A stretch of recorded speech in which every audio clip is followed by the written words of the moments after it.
Mas underwhelming yung M3. Oh, yun. Pero ito, siguro ang sobrang memorable sa akin nung M4 kasi yung buong tournament, hindi lang Grand Finals yung maaalala mo. Kasi yung buong tournament. Para sa akin personally, ito pa rin yung pinaka-favorite kong desk. Like, one of my favorite casts in my career. Kasi, feeling ko, on showcase, yung two of the best teams in the world at the time. Isang Ube, isang Eco Express. So, sobrang bilis, tsaka sobrang parang macro bagal. Kaya to core memory kasi nga nasa Indo, kaya ako sinabi maanghang. Kasi doon ko na naramdaman yung anghang ng Indo in terms of the fans. Important. In terms of the fans. Kasi dito, kaya nangyari yung cheering. Kasi ang lala mag-cheer ng fans ng Indo. Diba? Loud, big cheer crowd. Oo, gumagalaw talaga. As in, may wave talaga. Saka sila yung nagpauso ng drums. Sila yung nagpausa ng drums. Sila yung standard ng crowd. Hindi ako nagbibiro. Binubu talaga yung Echo. Binubu yung blacklist dito. Pero nung nag-blacklist Echo, ang binubu, blacklist. Kasi yung Echo, may sister team na Aura. So yung mga nakikicheer sa amin nung Echo, mga Aura yun. At saka na-appreciate ng Indo yung playstyle ng Echo. Gusto nila yan. Ano to, naghati yung PH dito. Pero ang masasabi ko kaya siya memorable, yung buong tournament.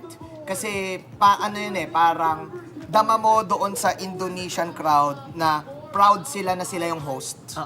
Tapos dama mo yung passion. Kasi bago mag-start yung laban na to, may parade. May parade yung Onyx, may parade yung RRQ. Oo nga. Ma-share lang, may parade. Wala yun din kita sa Filipino broadcast. Pero for sure na abutan mo yun. May parade as in, may pom-poms, may yung ano yung may ikot-ikot. Majorate As in, ganun kalala yung, lalo na pag RRQ. Gusto ko na nga makicheer sa RRQ nun. Kasi sabi ko, putik, lala naman na ito, gumagalaw yung stage. Pati yung namimigay sila ng mga merch sa labas. Oo, mimigay sila. Para maging fan ka na rin pagpasok. Iba-iba sila doon. Maraming nagsabi, di daw mapupuno to ng Grand Finals kasi Pinoy-Pinoy. Pero hindi, napuno pa rin. Napuno. Tsaka bago magsimula yan, mainit din kasi parang pinipredict na ng mga tao, PH, parang season 10 Grand Finals rematch daw. Di ba? I think yun yung maganda kasi na-establish natin yung sarili nating Malakas. kahit sa ibang bansa. So may one time may nangyaring insidente. Ay. Di talaga ako makapaniwala kay kasi imagine nagawa niya yun. What? No. Wait, what? Really? You No!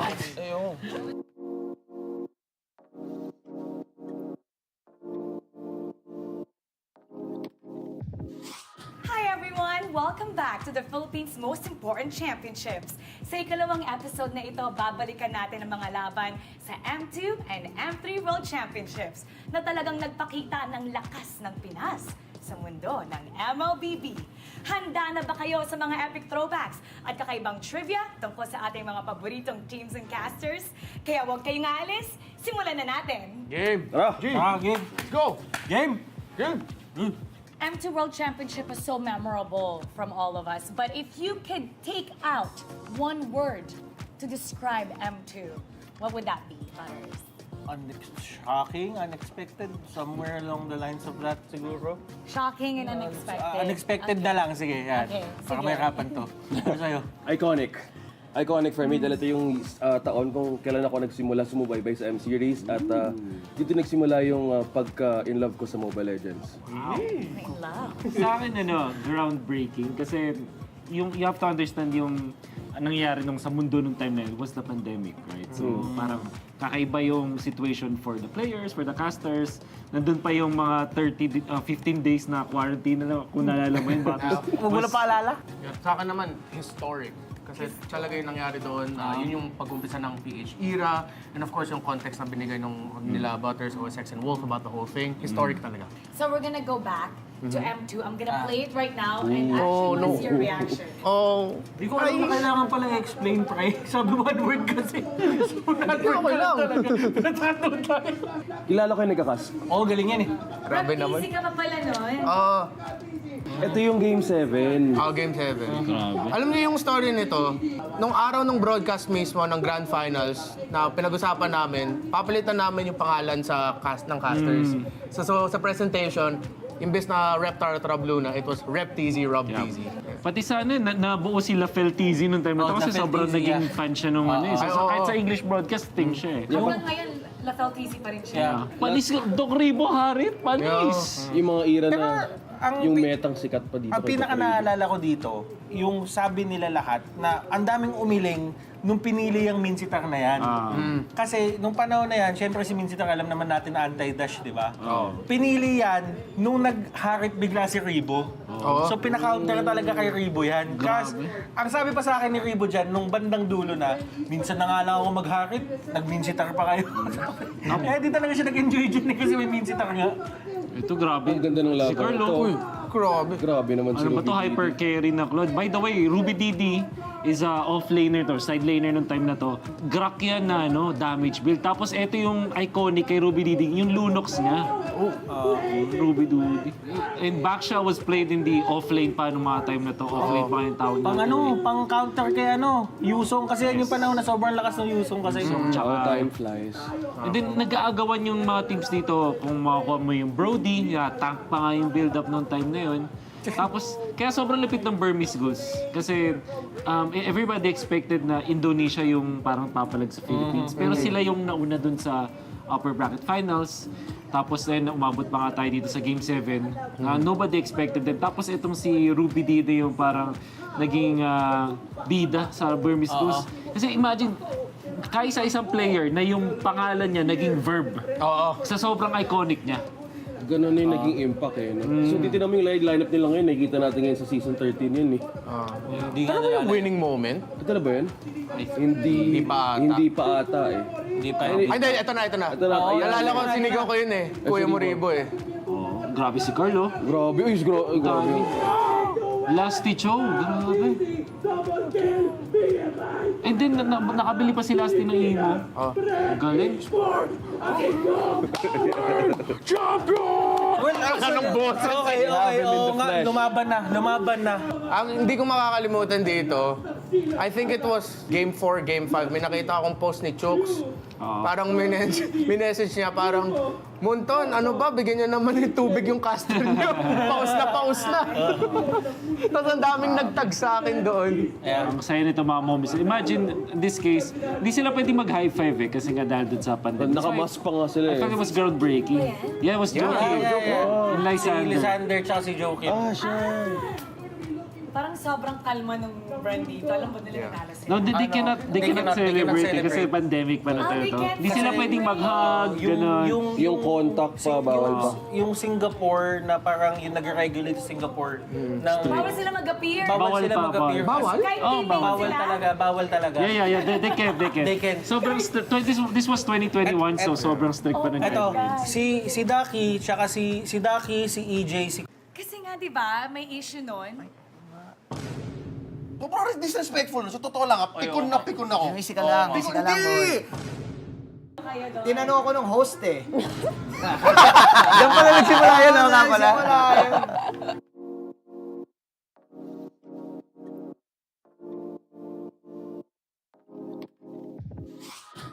Hi everyone! Welcome to the first episode of the Philippines' most important championships. Ngayon, babalikan natin ang mga laban na talagang nagpakita ng lakas ng Pinas sa mundo ng MLBB. Abangan ang mga throwback at juicy trivia tungkol sa mga paborito nating teams and casters. Kaya huwag kayong aalis. Okay, let's start! Let's go! Okay. Okay, excited ako kasi first time natin to gagawin.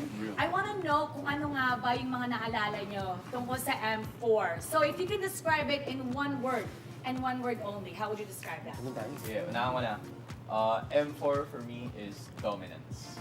Oh, Good, no? nationalism. National. Spell nationalism. NAT. Akin pag-Tagalog, maanghang. O kasi nasa Indo yun eh. Marami, Puro manghang. Dapat pwede ka na-explain. Spicy. Sinong spicy? Tayo sila. Yung buong event. Ay. Safe. Fair enough. Sa akin, yung grande.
The 13th season of MPL Philippines is brought to you by the following sponsors.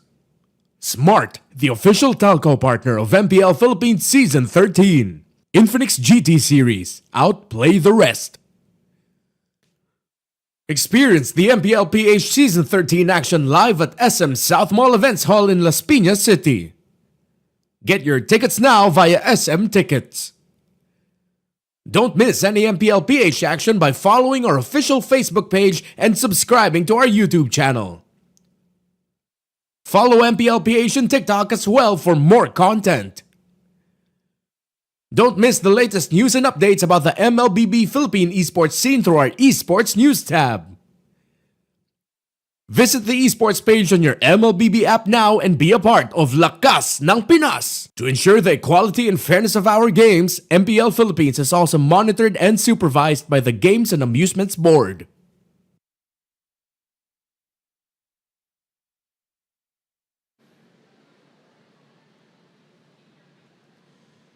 Champions Arena and MPL Philippines fans around the world, welcome to the 4th day of our playoffs for Season 13. My name is Reptar and right now I'm joined here by Womi. Womi, how are you feeling? Feeling good, baby. Nandito tayo ngayon sa harapan ng sobrang daming mga fans ng MPL Arena. And now in the Champions Arena, I'd just like to say, Reptar, that I've been reading tons of appreciative comments tungkol sa spectacular opening natin when we paraded the titles that cemented the Philippines' legacy in MLBB. Yeah, seeing all our trophies paraded by our legendary players literally gave me goosebumps, man.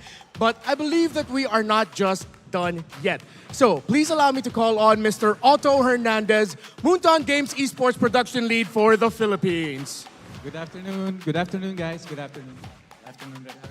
Good afternoon, Mr. Hernandez. Would you like to share us the rationale between or behind the general approach of this season? Well, since our overarching theme for the season is para sa tagumpay, we really wanted to celebrate our achievements, our victories. As you guys have mentioned during the opening, the reasons why eto yung tahanan ng pinakamalalakas na MLBB players sa buong mundo.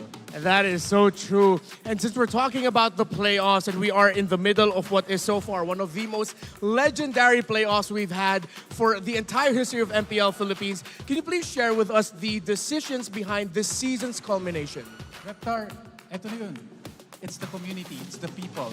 We always make decisions with the community in mind. After all, sila yung pundasyon talaga ng liga natin. We are here because of them, and that's why we're very dedicated to give the MLBB community the experience that they deserve. We have made some milestones, and we really appreciate the continued support. So, maraming salamat po. And the passion of the community.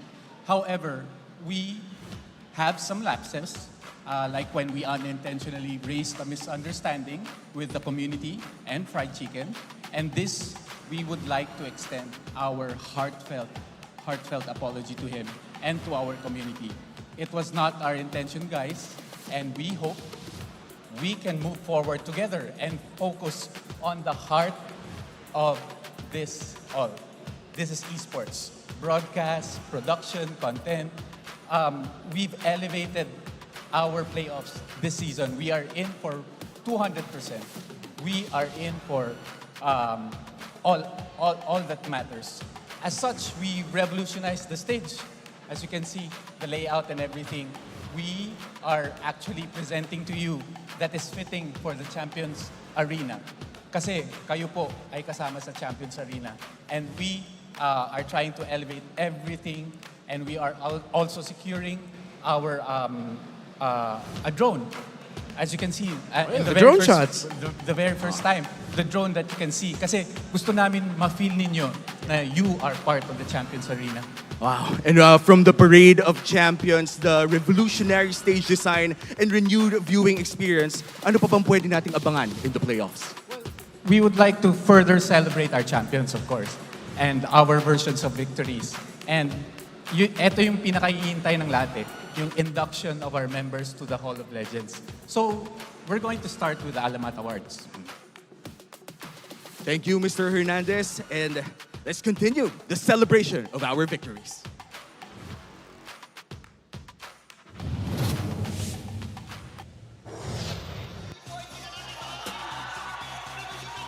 8 koponan nung nagsimula.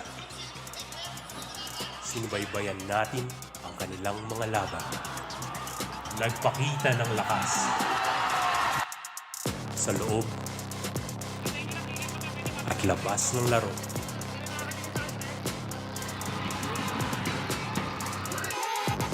Ngunit sa huli, 6 lang ang magpapatuloy sa laban.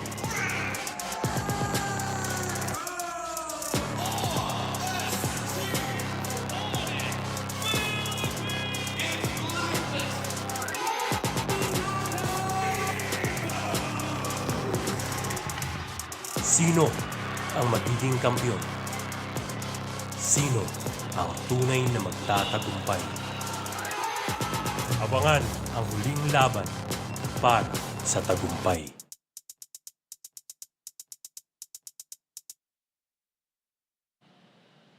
Welcome to the Champions Arena. I'm Mara Aquino. And I'm Hans Galeria. And this is MPL Philippines Season 13 Playoffs.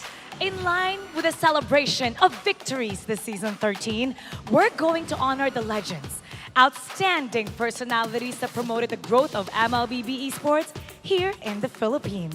Ladies and gentlemen, today we will celebrate the next MPL Philippines Hall of Legends inductee. Much like our hailed legendaries, our inductee this season is the one who has undisputed strength, incomparable contributions, and lasting legacy. It is our honor to present the 14th Hall of Legends inductee.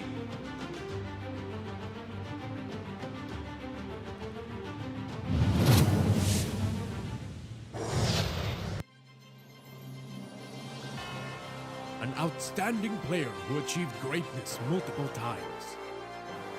A 2-time M-Series champion. He is our M5 Finals MVP and the first ever Finals MVP skin holder. An inspirational icon to Filipino MLBB gamers who showed that champions are honed by experience and challenges. He is Flap TZ, a true legend, isang buhay na alamat. And he is now part of the MPL Philippines Hall of Legends.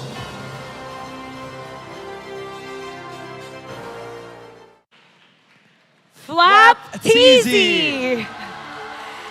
This MPL Philippines Season 6 champion, M2 World Champion, 32nd SEA Games Gold Medalist, IESF World Esports Champion 2023 Gold Medalist, MPL Philippines Season 12 Champion, and M5 World Champion is now legendary!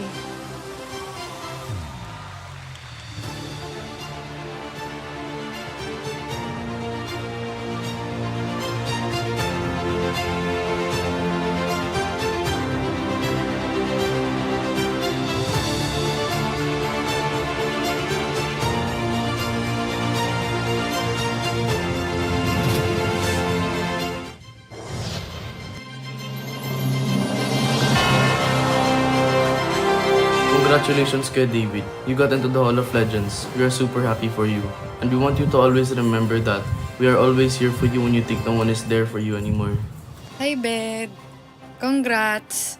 Yung dating live streamer noon na RG Boy, isa na sa mga legends ngayon, di ba? Asti. Thank you for being the best brother and I'll support you kung ano man gusto mong gawin and keep on following your dreams. Good luck sa journey mo and congrats ulit! Congratulations sa'yo, San. Proud na proud ako sa'yo kasi ngayon Hall of Legends ka na. So, natupad na rin yung pangarap mo na Hall of Legends. So, ayan na lahat ng pagod at hirap mo. Yan, napatunayan mo na isa ka ng Hall of Legends. Mahal na mahal ka namin. I love you. Hello, Flap. Nandito na tayo. So, congratulations sa kanang Hall of Legends sa Mobile Legends. Hindi na mabubura ang lahat ng achievement mo kahit anong mangyari sa mundo ng Mobile Legends. Maraming salamat, Flap, at sinama mo kami sa journey mo at lagi mo tatandaan, lagi ka namin susuportahan. Hello, Flap TZ. Congratulations. You deserve this award.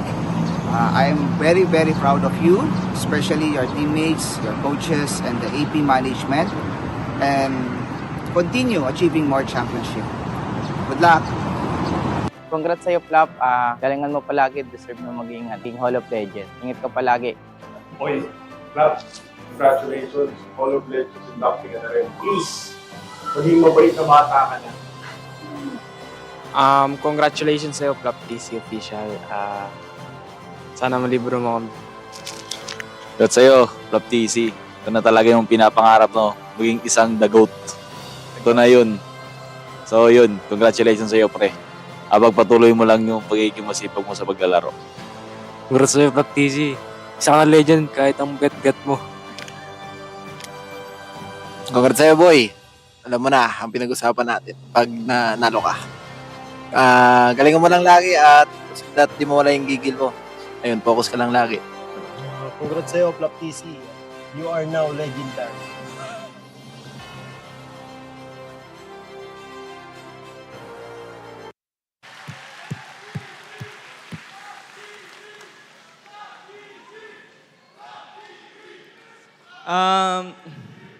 Unang-una, gusto ko mag-thank you kay Lord kasi araw-araw niya ako binibigyan ng knowledge sa laro at sa teammates ko. Kay Kyle, kay Kuya Pew, kay Ogwen, kay Pando, kay Super Marco. At saka sa coaches ko, kay Coach Daki, pati kay Coach Trevor. Kahit patanga-tanga ako sa screen. hindi kayo nagsasawa na intindihin ako. Yun. Mas lalo ko pang gagalingan at sa coaches at sa staffs namin at sa mga boss namin, kay Boss Job, kay Boss Jeff. Para sa inyo to, mas gagalingan ko man lalo. At gagawin ko yung best ko para makuha namin yung slot sa MSC. At saka sa family ko na walang sawang sumusuporta sa akin, mahal na mahal ko kayo, pati sa girlfriend ko. I love you guys. Ayun, at saka sa fans na nandito, maraming salamat sa pagpunta. Gagalingan ko mamaya.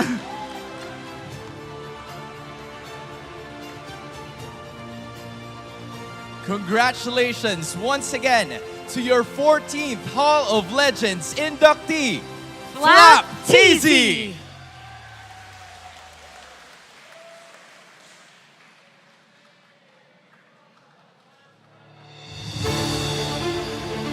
But wait, there's more. We have one more special inductee this season who has undisputed strength, incomparable contributions, and lasting legacy. Ladies and gentlemen, your 15th Hall of Legends inductee.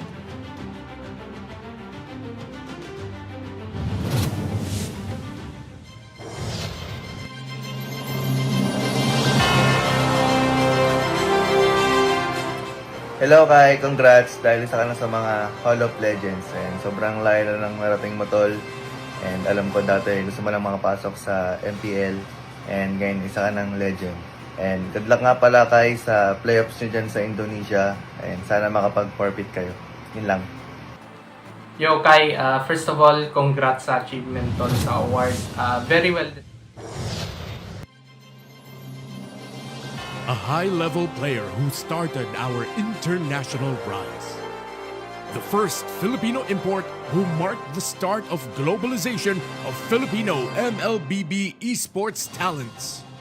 A multi-awarded player in the Philippines, in Indonesia, and even in global tournaments. He made a significant impact in heightening the competition and elevated the overall stature of Filipino esports athletes.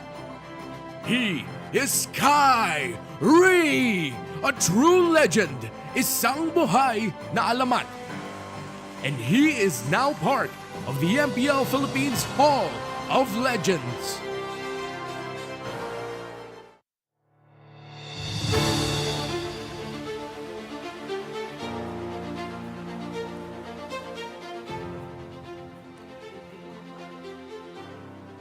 No MLBB esports talent. This three-time MPL Indonesia champion, two-time MPL Indonesia regular season MVP, the MPL Indonesia Finals MVP, MPLI 2022 champion and MSC 2023 champion is now legendary!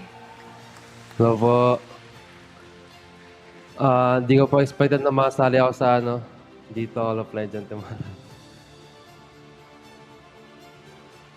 Narinig na po ba ako? Sorry. Yun po, sobrang thankful po ako sa mga fans, lalo po sa MPL-PH na na-include pa po ako dito sa Hall of Legends po. Tapos, yun, sobrang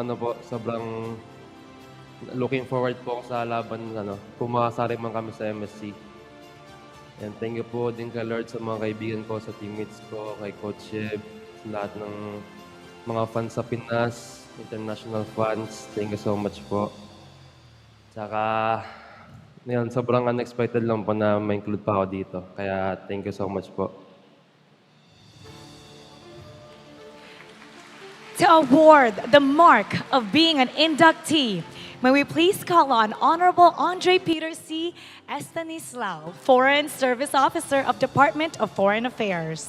And to receive the Hall of Legends Award, allow us to welcome on stage Hate and Dilar.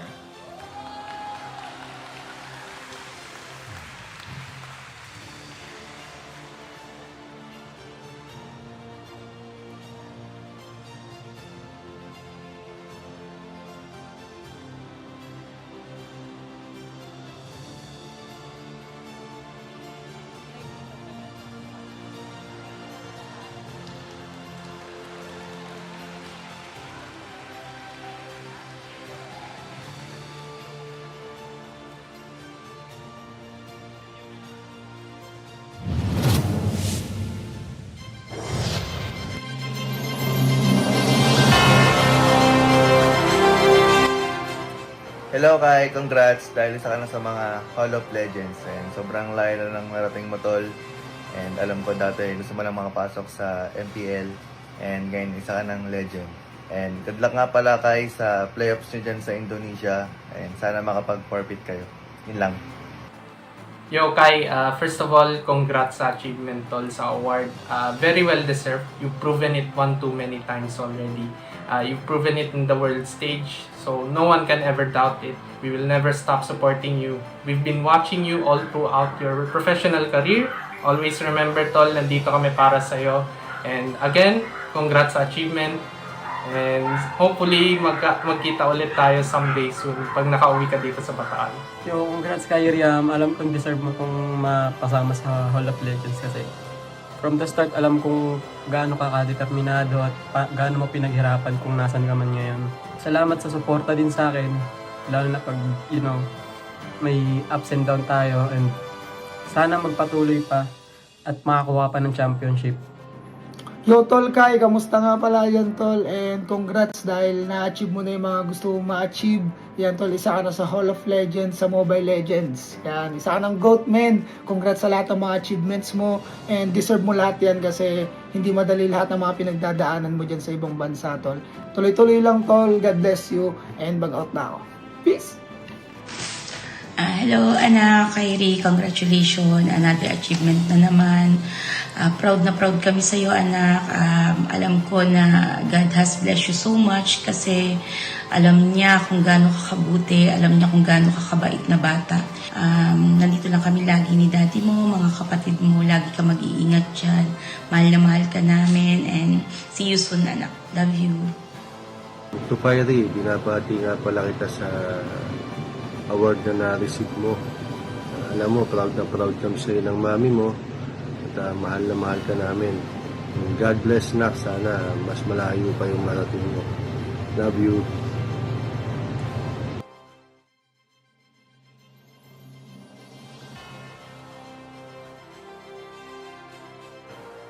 Congratulations once more to our newly inducted Hall of Legends, Flap TZ and Kyrie. Thank you po. Now, Thank you po, Tamara. Thank you. bye, Kyrie. Congratulations. We're so proud of you. And now, to continue the celebration of victories, allow us to present to you the inaugural Alamat Awards. Starting with the creative category, this award is for the individual who exemplified integrity, respect, and fair play throughout the regular season. The Smart Sportsmanship Award goes to Yue! To present the Alamat Award, please welcome Mariel Dianon, Brand Engagement Smart Communications Incorporated.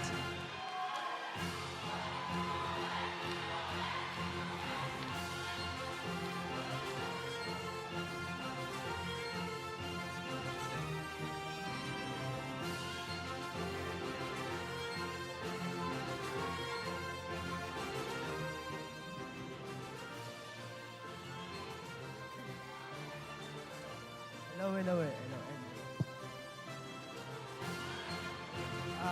Gusto ko lang magpasalamat sa award na to. Sobrang appreciate ito. Tsaka sa mga sumusuporta sa amin tsaka sa akin. Sobrang salamat guys yun.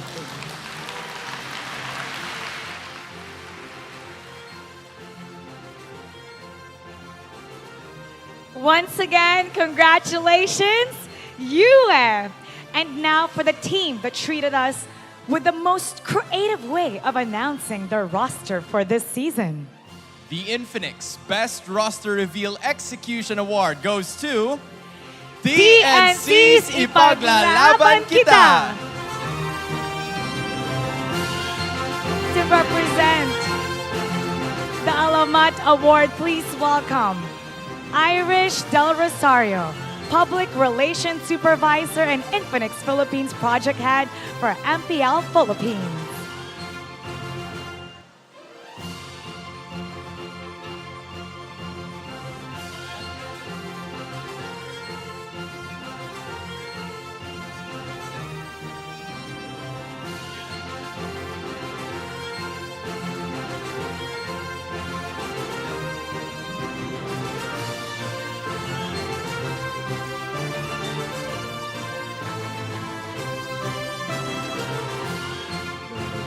Hello. Unang-una po sa lahat, gusto po namin magpasalamat sa MPL Alamat Awards for this recognition. And syempre sa Phoenix Armies namin na pinaglaban kami para sa award na to. And of course, sa Wanderlust Films, Direct Ingrid and Company, maraming salamat po. Napakagaling nyo talaga. And last but not the least, sa mga boss namin, Sir Eric and Sir Josh, para sa inyo po to. Thank you.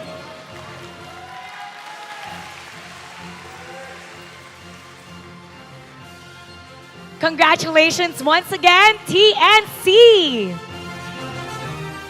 And now, for the individual who manifested the most presentable visuals throughout the regular season. The Alamat Award for Freshest Face goes to Edward!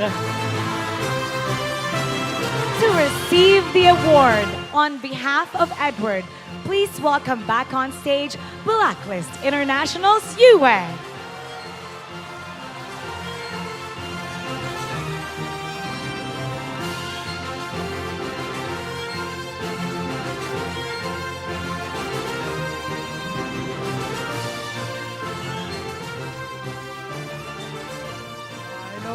Sorry guys kasi hindi nakapunta sa Edward. Masama yung pakiramdam. Pero thank you daw sa award na to, yun lang.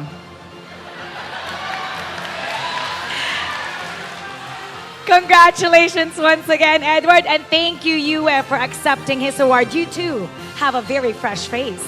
And now, for the team that constantly engaged us with the best quality and production of online content. The Alamat Award for the team content goes to RSG Philippines Meme Content. RSG's humorous online content definitely made this season exciting.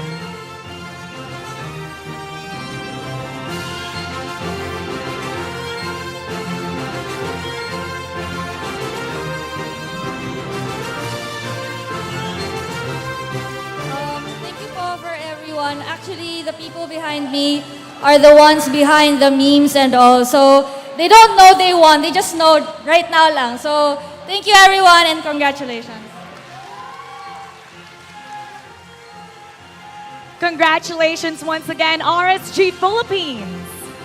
And now, for the individuals who best fulfilled their duty of delivering team updates and hyping the team's fan bases. The Element Award for the best team correspondents go to Danica of Blacklist International and Anabe of Fanatic Onic Philippines.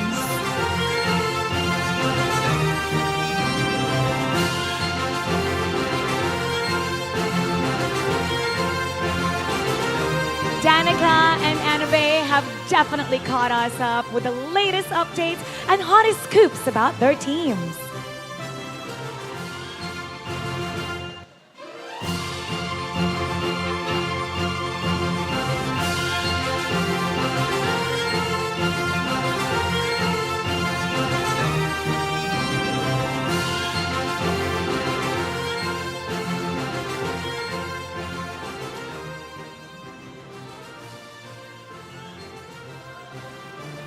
Thank you to Onic and Boss A. Thank you so much for even considering me. And thank you to all the Sonics that voted. Thank you to the marketing team also and Madam. Thank you so much, guys. Wow, okay. First, thank you MPL Philippines for this award ulit. And gusto ko lang din, I would like to take this opportunity para magpasalamat din sa lahat ng agents. Hindi lang para sa award na to, pero dahil sa pag-support din sa amin this season. And ayun, thank you agents and ayun, babawi kami next season. And ayun, thank you Blacklist and MPL Philippines. Thank you. Congratulations once again to Danica and Anabe. And now, for the publications who have greatly contributed to the growth of MLBB esports in the Philippines in the forms of factual reporting and compelling storytelling. The Element Awards for the best media go to 10 winners! On behalf of the winners, please welcome Kelly Chu, Moonton's Global Head of PR, and Keith Medrano, Moonton's Regional PR Manager, to present the first batch of awards. Mario Limos, All-Star Magazine. Mario, formerly Spin.ph Lifestyle Editor and now All-Star Magazine's Lifestyle Editor, has been leading the esports and gaming media industry in introducing new athletes through their heartwarming and inspiring stories. With Mario's features, fans got to know more about the icons of MPL Philippines and the up-and-coming amateur players. His best articles were about Escalera's life as a jeepney driver before becoming a professional esports athlete and the redemption of the story of APBREN.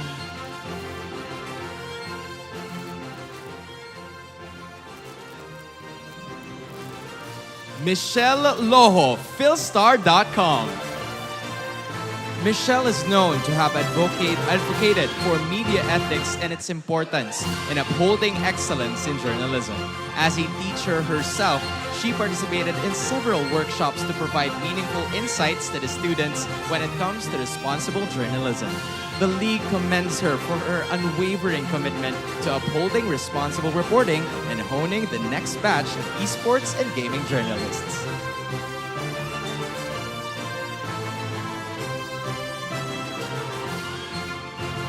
Reynald Magalion, Manila Bulletin Sports. Reynald has helped erase the stigma in esports and help tear the wall that divides esports from traditional sports through his MLBB articles read by millions of traditional sports fans nationwide. He has also been part of the campaigns that push esports education, specifically journalism, in the Philippines. Reynald was part of the workshops that push for education in terms of sports writing.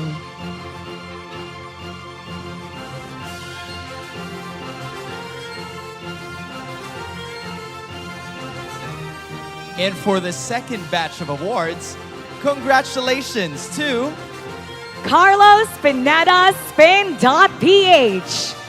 Carlos has cemented his name in the MLB esports media industry through his investigative journalism skills and in-depth write-ups that exposed hard truths about the industry.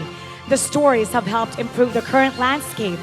His analysis of the game have also helped Philippine readers understand more about how the tournament works.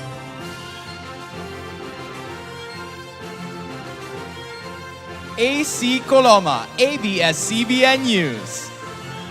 AC Coloma has proven that news reporting is not limited to the available resources only. As an esports journalist, AC used multiple tools to share the latest updates about the MLBB events read by millions of people. AC has also pushed for MLBB esports awareness through in-depth articles published in ABS-CBN News, a platform with millions of followers worldwide.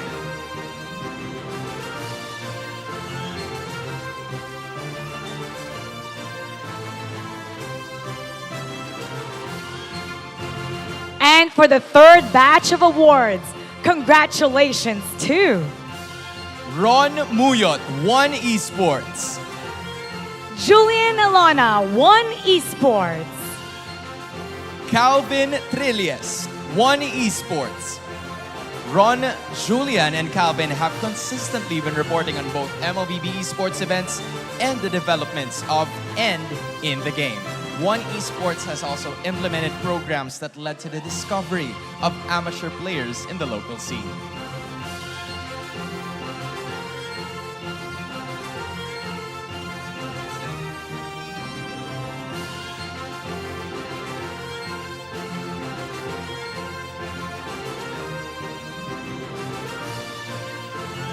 And for the final batch of awards, congratulations to John Edison Ubaldo, Tiebreaker Times.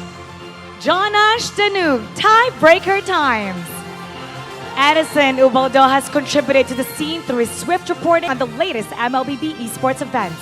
His effective storytelling through side stories has greatly helped inform the public about the players, the teams, and the management's untold stories. Whereas Jonash Danug is the guiding force that led the development of the first ever esports press corps in the Philippines, which successfully united all esports and gaming journalists in the country, covering MLBB events. Under his leadership, the group of journalists has set standards in esports and gaming reporting.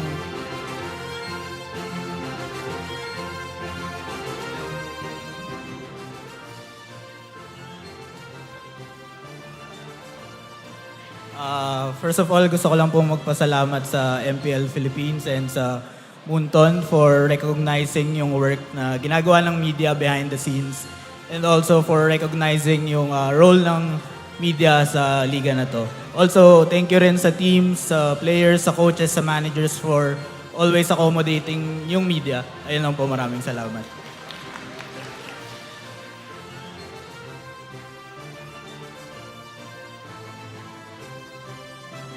Congratulations to the winners. Now, to honor the English broadcast talent who has been a source of captivating and engaging stories throughout the season. In the Smart, Best English Talent goes to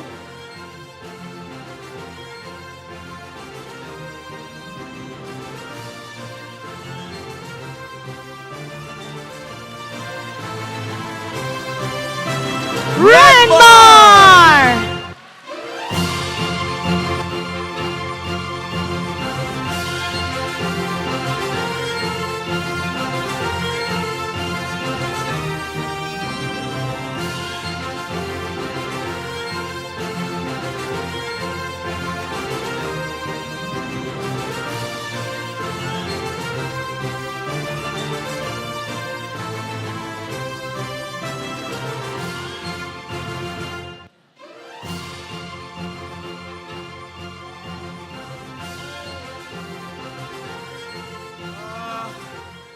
Okay, wait, sorry, I'm still reeling. I was literally trying to put on a Hashira jacket cosplay from Demon Slayer moments before the announcement. Thank you. Maraming salamat sa ating MPL Philippines community. Please give yourselves a round of applause. Please, please. Again, from at the top of the program, we mentioned how important your presence, you being active in our community is for the growth of our scene because of you, because of the stories of our athletes, the stories of the leagues all over the world. Mobile Legends Bang Bang has went from undesirable to undeniably one of the biggest, if not biggest, MOBA game title in the world, and we continue to go up because of each and every one of you. Once again, please give yourselves another round of applause.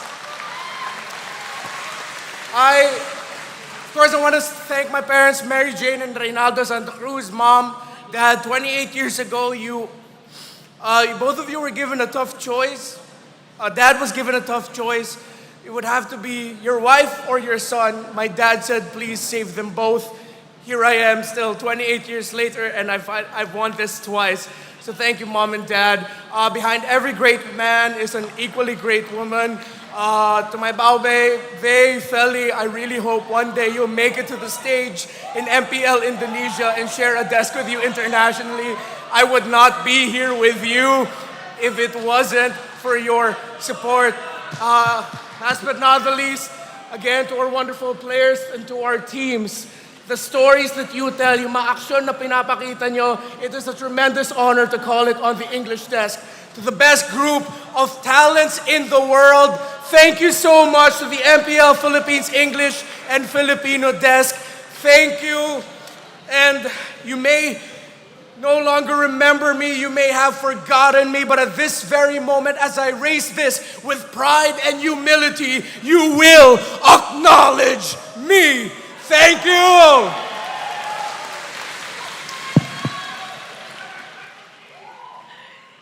Congratulations once again, Ranmar. Well deserved. And now, for the Filipino broadcast talent who exhibited excellence in their craft throughout the regular season. The smart Filipino talent goes to... Womi!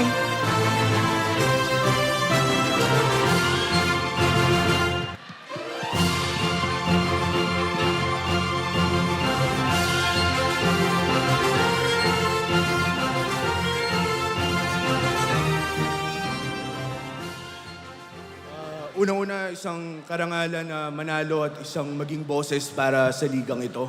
Unang beses akong mananalo ng...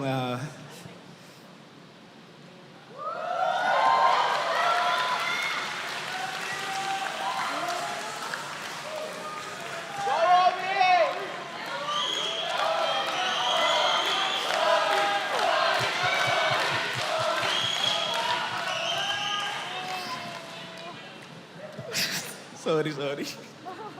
Wala, masaya lang kasi ang tagal ko nang pinaghihirapan. And to be recognized is something that I love. First time din kasi. So hindi katulad ng kayo na 2 times na pwede na sumigaw-sigaw. Una-una gusto kong magpasalamat sa production. Dahil hindi naman matutuloy ang MPL kung wala sila. At community, dahil kung wala yung community, para saan pa yung liga? At sa mga players, sa mga teams, organizations, dahil sila yung nagbibigay saya sa atin at nagbibigay ng rason kung bakit nga ba kaming nanditong mga casters. At ang trabaho ng mga casters para sa marami ay madalas commentating lamang o sasabihin kung ano yung mga nangyayari sa laro. Pero para sa akin kasi, ang ibig sabihin ng casting ay transfer of emotion. Kumbaga kung ano yung nararamdaman namin habang nagka-cast kami, habang sumisigaw kami, sana nararamdaman nyo din. And kanina hindi ko nasabi pero maraming salamat sa pagiging Filipino Best Talent para sa pinakaunang beses sa buong karera ko. At gusto rin lang i-shoutout of course yung mom and yung girlfriend ko na nandoon. Thank you so much. Yung mom ko, grabe yung sinakripisyo niya. Naalala ko pa rin yung high school ako. Ang sabi niya sa akin yung pera susunod na rin lang yan.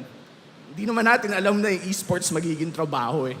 Hindi naman namin alam na magiging okay yung sitwasyon dito. Pero, eto, sinunod ko. Thank you. And ayun, mamaya magkakas ako. So, ayusin ko muna yung boss ko tsaka yung composure ko. Pero, di-display natin to sa clinic mo ha. Sa clinic mo. Congratulations, Womi. Congratulations, Ranmar and Womi. You have done an excellent job this season. And to their parents, you've raised their son well. They're amazing co-workers. Congratulations to the winners of Alamat Awards for the creative category. Now to bestow the individuals who exemplified excellent performances throughout the season. Allow us to present to you the tournament category of the Alamat Awards. To start off the tournament category of the Alamat Awards, let's celebrate the player who exhibited an outstanding performance as a gold laner. The Alamat Award for the All-Star Gold Laner of the season goes to Super Marco of Falcons APBREN. Throughout the season, Super Marco has shown us what a world-class gold laner is made of.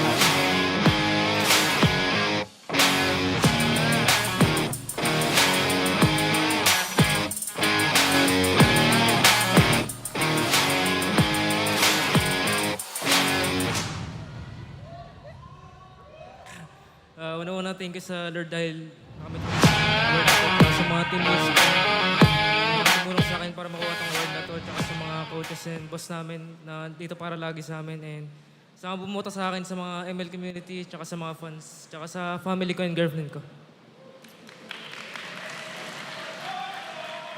Congratulations once again, Super Marco.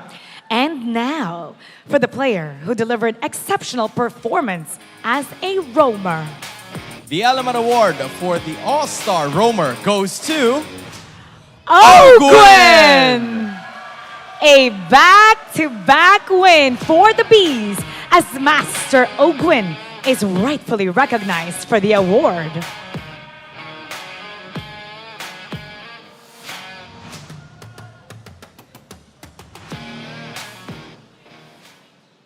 Thank you so much sa mga bumoto sa akin, tsaka sa mga ML community. Tsaka sa mga coaches ko, tsaka teammates ko. Di ko magagawa to, di dahil sa kanila. Yun lang. Maraming salamat po. Congratulations once again, Ogwin. And now, for the player who showed mastery of his role as an XP laner. The Alamat Award for the All-Star EXP Laner goes to Nats of RSG Philippines. We have dissected his anatomy of being a legend, Hans. Nats truly has Alamat genes in his DNA.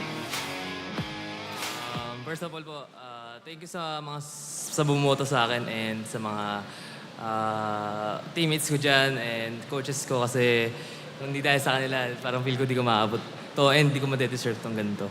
Kaya thankful ako sa inyo lahat. So, and thank you rin sa family ko kasi lagi po sila nanonood. And yun lang po. Thank you sa lahat. Congratulations once again, Nats. And now, for the player who showed lightning-fast retribution plays as a jungler. The Alamat Award for the All-Star Jungler goes to Kyle TZ of Falcons APBREN. Another one for the Bees.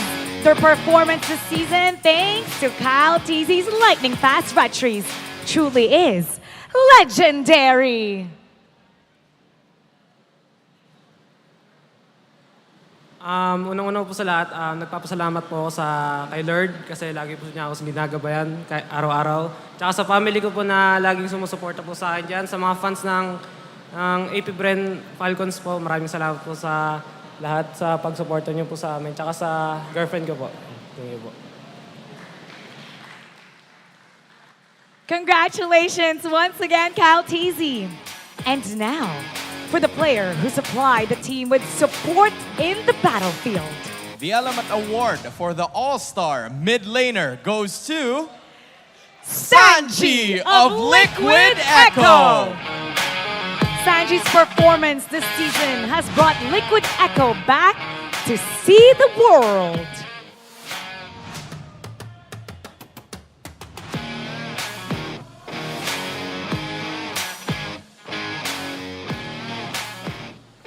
Unang-una po sa lahat. Thank you kay Lord and sa family ko po and sa coaches, tas sa teammate na din. And sa mga fans na bumoto sa akin, thank you po sa pagboto. And shoutout po sa family and girlfriend ko.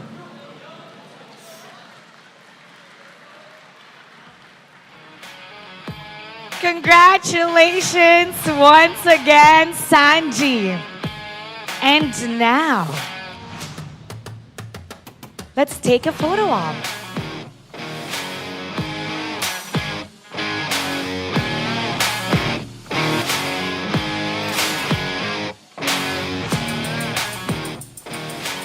And now, for the player who delivered the highest level of performance in his first season as a professional player.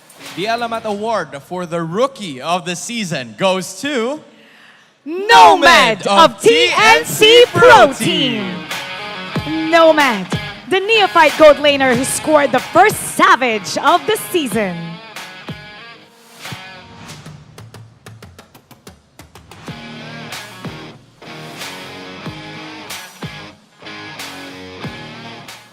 Maraming salamat po sa MPL sa award na to. Thank you rin po sa mga supporters ng TNC sa Phoenix Fam and also thank you po sa family ko na sumusuporta po sa akin lagi. Yun lang po.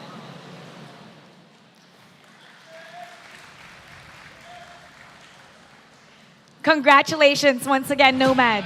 And now, for the coach who delivered guidance for the group of young professionals who wanted to be a part of something bigger. The Alamat Award for the Coach of the Season goes to Coach Ducky! This legend Ducky coach has led his team this season to victories in and out of the game.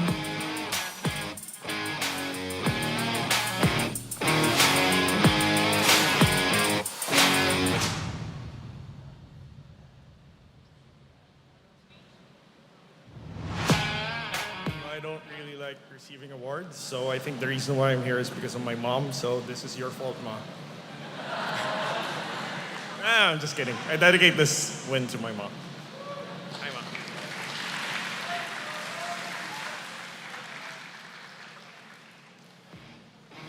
Congratulations, Coach Ducky. You truly are legendary. And now for the player who stood out amongst the pool of greats in the home of the strongest Mobile Legends Bang Bang players in the world.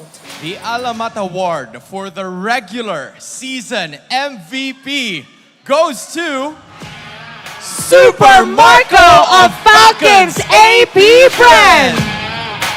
As dissected in his Anatomy of a Legend, this bulletproof gold laner really has Alamat genes in his veins.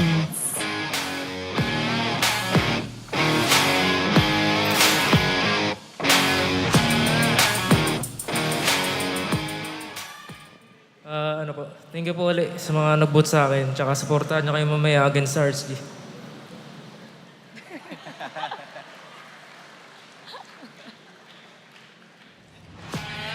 Congratulations once again to Super Marco, and congratulations to our newly inducted Hall of Legends and Alamat Award recipients. Your dedication, skill, and hard determination have earned you these accolades, and we can't wait to see what you will achieve next. Up next, we'll have the lower bracket final between Falcons APBREN and RSG Philippines. Don't go anywhere. The MPL Philippines Season 13 Playoffs will be right back.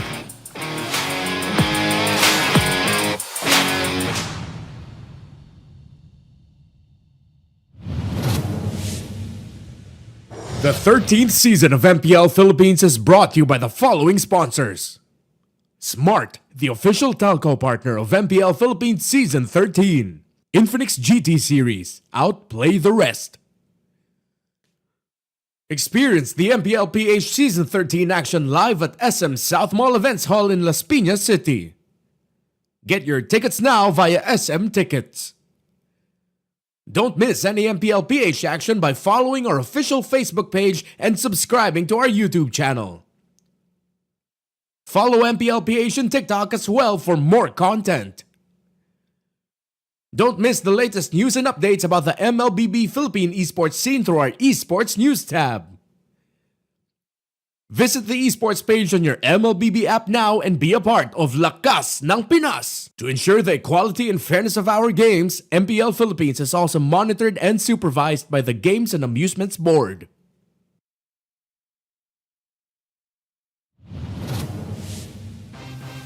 Generation Z. Authentic. Real. They thrive in the mundane. But let's be real, nobody knows what they want. Only they truly understand. For real? Yeah, but that's okay. We get what you need. Guys, where are we going now? Anywhere! Mountain, beach, middle of nowhere! Why? Because we can! Well, let me help out. Smart 5G. Best in 5G coverage experience and best in 5G availability. Oh, wow! Those are a lot of apps! That's fine. When you got Powerall, you could do it all. Multiple apps? No problem.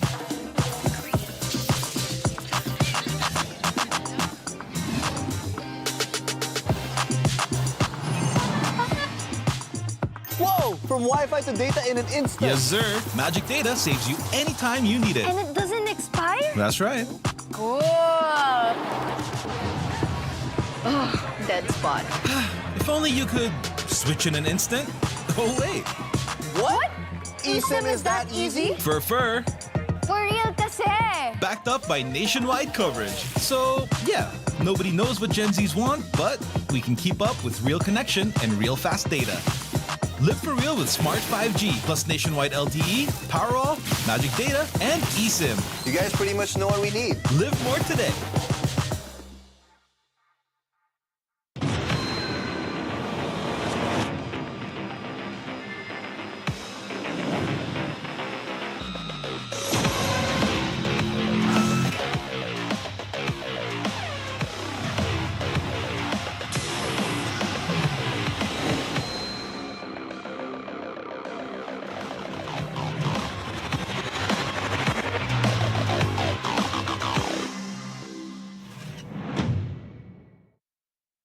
Kasi nga, di ba, may issue nun.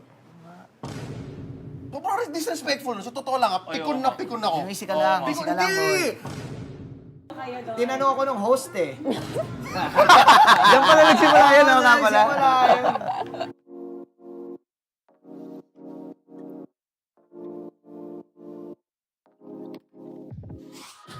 Hi everyone! Welcome to the first episode of the Philippines' most important championships. Ngayon, babalikan natin ang mga laban na talagang nagpakita ng lakas ng Pinas sa mundo ng MLBB. Abangan ang mga throwback at juicy trivia tungkol sa mga paborito nating teams and casters. Kaya huwag kayong aalis. Okay, let's start! Let's go! Let's go! Okay, excited ako kasi first time natin to gagawin. I wanna know kung ano nga ba yung mga naalala nyo tungkol sa M4. So if you can describe it in one word, and one word only, how would you describe that? Yeah, unahan ko na. M4 for me is dominance. Oh. Good, ah? Nationalism. Spell nationalism. N-A-T. Akin pag Tagalog, maanghang. Wow. O kasi nasa Indo yun eh. Marami, Puro manghang. Dapat ka na-explain. Spicy. Sinong spicy? Tayo sila. Yung buong event. Ay. Safe. Fair enough. Sa akin, in grande. Oh. Laki yung stage, madaming tao. Diba? You felt it, right? Naramdaman ko. Yun, no. Sa akin, in grande. Sa akin naman, influence. Binago mo lang Ayos yung ba? grande. Nakuha na. Yung ba yun? Connection? Dinagdagan mo lang Ito, we're gonna start. I'm gonna play it now. Oh, this is game 2. Familiar to mga to. Kilala kayo nagkakas? Blacklist Echo. Ito yung full echo dominance tong game na to. Kaya pala dominance ang sabi mo. Parang mate. Checkmate to. Tsaka nung panahon na yun, agawan sa Parsa eh. Naalala ko yun eh. Farsa. Agawan sa Parsa. Eve, tsaka Eve. Eve Parsa. Para sa Eve, Fred. Joey pa pala nito. Halos 6 months din pala dominant si Franco kasi nung MSC 2022, Franco din eh. Oo.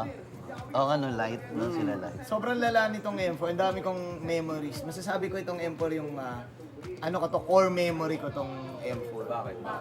Kasi pinadala kami dyan para Naalala ko. Oo, personally, oo. Nanggulo kayo doon. Tinanong ako ng host eh.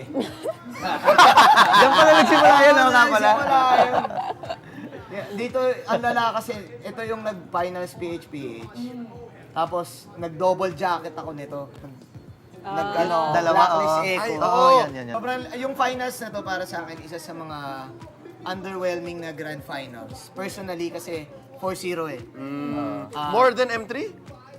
Mas underwhelming yung M3. Oh, yun. Pero ito, siguro ang sobrang memorable sa akin nung M4 kasi yung buong tournament, hindi lang grand finals yung maaalala mo. Kasi yung buong tournament. Para sa akin personally, ito pa rin yung pinaka-favorite kong desk. Like one of my favorite casts in my career. Kasi feeling ko, on showcase, yung two of the best teams in the world at the time.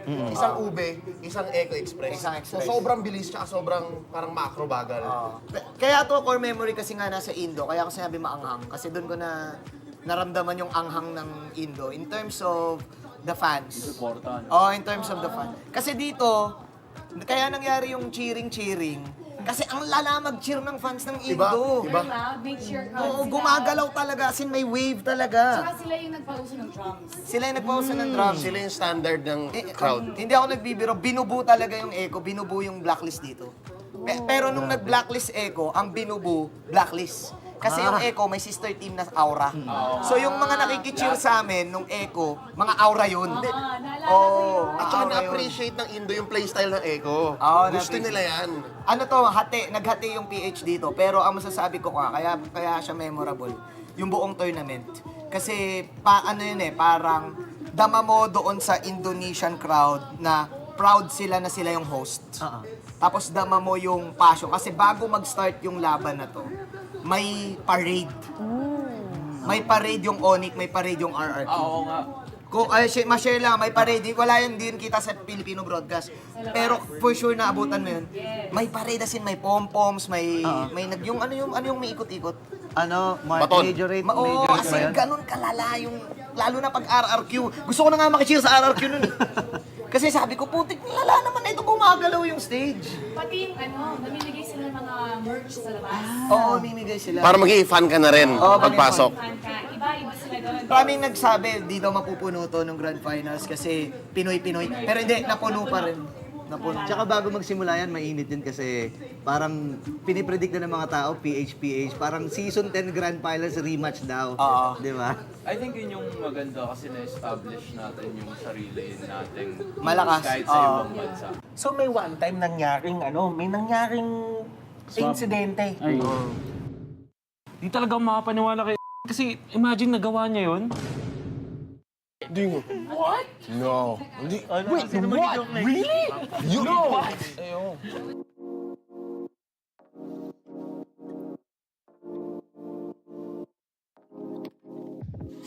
Hi everyone! Welcome back to the Philippines' most important championships. Sa ikalawang episode na ito, babalikan natin ang mga laban sa M2 and M3 World Championships na talagang nagpakita ng lakas ng Pinas sa mundo ng MLBB. Handa na ba kayo sa mga epic throwbacks at kakaibang trivia tungkol sa ating mga paboritong teams and casters? Kaya huwag kayong aalis, simulan na natin! Game! Game! Go! Game! M2 World Championship is so memorable from all of us, but if you could take out one word to describe M2, what would that be, Butters? Shocking, unexpected, somewhere along the lines of that siguro. Shocking and unexpected. Unexpected na lang, sige. Yan. Okay, Para sige. may kapan to. Ano sa'yo? Iconic. Iconic for me dahil ito yung taon kung kailan ako nagsimula sumubaybay sa M-Series at dito nagsimula yung pagka-in love ko sa Mobile Legends. In love. Sa akin, groundbreaking kasi you have to understand yung nangyayari nung sa mundo nung time na yun was the pandemic, right? So, parang kakaiba yung situation for the players, for the casters. Nandun pa yung mga 15 days na quarantine na kung naalala mo yun. Huwag mo na paalala? Sa akin naman, historic.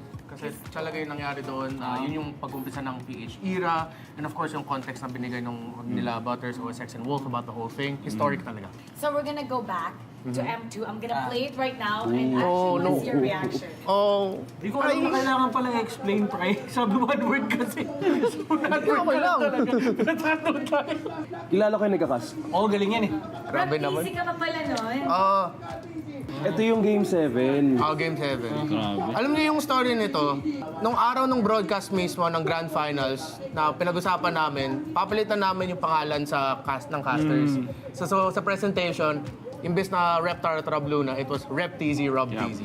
Pati sana nabuo sila Fel TZ nung time na to kasi sobrang naging fan siya nung ano eh. So, kahit sa English broadcasting siya eh. Hanggang ngayon, Lafel TZ pa rin siya. Panis, Doc Ribo Harit, panis! Yung mga era na ang yung metang sikat pa dito. Ang pinaka naalala ko dito, yung sabi nila lahat na ang daming umiling nung pinili yung Minsitar na yan.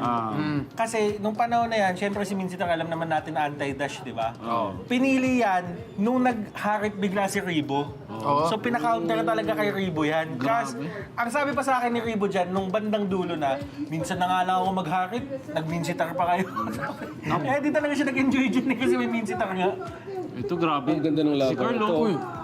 Grabe naman si Ano ba Ruby to? Didi. Hyper carry na Claude. By the way, Ruby Didi is a off-laner to, side laner nung time na to. Grak yan na damage build. Tapos ito yung iconic kay Ruby Didi, yung Lunox niya. Ruby Didi. And Baksha was played in the off-lane pa nung mga time na to. Off-lane pa yung tawag natin. Pang counter kay Yusong. Kasi yan yung panahon na sobrang lakas ng Yusong kasi. How time flies. And then nag-aagawan yung mga teams dito kung makakuha mo yung Brody, tank pa nga yung build-up nung time na yun.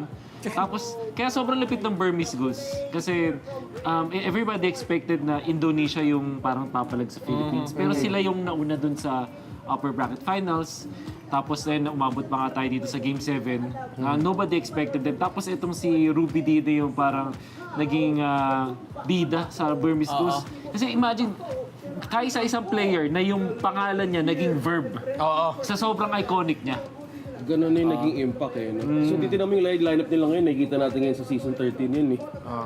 Ano ba yung winning moment? Ito na ba yun? Hindi pa ata eh. Hindi pa. Ay, hindi, ito na. Nalala ko, sinigaw ko yun eh. Kuya Moribo eh. Grabe si Carlo. Grabe. Grabe. Lasty Chow. Grabe. And then, nakabili pa si Lasty ng imo. Galing. Well, Anong boses? Okay. Oo nga, lumaban na. Ang hindi ko makakalimutan dito, I think it was Game 4, Game 5. May nakita akong post ni Chooks. Parang may message niya, parang, Munton, ano ba? Bigyan niyo naman ng tubig yung caster niyo. Paus na. Tapos ang daming nagtag sa akin doon. Ang saya nito mga moments. Imagine, in this case, hindi sila pwede mag-high five eh kasi nga dahil dun sa pandemic. Nakamask pa nga sila I eh. thought it was groundbreaking. Yeah, it was Joking. And Si Lysander tsaka si Joking. Parang sobrang kalma nung brand dito. Alam mo nila natalo sila. No, they cannot celebrate eh, kasi pandemic pa na tayo to. Hindi sila pwedeng mag-hug, gano'n. Yung contact pa, bawal pa. Yung Singapore na parang yung nag-regulate sa Singapore. Bawal sila mag-appear. Bawal sila mag-appear. Kahit teammate sila. Bawal talaga. Yeah, they can. Sobrang this was 2021, so sobrang strict pa ng Ito, guidelines. si Daki, tsaka si Daki, si EJ, si Coco, nandun sila sa baba niyan. Nakatingin ako sa likod nung panahon na yan. Si Daki, si EJ, si Coco, gusto nang tumakbo pataas kasi gusto nang yakapin. Nung palapit na sila, bigla silang hinarangan, hindi daw pwede kasi nandyan yung mga nag-regulate sa Singapore. Nice, they got to hold the Napaka-strict ng ng time na yun. Grabe yung development ng stage, no? Sobrang tindi nitong M2 because it was the only international tournament na face-to-face, technically speaking, na nagawa ng time na to. It has been a long time since kahit anong esports, so ML was groundbreaking ng mga time na to. And then, obviously, si Carl cementing himself as the legend. Tingnan mo, sobrang bata pa na itsura niya dito. Bata itsura niya si Coach Ducky, madinig itsura, grabe. That was super heavy, by the way. And by the way, itong M2 World Championship na to, kaya din siya isa sa mga most important championships na meron tayo, is because somewhat nagbigay siya ng hope for everybody. Na parang, katulad nga sinabi ni Wolf, na si Munton pinush through niya yung M2 sa panahon na wala talaga nag-expect na may magpupush through. And at the same time, isipin mo sa isang panahon na hindi ka sure sa mangyayari sa'yo. Nakita ka ng something to be happy about, to be proud about na ganito. Kaya naman, yung mga tao sa social media niyan, nag-aaway na yung Burmese tsaka yung Pilipinas sa social media talaga. Ganun yung pinaglalaban nila. And at the end of everything, ang naging maganda naman, naging magkabati yung Burmese tsaka yung Pilipinas.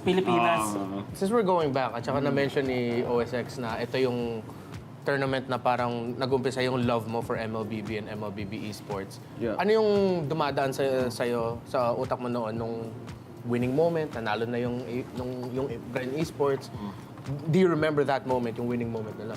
Oh yeah, and actually nung habang nakasubaybay ako dun sa live chat, sobrang gulo na. Gusto ko mag-comment, let's go Philippines eh. Kaso wala na, hindi na ako abot dun. Kaso, nung time na yun, I started to make content out of it for that specific M-series. Para maka-join ako sa nangyari sa Mobile Legends. Wala lang, hindi ko talaga mapapalit yung feeling kasi nangyari siya last year kung saan yung M5 na Game 7, it was Bren Esports. Like, if anyone saw me when APBREN won in M5, hagulgul talaga yung iyak ko. Yeah, man. Because I was brought back. Speaking of hagulgol, a lot of people remember that moment when you cried. Actually, I know you don't keep talking about it, but there are many people who said na nakita ka nila na umiiyak, sila din naiyak. It was emotional for everybody. Nadala din sila when they saw how emotional you were. Pati sila naiyak din. Yeah, and those are the moments that I really would rather focus on. So that you guys understand why I cried at that moment. Because people were messaging, ba't ka umiiyak? Nanalo tayo! Because that was just tears of joy and relief. Again, 4 na casters lang for the entirety of the Filipino broadcast of M2. Medyo strict pa rin. We're starting to slowly get back from the lockdown era of pandemic. Pero the pandemic was a traumatizing experience for a lot of us. At that point, we were wondering, at any point, pwede mahinto yung broadcast na to dahil isa lang sa amin nagkasakit. And that was that pressure, that tiredness. So seeing that felt like a very relieving moment. Not just for myself, but I feel like for a lot of Filipinos, like, sa wakas, we won something. And something to celebrate. Yeah, it was during the pandemic. Pandemic na wala talaga. I just say, yung sobrang wag niyong i-take for granted yung sacrifices ng mga teams and the talents and the production mga time na kasi meron pa yun bago ka mag-quarantine sa Singapore, meron kang self-quarantine. Tapos pag inisip niyo yung timing nun, it meant na yung mga players nagpasko sila at bagong taon together, away from their families. Tapos meron pang chance na hindi sila makalipad. Meron mga scares pa rin eh. Like, I think nagkaroon na scare yung Omega, di ba? At a certain point, yung Bren nagkaroon din na scare na baka hindi sila makalipad at hindi sila ma-accept doon. It was so intense sa mga time na yun. And actually, nung panahon kasi na yun, ako dito talaga ako dapat sa Pilipinas magka-cast noon. Kaya lang, the only reason why, kaya ako nakapag-cast ng Singapore was because may positive doon sa mga casters dapat na ipapadala. So that's why nung nagtumawag sa akin yung Munton, sabi nila, willing ka ba to fly to Singapore? Eh syempre ako, for someone na, alam mo yon, one of the biggest honors na pwede mong makuha yan eh. To get to fly out. And isipin mo yung story na yon na parang nakalipad ako sa ibang bansa, nakapag-cast ako ng pinakamalaking tournament sa MLBB nung nagkakagulo yung mundo. So parang for me, lakasan na lang ng loob yun eh. Parang, sige, tara, game. Okay, quick trivia. Did you guys know that si Flap TZ was discovered by Coach Ducky dahil nag-24 hours live stream? 24 hours! So, nung nagpunta siya ng M2, that was his rookie year. Exactly. Sobrang ganda na kasi yung timeline nun was nung Season 5, nabuo yung Cartesi view na parang off of this C-ball. So parang people are expecting na magandang results for Brent kasi nga super team sila but they couldn't finish yung Season 5. Come Season 6, they drafted nga itong C-Flap. Ang pinaka-testing ground niya was a tournament before MPL. So, nun, ginamit na siya doon. And then doon sa rookie season nga, grabe dominant. They only lost 1 series nung entire Season 6. At saka, naalala ko pa, ang first time ko nakita si Flap na pumasok sa tournament, pumasok siya naka-school uniform. As in talagang uniform, white polo, khaki pants, tapos black shoes. Tinanong namin, anong gagawin niya? Sabi niya, maglalaro po ako ngayon, magpapalit lang po ako ng jersey. Galing siyang klase, pumunta siya dun sa tournament, tapos nakita namin siya. Tapos sabi ko, parang at first may kita mo, parang nakakatawa siya, pero nakikita mo na parang gustong-gusto talaga ni Flap na mag-succeed. And with everything na alam na natin ngayon, di ba, nakikita natin na talagang nag-succeed nga siya. Now, mag-move on naman tayo from M2. We're gonna move on to M3 World Championship. So, if you can pull back some memories, and again, I want you guys to come up with one word that best describe M3 World Championship for you. Run, Marco. Wow. Party. Party. It was a party. It was a party. It was a party. Okay. I think for me, emotional. Yeah. Sobrang emotional din. Well, for me personally na time na yun kasi ganun pa rin, sobrang struggle. Nandun ka rin, Mara, it was a, I guess, challenge for us na time na yun. For me, it's an endurance test. Siguro sa akin, hindi siya beginning eh. Pero parang dito na-legitimize kasi yung talagang lakas ng Pinas na sinasabi nila. So now we're gonna watch the M3 World Champion. BTK versus Blacklist. Oh, this was already the lower bracket finals. Ang iconic dito ni Victor kasi is the Cho na tank build. Cho was damage build before. Then Edward Balboa was born. At for some reason, BTK, binigay nila yung Matilda, yung may Venus, which we thought was quite questionable na mga time na kasi sobrang lakas ni may Venus with this hero. Oh, M3 was also the year na people haven't figured out yung Lord Dance. Hindi pa nila alam. Only Blacklist International does the Lord Dance na ginagawa nila na nag-bait sila, nagpo-poke, and then they're waiting for the sustain. And BTK was really not prepared for that one. Grabing comeback na to, guys. On game 1. Yes, this was game 1. So, Lancelot ni Kyrie was already very dominant. Ito yung... Ay, ang ganda ng play na to. The Barrett's game ni Wais. Kaya ako na-inspire mag-Barrett's eh. Napakalala nito. So this was a very memorable tournament for me. It was my first international tournament. Yes. And then I remember that time, because I came from courtside reporting, right? Yeah. So I was trying to mix a little bit of courtside. Yeah. So I would go to the rooms and then tweet about everything that I observed. Then I remember saying one time na na-observe ko doon, si Venus, doon ko nakita yung leadership ni Venus. Na sobrang vocal niya. I remember it was against PTK. Nag-Beatrix si Oheb. Tapos on the way back, Venus was asking, comfortable ka ba? Gusto mo ba mag-stick sa Beatrix? And dun ko nakita, dun sa players lounge nila, na kapag si Venus nagsasalita, lahat nakikinig. And Venus would ask everyone's input. Everyone's input. Dun mo makikita how effective Venus is as a leader.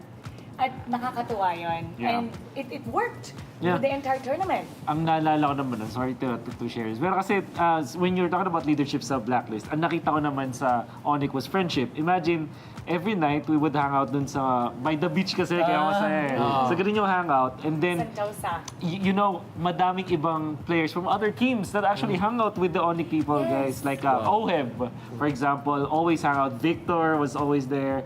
Skylar was always there. Madami talaga mga nag-hangout nun with the Onyx page. Itong lineup din na to ng Onyx, yung Blacklist International, we know na madami pa silang ipapanalong championships after this Grand Finals appearances. Pero ang Onyx PH lineup na to, Marky, Dilarski, Baloyski, Kyrie, Miko, Hatred, tapos Ryota. Ryota, Miko. Sila yung pinakamalaking what if ko sa MPL-Philippines. Na parang kung nagtuloy ba tong team na to, ano ba yung naabot pa nila? Fun fact about M3, at sobrang nakakatuwa because after we saw them win, nakita naman natin where they used their prize money. So most of the players received their first million and most of them got a house right after. So sino nga ba? Sunod-sunod yung mga posts nila dun eh. I fairly remember syempre V-Wise, Eson, yung meron silang spade, yung may pala. Meron sila doon. Yung groundbreaking. Ceremonial. But majority of them had that. I think si Haji naman parang went on to get a business and same with Oheb, alam mo yun.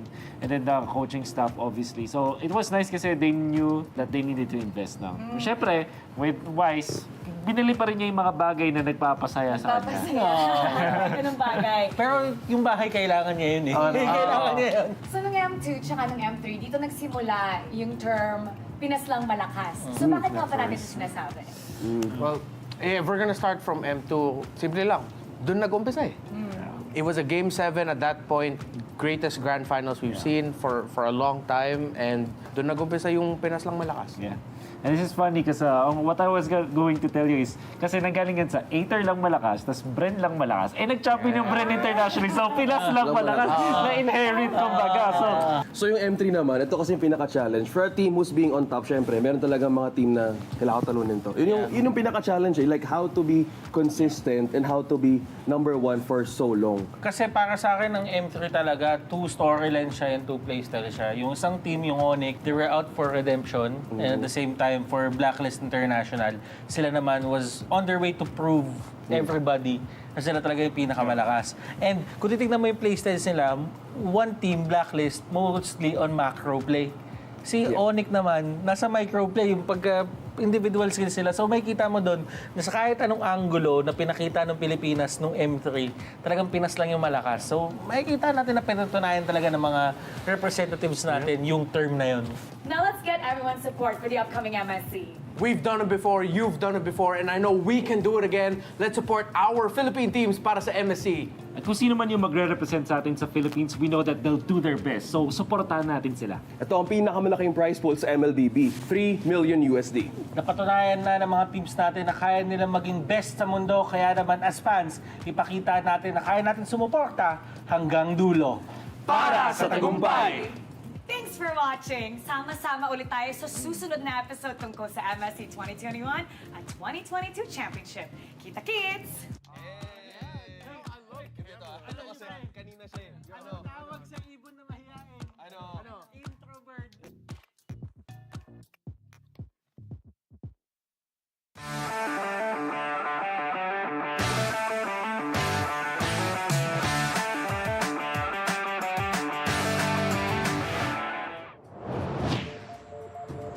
Hindi ko pwede itong piliin mga hero na to.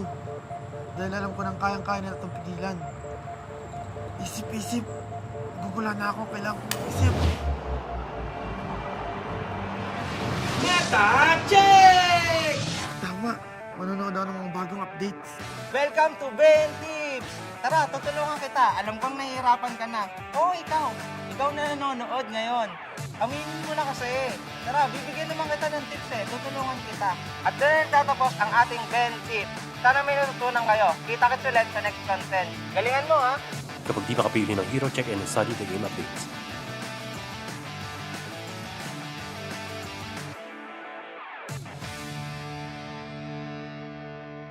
For more #tagumpay tips, nood na ng MPL Philippines sa YouTube at TikTok. Friday to Sunday, 4 p.m. MPL na. 4 p.m. MPL na! 4 p.m. MPL na! 4 p.m. MPL na! 4 p.m. MPL na! 4 p.m. MPL na! 4 p.m. MPL na!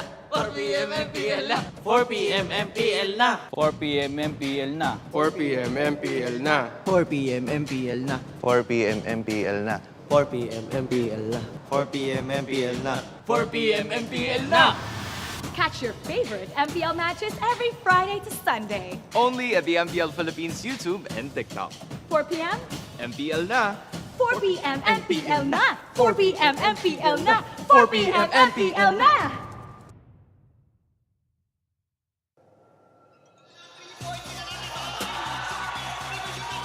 Walong kupunan yung nagsimula. Sinubaybayan natin ang kanilang mga laban. Nagpakita ng lakas. Sa loob at labas ng laro.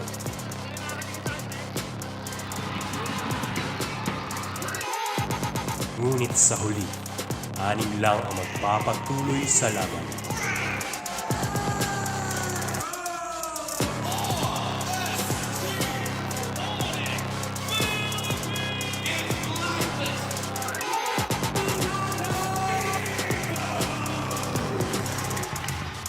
Sino ang magiging kampiyon? Sino ang tunay na magtatagumpay? Abangan ang huling laban para sa tagumpay. MPL Philippines Season 3 Grand Champions!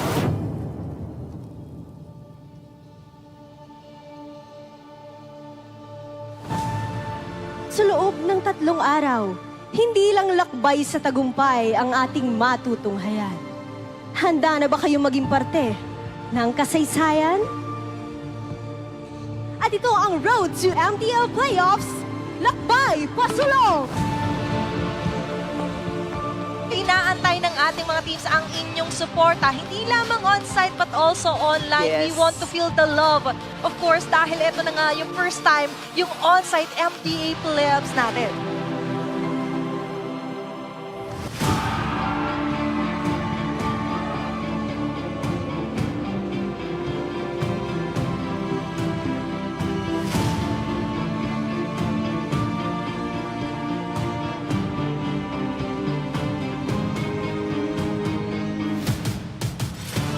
RRQ Kaito versus Echo Proud for the MPL Philippines Season 3 Grand Finals.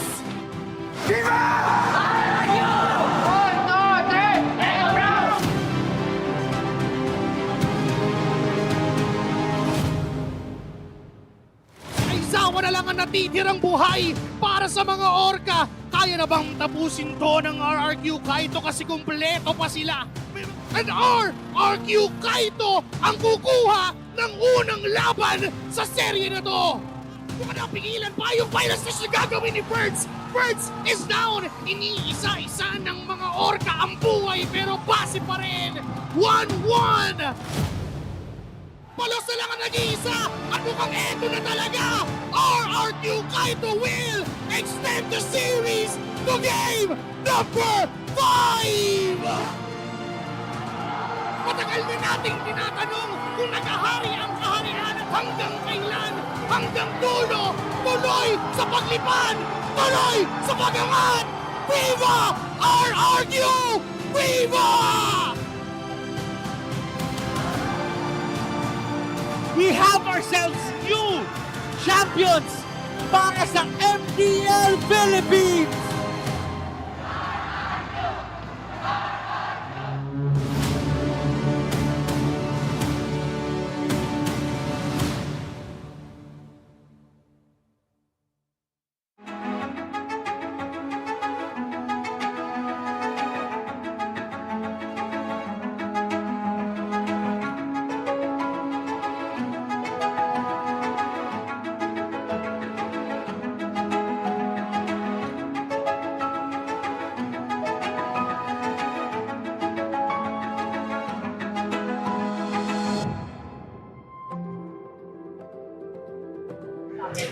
Siguro po nag-struggle po ako. Nung nag-start po ako maglaro, wala po akong kalaro kasi syempre babae daw po ako, ganun, baka mahina, ganun. Pero yung hindi po support yung parents ko sa akin. Kasi ano yun, may mga bootcamp syempre strict yung parents, kaya ayaw nila na ganun. naghanap po ako ng mga kasama ko maglaro, mag-grind, hanggang may nabuo po kaming team, tapos doon po nag-start. Kasi nararamdaman ko po sa sarili ko na may laro po talaga ako. Hanggang sa umabot po ako dito, yun, sinusupport na po nila kasi may mga napapala na po ako. Sinasabi nila sa broadcast, unang-una, yun, sa akin, sinabi, ano gagawin mo dito? Actually, nung first time ko din na pumasok sa production, especially outside the gaming, hindi din siya same na parang tinatanggap yung babae in the industry. Ano po siya, overwhelming, and kasi po parang bibigyan po ng highlight yung mga girls po na may world pala sa ML community na pwede yung babae. Ako yung super happy. I'm really happy with the hashtag Road to MWI, with the qualifiers itself. I personally casted as well during the qualifiers, and I'm super proud of the female athletes na nakikita natin na naglalaro. And at the same time, to be an on-site event, parang it's a step closer to that big dream of inclusivity in esports. Road to MWA is just perfect. Like, road talaga siya, lakbay, pasulong talaga siya. Bigyan natin ng chance, mga kababaihan, para ilabas nila kung ano talaga yung potential nila when it comes to esports games and esports tournament. I'm very happy and excited at the same time because I was just once a female player as well. And now I'm seeing the girls on stage na playing and showing that us girls also have the talents to compete in the scene. First of all, ang masasabi ko lang ay sa wakas, dahil nandito na ngayon tayo sa on-site event at live na napapanood ang ating liga para sa mga kababaihan. Para sa akin, sa wakas, nabigyan na ng isang mas magandang platform mga kababaihan at hindi na natatakot yung mga babae na sumali sa mga ganitong liga kasi nabigyan kami ng pagkakataon na ipakita ang galing din sa MLB. For me, as a MLBB streamer na babae, super happy ako na finally meron na tayong MPL for women gamers.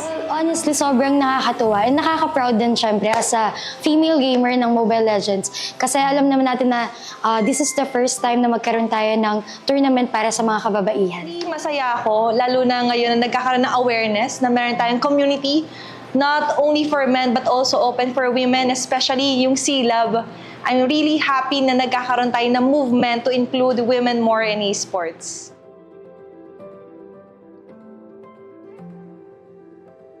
Probably more on the representation in terms of the bigger tournaments. Now that we're creating a platform wherein it's created by women and also by women, it's somehow a call for them na it's about time to go outside their shells and maybe venture more on the esports side, and alam nila na hindi sila nag-iisa doon sa laban nila sa lakbay pasulong.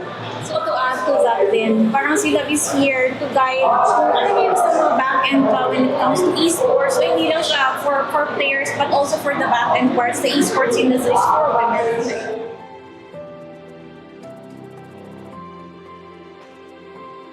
Ang mensahe ako sa tanan nga mga mama, kanay mga anak na gusto nga usod or try or imhil, suportahan na lang nato kay sa gusto nila nga buhaton, like pareha sa imhil, maipakit, ma-show nila ang ilang talent o ang ilang passion nga sa ML. Ako lang sabihin sa inyo na itong generation natin ngayon, hindi siya same as what we think na lalaki lang yung pwede.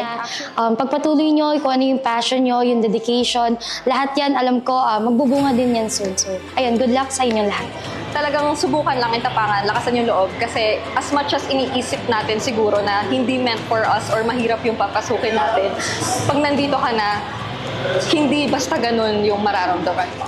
Experience is still the best teacher out there. And ang maganda ngayon sa community natin is willing yung mga fellow women natin na tulungan yung isa't isa. So it's really healthy na mag-reach out ka din if ever you need help to pursue your dreams. So huwag kang mahiya dahil may lugar ka para dito at huwag kang matakot na ipakita kung sino ka.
Hey, come on.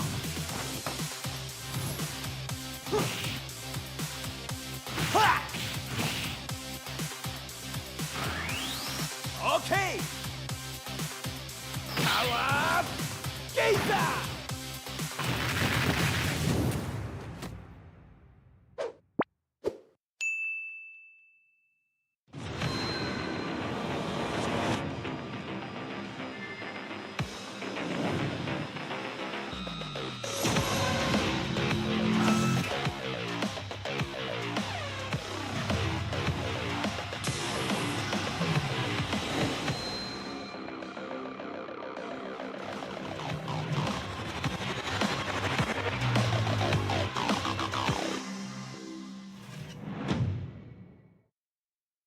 ba may one time may nangyaring insidente? Ay.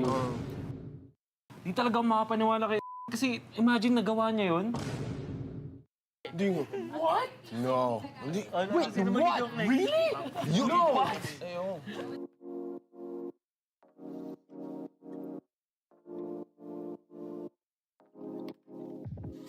Hi everyone! Welcome back to the Philippines' most important championships.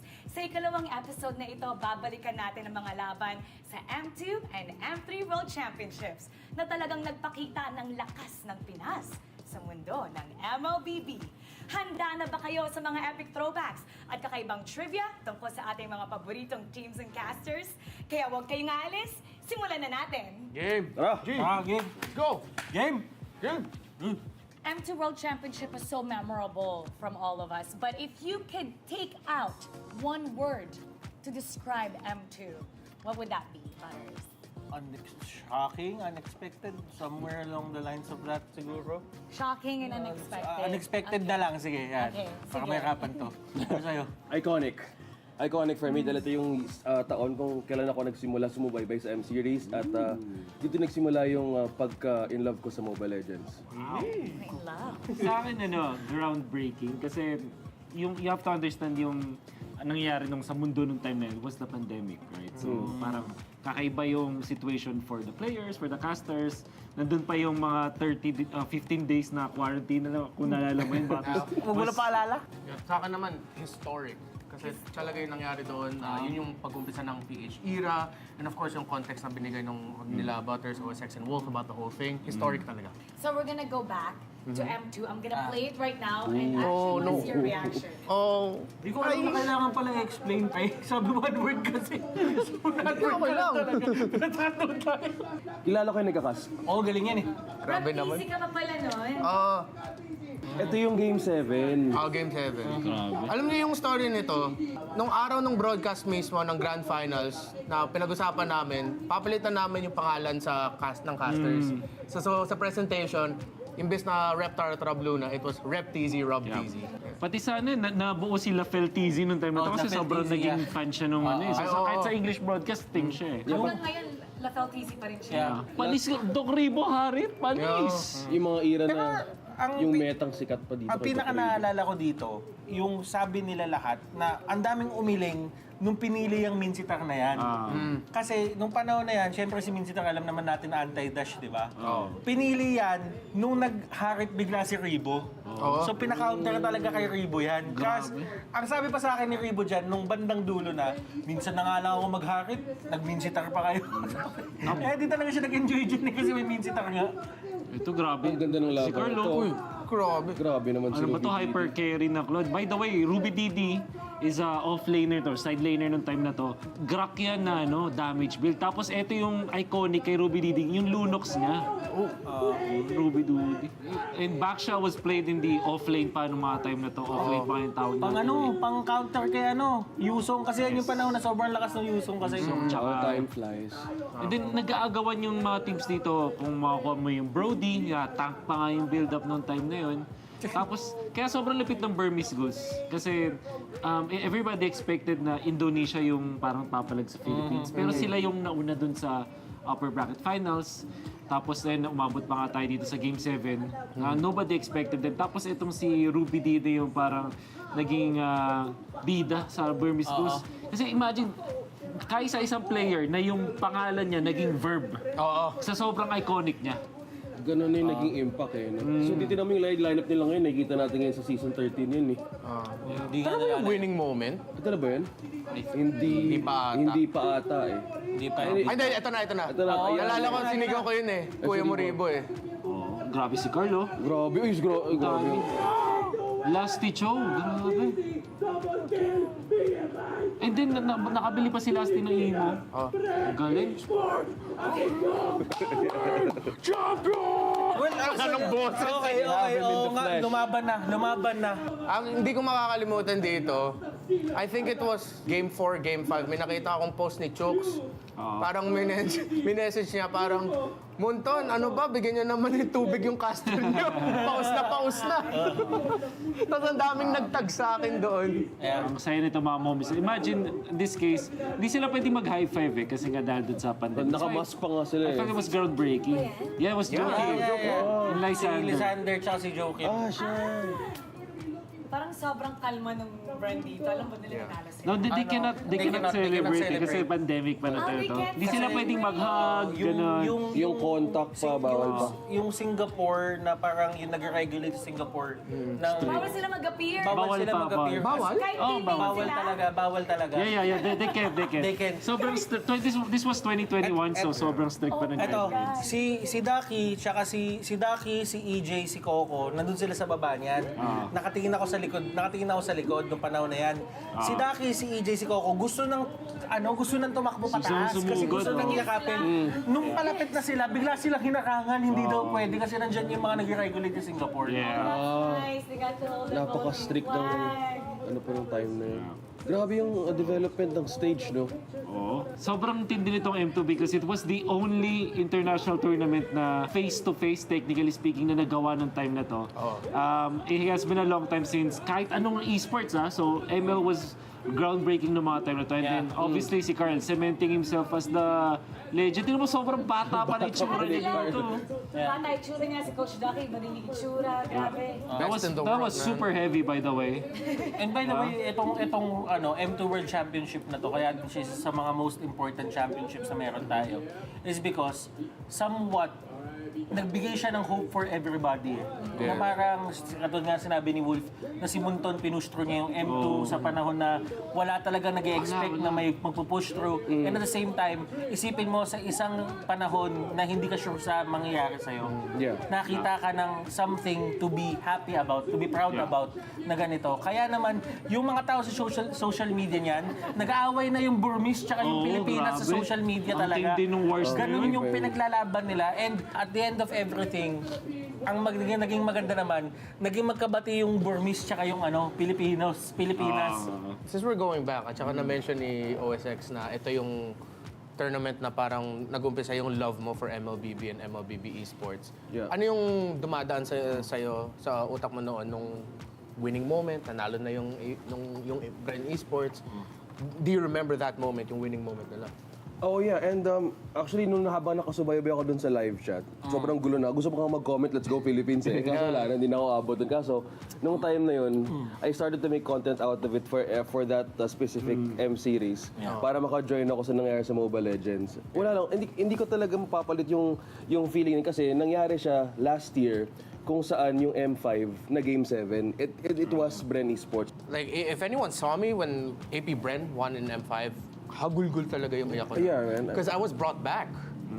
Speaking of hagulgol, a lot of people remember that moment when you cried. Actually, I know you don't keep talking about it, but there are many people who said na nakita ka nila na umiiyak, sila din naiyak. It was emotional for everybody. Nadala din sila when they saw how emotional you were. Pati sila naiyak din. Yeah, and those are the moments that I really would rather focus on. So that you guys understand why I cried at that moment. Because people were messaging, ba't ka umiiyak? Nanalo tayo! Because that was just tears of joy and relief. Again, 4 na casters lang.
Pinash Malakas, Pilipinas, malakas Kahit anong lane, we become the monsters.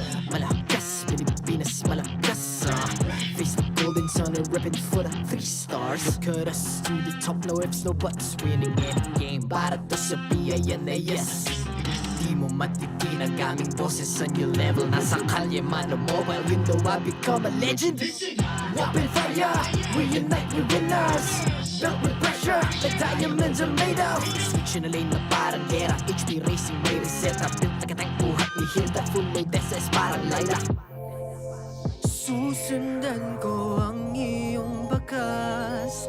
Kasama patas, tagumpay natin to. Dahil tayo'y malakas.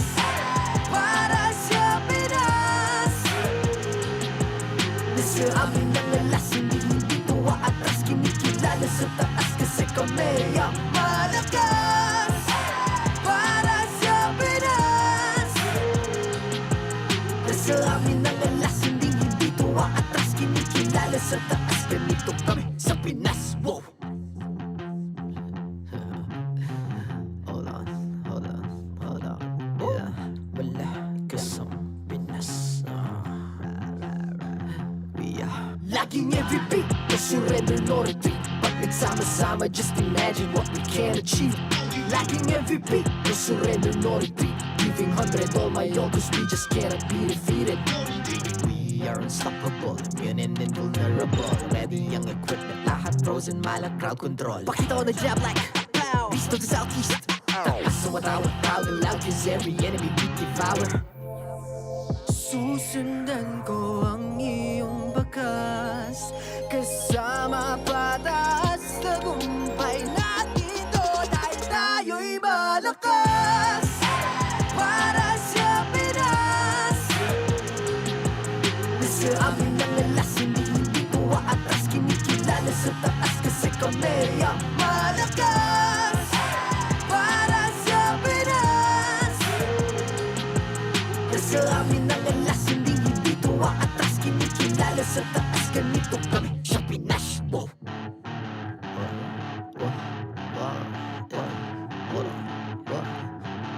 Malakas, Pilipinas, malakas kahit anong lane, we become the monsters. Malakas, Pilipinas, malakas face the golden sun and repping for the 3 stars.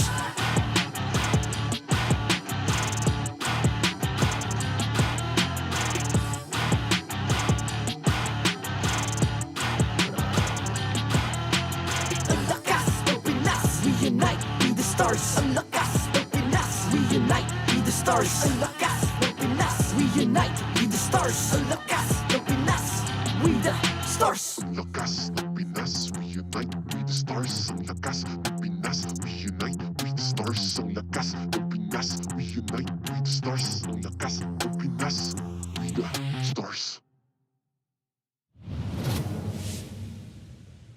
The 13th season of MPL Philippines is brought to you by the following sponsors. Smart, the official telco partner of MPL Philippines Season 13. Infinix GT Series, outplay the rest. Experience the MPL-PH Season 13 action live at SM South Mall Events Hall in Las Piñas City. Get your tickets now via SM Tickets. Don't miss any MPL-PH action by following our official Facebook page and subscribing to our YouTube channel. Follow MPL-PH on TikTok as well for more content. Don't miss the latest news and updates about the MLBB Philippine esports scene through our esports news tab. Visit the esports page on your MLBB app now and be a part of Lakas ng Pinas. To ensure the equality and fairness of our games, MPL Philippines is also monitored and supervised by the Games and Amusements Board.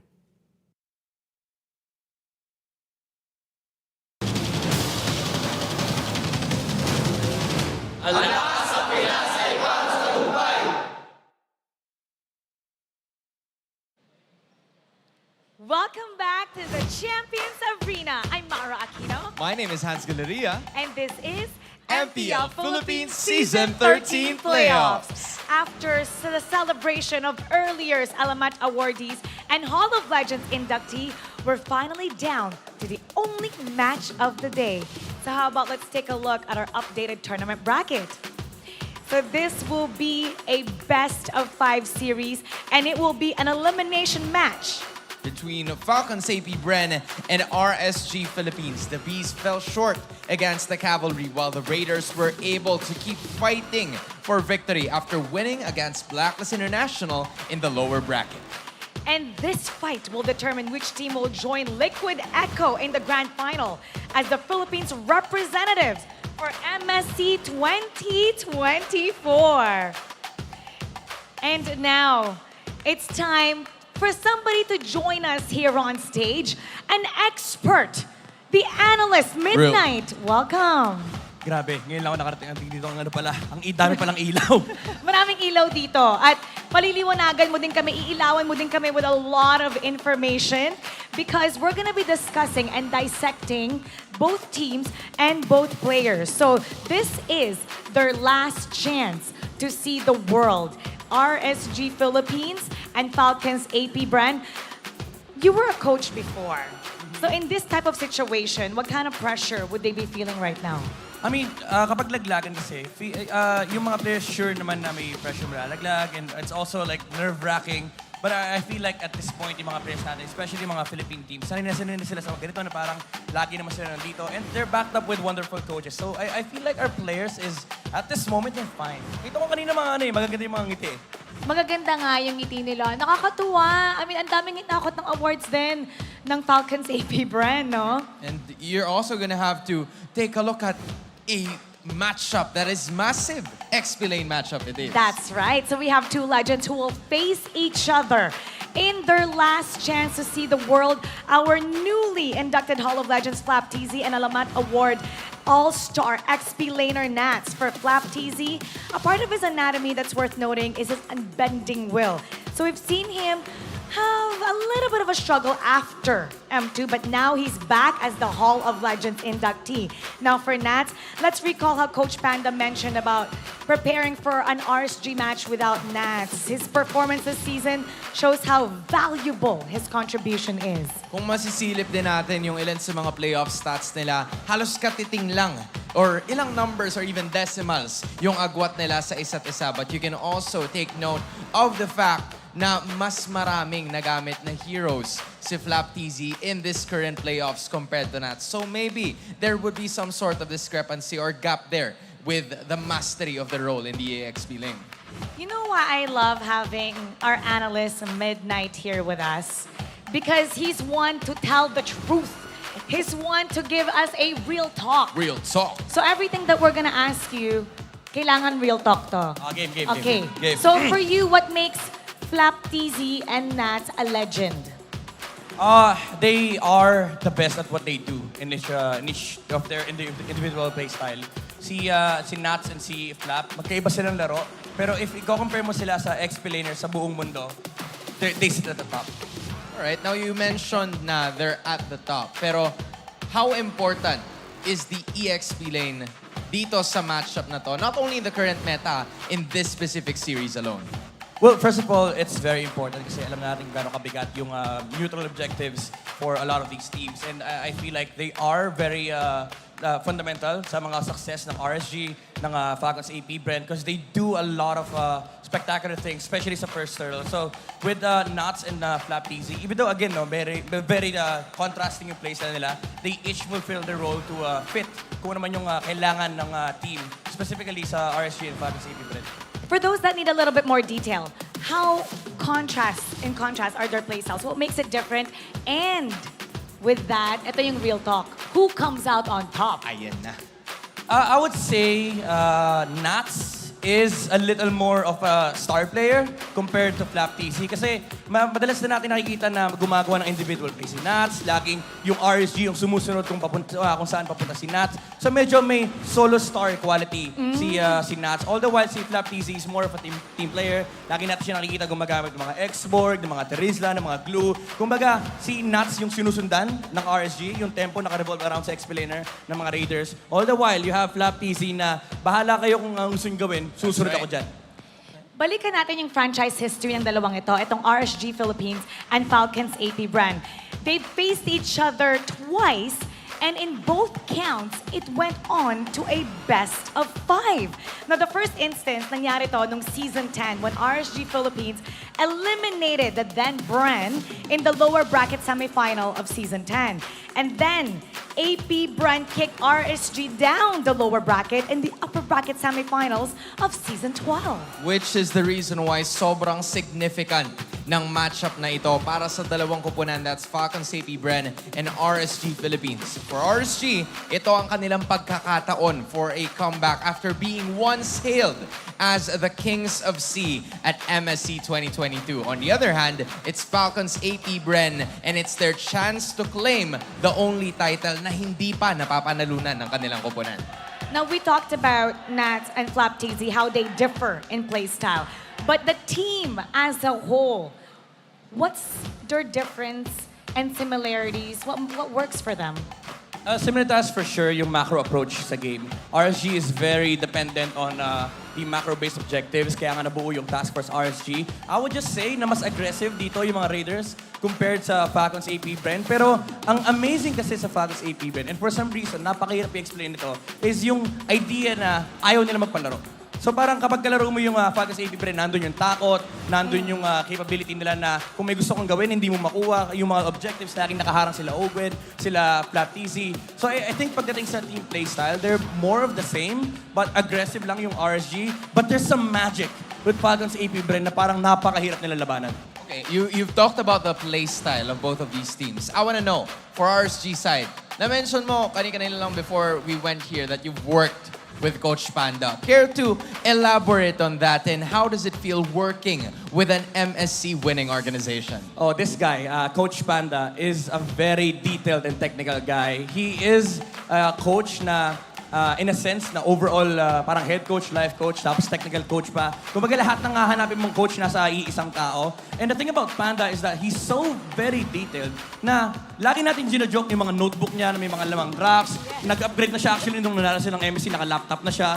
So nandun na yung mga stats. Pero ang kinagandaan kay Coach Panda is every single match na haharapin ng RSG, yung mga players yung nakarelax na, sa kanya, hanggat hindi pa nauupo yung players, nag-aaral talaga siya. Kaya kita ko siya kahapon nung naglalaro sila dito. Up to the last second na tumayo yung mga players niya at naupo siya sa upuan ng booth natin. Siya nakatingin sa laptop, parang kausap niya si Light, parang pwede natin gawin to, adjust natin to. So, he's actually doing that right now. Hanggang, We could see right him. on cue. And he's right there in front of his laptop. He's actually writing things na napaka-accurate mo. Coach Panda, we're talking about you. Yeah, very detailed na coach. And I think it helps a lot yung Raiders here. Kasi yun yung advantage na meron kang ganitong coach. Yung player, ang trabaho na lang is maglaro. It takes a lot of the things in the plate of the players. Okay, so seeing both teams, what makes RSG Philippines worthy to face the other opponents in MSC? Ano yung edge nila kumpara sa mga taga-ibang bansa? And yung sa Falcons APBREN, what makes them MSC worthy? Well, both teams are worthy because they belong to the best league in the world. Sorry, pero they belong to the best MPL in the world. But in terms of, let's say, with each respect, na Falcons APBREN and RSG, I feel like for RSG, they deserve it because they were once hailed as the Kings of C. And they deserve to do it in the international stage. Now that MSC is now the mid-season cup, kasali na yung ibang region na mararamdaman kung gaano kalakas yung Pilipinas. And with Falcons APBREN, deserve din actually ni GOAT na si Few na kunin yung nag-iisang titulo na nawawala sa cabinet doon sa bootcamp. Alright. Amazing personnel, amazing coaching staff. But we will boil down to this series alone. Ano bang kailangan gawin ng dalawang koponan para makuha nila tong series and to represent the Philippines in MSC? I feel like it has to come down to the coaching staff. The players, we all know they're fantastic, they're magnificent. Alam nila kung ano ginagawa nila sa game. Pero what separates a winning team from a losing team is alam mo kung paano lalabanan yung kalaban mo and your ability to reset yung players as the series go along. And I feel like medyo magsasakalan si Coach Ducky dito, tsaka si Coach Panda. Hindi naman literal, pero when it comes to the draft and pre-game strategies, yung mga chino-choke yung strat ng kalaban, ina-outdraft or may chino-choke na specific player sa team. So I think it comes down to the strategical approach ng dalawang coaches natin. Okay, ito yung kailangan kong real talk from you. We're gonna put the neck pillow. The invisible neck pillow. Okay. Basta walang penalty. Which team has the higher probability of taking this match to join Liquid Echo in the Grand Finals? Sorry, Coach Ducky, pero I'd say RSG. Oh, okay. The thing about RSG and the thing about Coach Panda is once na makaharap mo siya, for sure, pwede ka mabulag sa una, pwede silang ma-outdraft, pwedeng matalo yung players niya sa play style. Pero in terms of preparation, this guy knows how to deal with a lot of the teams na nakakaharap nila. That's a very good example, no? Pag ginamit natin yung MSC, last time na nandun sila sa Southeast Asia, lahat nung nakalaban nila once, hindi sila natalo ulit ng pangalawang beses. So I feel like may advantage si Coach Banda dahil nakita nila kung paano tinalo ng Liquid Echo kahapon ng Falcons APBREN. Tignan natin if that analysis is going to be accurate. And you know, we also want people to join our broadcast. We have the MSC Matanglawan Challenge. So for everybody watching online, watch out for the trophy because we're gonna be announcing the winner later on after the playoffs. Not only that, they also have a chance to get 2,000 MLBB diamonds. So all you need to do is to look for the MSC trophy element, whether it's on your screen or whether it's in the arena, and point to that MSC trophy element and use the hashtags MPL-PH S13, #Lakas ng Pinas, and #MSC 2024. Ako excited na ako. So kailangan na natin simulan etong lower bracket final. This is a matchup for MSC 2024. It's RSG Philippines versus Falcons APBREN. Casters, pasok!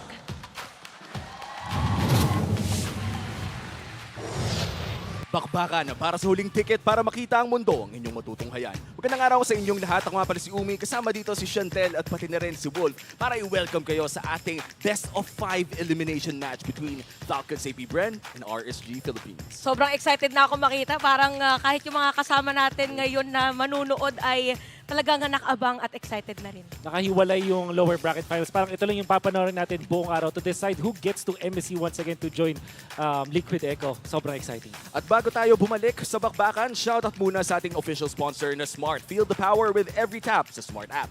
Easy na ang pag-manage ng prepaid and postpaid accounts, pagbili ng promos, pagbayad ng meals, at mag-redeem ng rewards dahil lahat ng yan ay nasa iisang app. I-download na ang Smart app, ang tanging app para sa Smart Signature, Infinity, Bro, TNT at PLDT prepaid home Wi-Fi. Ayan na talaga ang all-in-one, parang si Wolf lang na all-in-one, masasabi natin all-in-one na analyst talaga. And of course, shoutout din sa official sponsor natin na Infinix. Infinix GT Series, outplay the rest. Brought to you by Infinix, the official sponsor of MPL Season 13.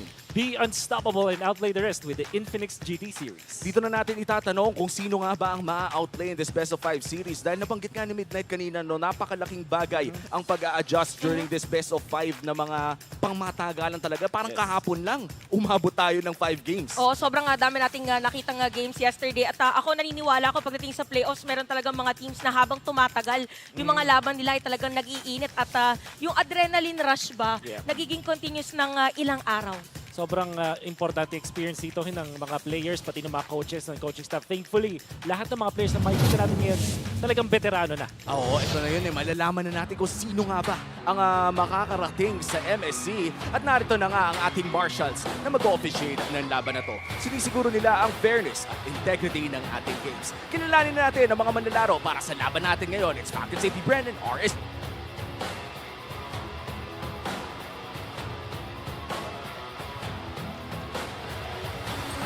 Into the lower bracket. Can they sink the Raiders so that they can defend their home soil crown? They're the champions of the Philippines and the reigning champions of the world, Falcons APBREN.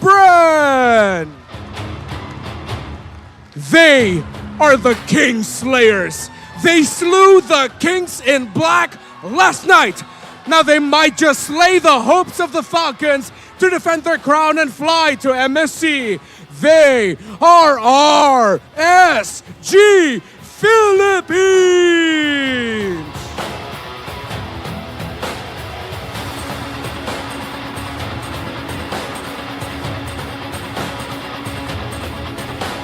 Please give a warm welcome for the Infinix Coach of the Season, Ducky, who is at the helm for Falcons APBREN, while the legendary Coach Banda will navigate RSG Philippines.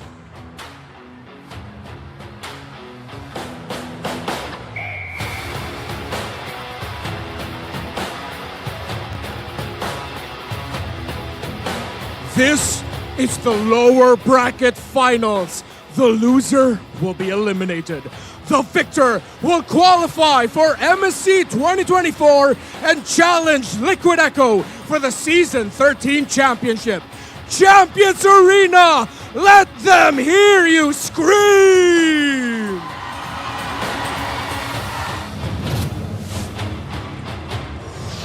At hindi lamang kindatan ang labanan dito dahil intense ang laglagan. Elimination match na ito. Let's welcome Super Marco, Kyle TZ, Few, Flap TZ, and Ogwin for Falcons APBREN. Ang lineup na nagbigay ng napakaraming kampyonato para sa Pilipinas, dito masusubukan kung gaano nga ba talaga sila kalakas. Dito masusubukan kung gaano ka-veteran ang kanilang leader at dito mas makikita kung gaano nga ba sila ka-emotionally prepared sa pressure na bit-bit ng kanilang kalaban. Dahil mahirap ang kanilang halaban, it's RSG Philippines. We have Kusei, Demon Kite, Aqua, Nats, and Light. Very solid performance mula sa RSG Philippines, pero may mga times na parang nakikita natin na questionable. Ngayong araw para sa RSG Philippines, kailangan kalimutan nila yung day 1 ng playoffs. Dapat ngayon, yung mood nila katulad nung kagabi kung saan very dominant sila. Grabe, no? Itong masasabi natin na talagang pang one game at a time na lamang. Kailangan talaga tuloy-tuloy ang momentum. Tignan natin ang ating team head-to-head. Wolf, ano bang napapansin natin dito? Damage taken per death ay importanteng tignan. Siguro ito na yung pwede tayo mag-zoom in sa dalawang teams na to. Dahil alam natin yung RSG, gusto nila yung mga pick-offs. While for APBREN or Falcons APBREN, nag-focus sila sa pag-sustain muna, pag-teamfight as 5, tsaka sila sumusugod as a snowball. So, dun pa lang malalaman natin na magkaiba ang playstyle ng dalawang teams na to. And looking at the additional stats here, medyo mirrored ang ating napapansin. No? Pero parang mas holistic yung sa Falcons APBREN. Oh, parang pagdating doon sa objectives, mas mataas yung sa Falcon APBREN. So pwede siguro nga i-capitalize dito ng side ng RSG, pwede na i-improve para talagang ma-exploit yung weakness ng APBREN is kung paano sila mag-team fight doon sa mga objectives. And usually, no, kapag tinitignan natin ang mga ganitong stats, especially for our top teams, ay talagang malapit ang mga numero dahil ang regular season nila, ay masasabi natin na talagang napakaganda ng mga naging takbo because as far as I know, the remaining teams that we have are the top 3 teams as well during the regular season. At napakaganda na kanilang performance. Interesting to, dalawang veterano yung makikita natin. Andiyan na si Few, ang idol ng mga kids, and then there will be Aqua na for some reason ngayong season 13, sila yung masasabi kong pares yung playstyle. Yes, Medyo yes. Sitting back, nag-focus sa objectives. Minsan nakikita natin si Aqua nang mag-pop off na magkaroon ng killer instinct, pero kung papansinin natin, napaka-objective based ng dalawang mid laners na to. Tsaka if I'm not mistaken, silang dalawa din yung mid laners na parang meron biglang ilalabas na kakaibang hero. Like for example, may history si Few na ginagamit yung Gushon, si Aqua naman siya yung gumamit ng Odette. Oh, yes. At sila dalhin yung dalawang mid laners na humahampas sa base. Ayan, para tapusin At ang feeling ko, ang pinaka nakakatawa para sa akin talaga yung yung nana ni Few na bumaba na talaga ng base. Na these two mid laners, alam nila kung anong kailangan nilang gawin to win. Hindi porket mage ka, pabato-bato na lang ng mga abilidad. Kadalasan, pwede mo rin namang tamaan ng base gamit ang iyong basic attack. Now, alam naman natin hindi 1v1 ang laruan dito sa ating MLBB, especially in this level of professional play. Ang tapatan ng ating mid lane ay magbo-boil down din sa execution ng mga teams natin. Maya-maya lamang ay makikita na natin ang ating Infinix keys to victory. Ano ba ang pwede nating tignan dito, Wolf? Well, tignan natin para sa Falcons APBREN, entertain the entertainer. Ibig sabihin, pansinin natin siya. Hindi pwedeng hinahayaan natin si Nats Entertainment na gawin yung mga ginagawa niya dito and make Flap TZ work for it as well. Para naman sa RSG, go with Aqua's flow. Hayaan natin na makagawa ng mga clutch plays at very impactful na mga moves etong si Aqua. Hindi lang sa heroes, pati dun sa mismong ginagawa niya. Katulad ng Louis na napanood natin mula sa kanya kahapon. At lastly, contest heroes that strengthen the map presence it is true, labanan ng mapa dito sa laban na to. O, ang galing ng map IQ ng parehas na kupunan na to. In fact, blue side ay mapupunta sa kamay ng Falcons APBREN kahapon at hindi lang kahapon kundi halos sa buong regular season ay kadalasan Fred rin ang nakikita nating first pick. Ganun pa rin ba ang ating makikita pagpasok dito? Feeling ko parang it's about time na baguhin din talaga. Kaso may mga ma-open din na mga heroes. Pero most probably siguro umpi sa Game 1, Game 2, ma-open pa rin si Fredrin. Tapos biglang pwedeng magbagong ihip ng panahon. Ganun na ganun yung nakikita ko sa dalawang teams na to. Kasi playoff MLBB na eh. Elimination MLBB na eh. Go with what works na lang. So, napansin natin kahit yung Echo mismo, parang nagsisettle sila dun sa mga comfort picks. Parang minsan, alam natin na yung carry viable sa mga games pero hindi yun yung best option. Pero dahil favorite siya ng mga players at ng mga teams, pipili yung tipong maka-carry, the Rogers, those signature picks. At yung Dragon, for example, na nakita natin mula kay Sanford, di ba? Parang specifically for the playoffs, biglang naging meta siya, yung Yuzong. Talagang yun yung pinagagawan. I think Fredrin yung hero na yun dito sa series na to. And the best part about our drafting is kadalasan kung anong ginagamit ng ating mga top picks or top teams ay sila naman talaga nagde-dictate ng ating meta. Kaya naman papasok na tayo sa drafting stage. Pinakaunang laro sa best of 5 series ito between RSG Philippines and Falcons APBREN. Sino kaya ang unang makakakuha ng momentum? Once again, it's Falcons APBREN dito sa blue side. Red side naman ay mapupunta sa kamay ng RSG Philippines. Looking at the bands, mukhang hindi natin makikita ang paborito nating jungler this game 1. So, ang next na favorite natin ay si Barat sa ngayon. Sa tatlo, ayun na, nabanay back siya, nabanay Fredrin, Barat si natitira. Parang mag-uubusan na sila no? Exactly. Pero may chance na magkaroon ng assassins which we found out na ginagamit, for example, ng Team Liquid Echo. This time, APBREN, si Kyle TZ gumagamit ng Fanny. But I think yung mga Nolan and yung Ling ay ko-consider din. Lalo na kasi so far bukas si Angela, no? Yes, and Dewey, no? Binanggit natin to kanina. Tatanggalin din ito ni Coach Ducky. Chip, may chance ba tayong makita ang isang chip this time around? Mataas ang chance. Mataas yung chance. Merong team talaga nagpa-prioritize specifically for Falcons APBREN. Mathilda, baka ma-open din. Feeling ko pinag-iisipan talaga ni Coach Panda. Bibigay ba talaga na o-open ba natin yung Mathilda? Pero Arlot's gonna be open. Ang dami pala. With the backshot, tsaka yung Minotaur, ito yung mga bands na usually hindi natin nakikita. Ang dami na open. I believe ang dalawang teams na to, in fact, ay magmamadaling kunin yung Mathilda. So, this could be a potential ban from RC unless ibibigay nila tapos siguro kuha sila ng Angela Barats para sa kanila. The Angela Barrett, so one of the most potent combos na makikita natin sa jungle. Pero mukhang tatanggalin nila ang Mathilda. Arlot is open to take. Kukunin kaya agad ito ng Falcons APBREN. Kasi flex pick dalawa yung pwede gumamit sa kanila. Mula M5 pa lang, mula Season 12 pa lang, ginagamit na ng Falcons APBREN yung Arlot na yan. But instead, it's Novaria. Bumalik na tayo sa point na priority na ulit.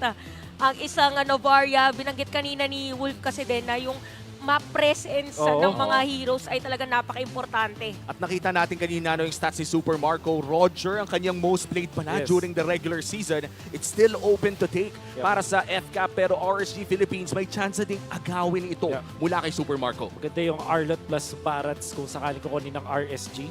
At dahil naban na din yung itong Harith, may potential din na kunin na agad yung Moscow. FCAP is a team that also prioritizes yung favorite ko ngayon na siguro hindi pa natin masyado na zoom in. Sino? Yung Moscovaria. Maganda kasi kumakapal talaga yung yung hitbox. Alam mo yung parang pinataba yung barbecue para pag isang tuhog lang lusot ang lahat. Pero mukhang Yuzong and Feramis sa magiging lock-in ng RSG Philippines. Anong mababasa natin dito? No? Napakaagang Yuzong pick ang ating napapansin. Alam natin na dahil wala na si Harith, puro mga marksman na yung mga makikita natin sa gold lane. Which then makes it so na yung Yuzong ay parang tumataas yung value niya. Kasi parang may one-shot potential siya. So, ginawa din nila ito is kumuha ng Faramis para may kasabay si Yuzong na talagang hindi siya titigil na pagsugod dun sa kanyang mga katapat. So, for Falcons APBREN, kailangan nila maghanap ng hero na pang-burst dun sa extra shields. Edith ay surprisingly din pinaprioritize ng mga teams recently. Parang dual purpose kasi siya di ba? At the end of the day, parang bigla siya nagiging marksman din regardless kung saan lane siya mapupunta.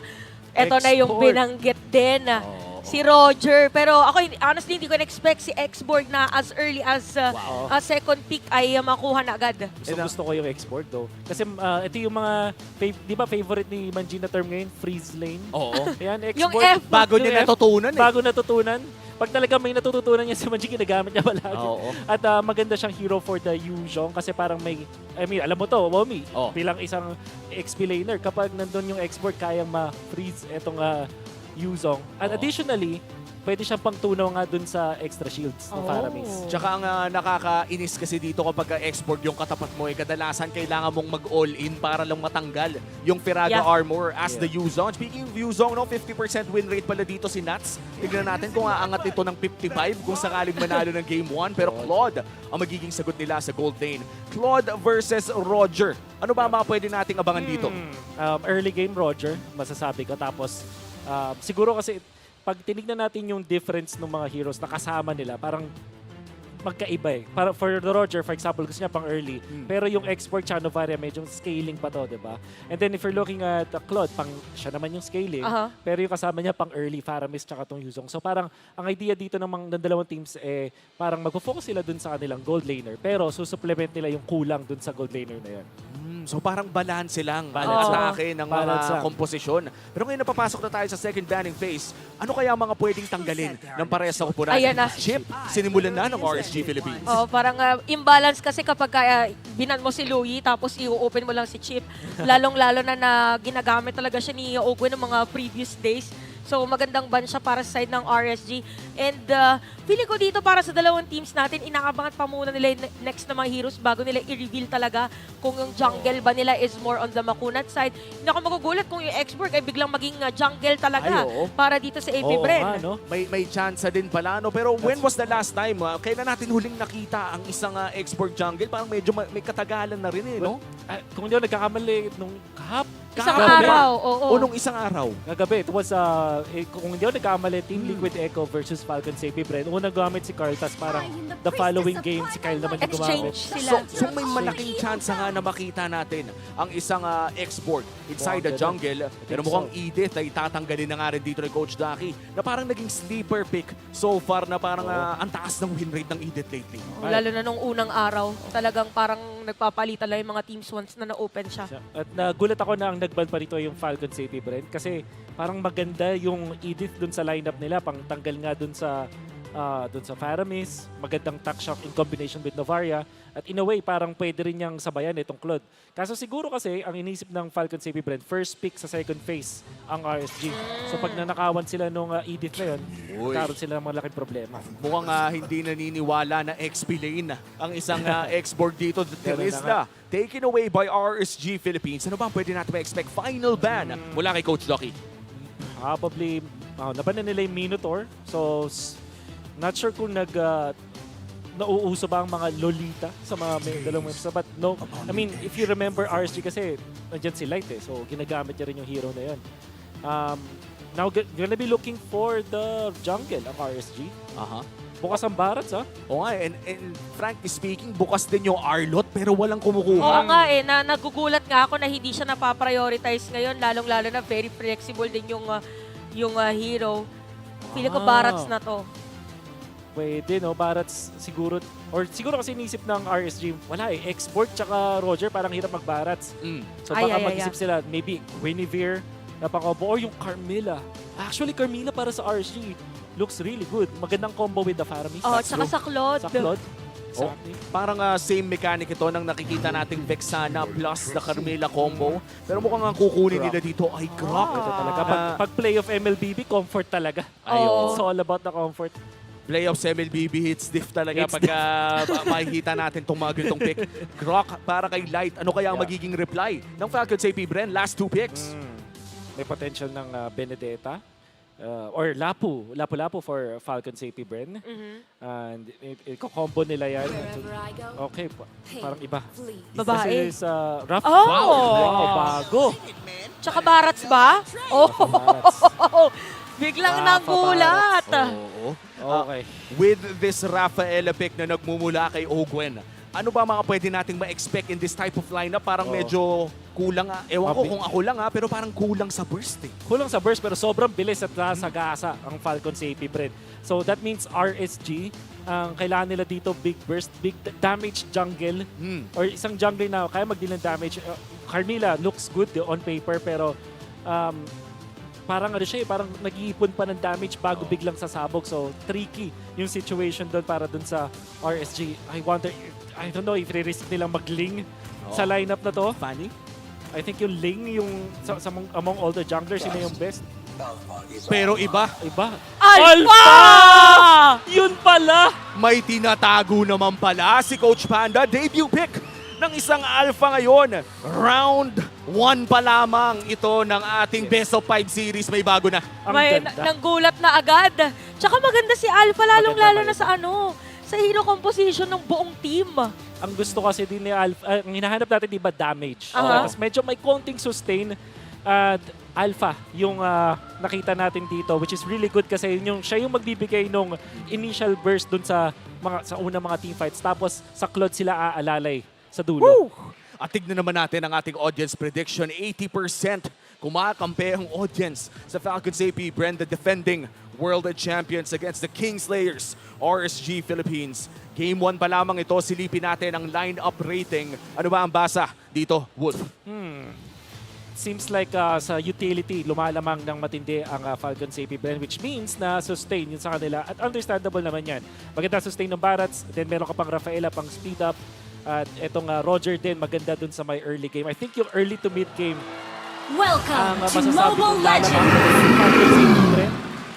Tapos mukhang may luto na rin iba si Light dito. No? Talagang hinarangan na rin ang mga minions. Kaya naman pwede tayo mag-expect na early game pa lang may saikuhan na agad na nagaganap. Once again, welcome sa ating lower bracket finals. It's RSG Philippines versus Falcons APBREN. At mukhang makikita nating ang tindi na agad ng suntukan sa mid lane. Parang lahat ng mga pwedeng poke na ibigay ay talagang ibinibigay na kay Aqua dahil na rin yung paghaharang kanina sa may minion ay talagang mapo-force ka na mas mag-advance pa dun sa may mid. And so far, medyo tahimik na rin ang laro matapos ng mga poke-out. Medyo mababa ang kanyang buhay. Pero so far, talagang nagpapakiramdaman muna ang ating mga kuponan. At si Kusei pa nga, mga medyo win objective sa akin. Win ko niyang coin crab na yan eh. Tsaka sobrang playoffs mode kasi dumating na tayo sa point na kahit yung crab coin, napakatagal bago kuhanin at iniingatan talaga. Ang laki na rin kasi ng bigayan dun, Bulp eh, no? Parang sobrang laking advantage. Hindi siya on paper malaki, pero dahil early game pa lang, tapos parang paunahan kayo sa mga items, malaking bagay siya in a way. At syempre, maganda na tanggalin mo siya dun sa kalaban mo kasi yun yung thing eh. Pag yung mga crab coin, isa lang yun eh, so pag-aagawan nyo. Look at that. Cha energy. Retry na gamit na rin. Pero ayan na nga. Nakita na natin yung Detonas welcome. Kaya si Nats dito ay welcome daw sa kanilang laro. Pero alam mo, wala na Finago armor. Dumating na pero di magkais kabitaw. Natuloy pa rin. Doon sa may taas. Double kill agad para kay Flap PC. Mainit ang simula ng Falcons APBREN at mukhang makakalibre pa nga ng bagong dahil sa panalo na yun. Benefit ng X-Borg going up against this Yuzhong. Na alam natin mas madali syempre yung part doon ng X-Borg. For Yuzhong, kailangan mo kasing makapag-stack. And what the result was, nabigyan talaga doon si Nats. Pero mukhang dahil sa pagde-delay ni Light ay aabot naman nata ang level 4 ni Aqua. Still, maaagaw pa rin ni Nats ang ano ba yun? XP Crab? Scroll Crab? Scroll Crab. Yun yung parang kaya din talaga napaprioritize pala si Grok pagdating dito sa mga gantong moments kasi yung pagde-delay niya. Pero nakikita natin ngayon, Dragon ay tinawag na. Meron pang, si Nats pala ang makakakuha nun. Nakabawi doon sa nangyari kanina pero napakaganda stun para sa kanila. KalDC, walang buhay pero hindi itutuloy ng RSG. Si Aqua dito makakaalis lang din at mainit ang mga players natin. Kamuntikan pa, parang katiting na lang, konting durana na, siguro konting langis na lang, nakasunog na yun eh.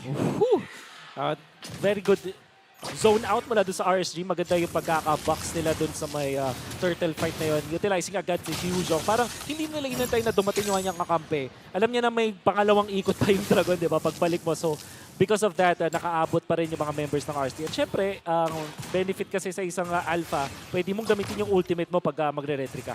And so far, no, mukhang tahimik pa rin ang timpla sa ating gold lane. Kumbaga parang magkaibang mundo talaga ang XP lane at gold lane. Sa XP lane, suntukan malala. Pagdating sa gold lane ay pakiramdaman lamang. Oo nga mamaya pa. Tsaka kung makapansin mo, iwas na iwas din talaga yung mga teams natin na magkaroon ng silipan dun sa may gold.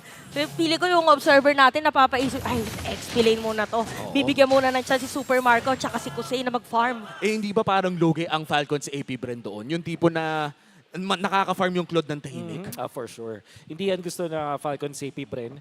Ang mga sagot nila sa Claude in the late game ay limited lang din. Parang hindi nila directly kinounter yung isang Claude. That's why siguro ninakaw din agad ng RSG yung kanilang Grok para hindi lang makuha yun. And then, when it comes to hero synergy, Faramis plus the Yuzhong, very strong. 80%. Pero wait lang sa may bottom lane. 80% ba ang chance na makakakuha ng kill? Hindi, makakaalis daw. Pero naka-ready lang din naman na if ever na magkaroon ng continuous team fight dun sa baba. At saktong reset din lang, no, dahil RSG, despite suffering quite the damage there, mukhang makakapag-reset naman before that turtle fight. Same could be said here para kay Super Marco. Regular season MVP nga pala, kanina lang na-awardan. Yes. Ganda ng pwesto ni Light. Makikita agad siya ni Kaukizi. Mag-aano lang muna yan. Grabe no, parang talagang ingat na ingat yung mga players natin. Alam mo yung alam nila kung nasan yung isa't isa. Pero pinipigilan nila yung sarili nila na magsalpukan agad. Tsaka ito si Light, parang mang-re-reset lang ulit ito. Pero mukhang nabitin ng kote. Here comes the Dragon. Nuts. Naka-ready na ngayon yung mga players natin. Ayan na nga, mukhang magkakaroon pa ng stun at yung Turtle. Kalahati ang buhay pero nare-reset. Pasok na rin muli. Dito ang X-Borg at papasabugin kay Demon Kai. Dediretso pa yata! At yan na nga, mukhang isa pa ang babagsak. It's Flap TZ going down. At yung Turtle ay mapupunta sa kamay ng APBREN. Mukhang may clash pang mangyayari. Scout TZ is gonna get out. And still, mukhang reset na ang call para dito sa dalawang koponan. Turtle, mapupunta sa FCAP. Okay ba ang trade na ito? In hindsight, parang mas masaya yung Falcons APBREN kasi nakuha nila yung Turtle. Pero ang tunay na nangyari doon was, there was a kill doon kay Flap TZ. So, ito siyang kill for a Turtle. Pero nakapag-double lane kasi si Kusei. In fact, na-push pa nga yung top lane. So, kung usapang value, I feel na mas masaya dito yung RSG. Lalo na kasi tignan mo yung gold ni Kusei, 4.2 compared na sa 3.6 ni Super Marco.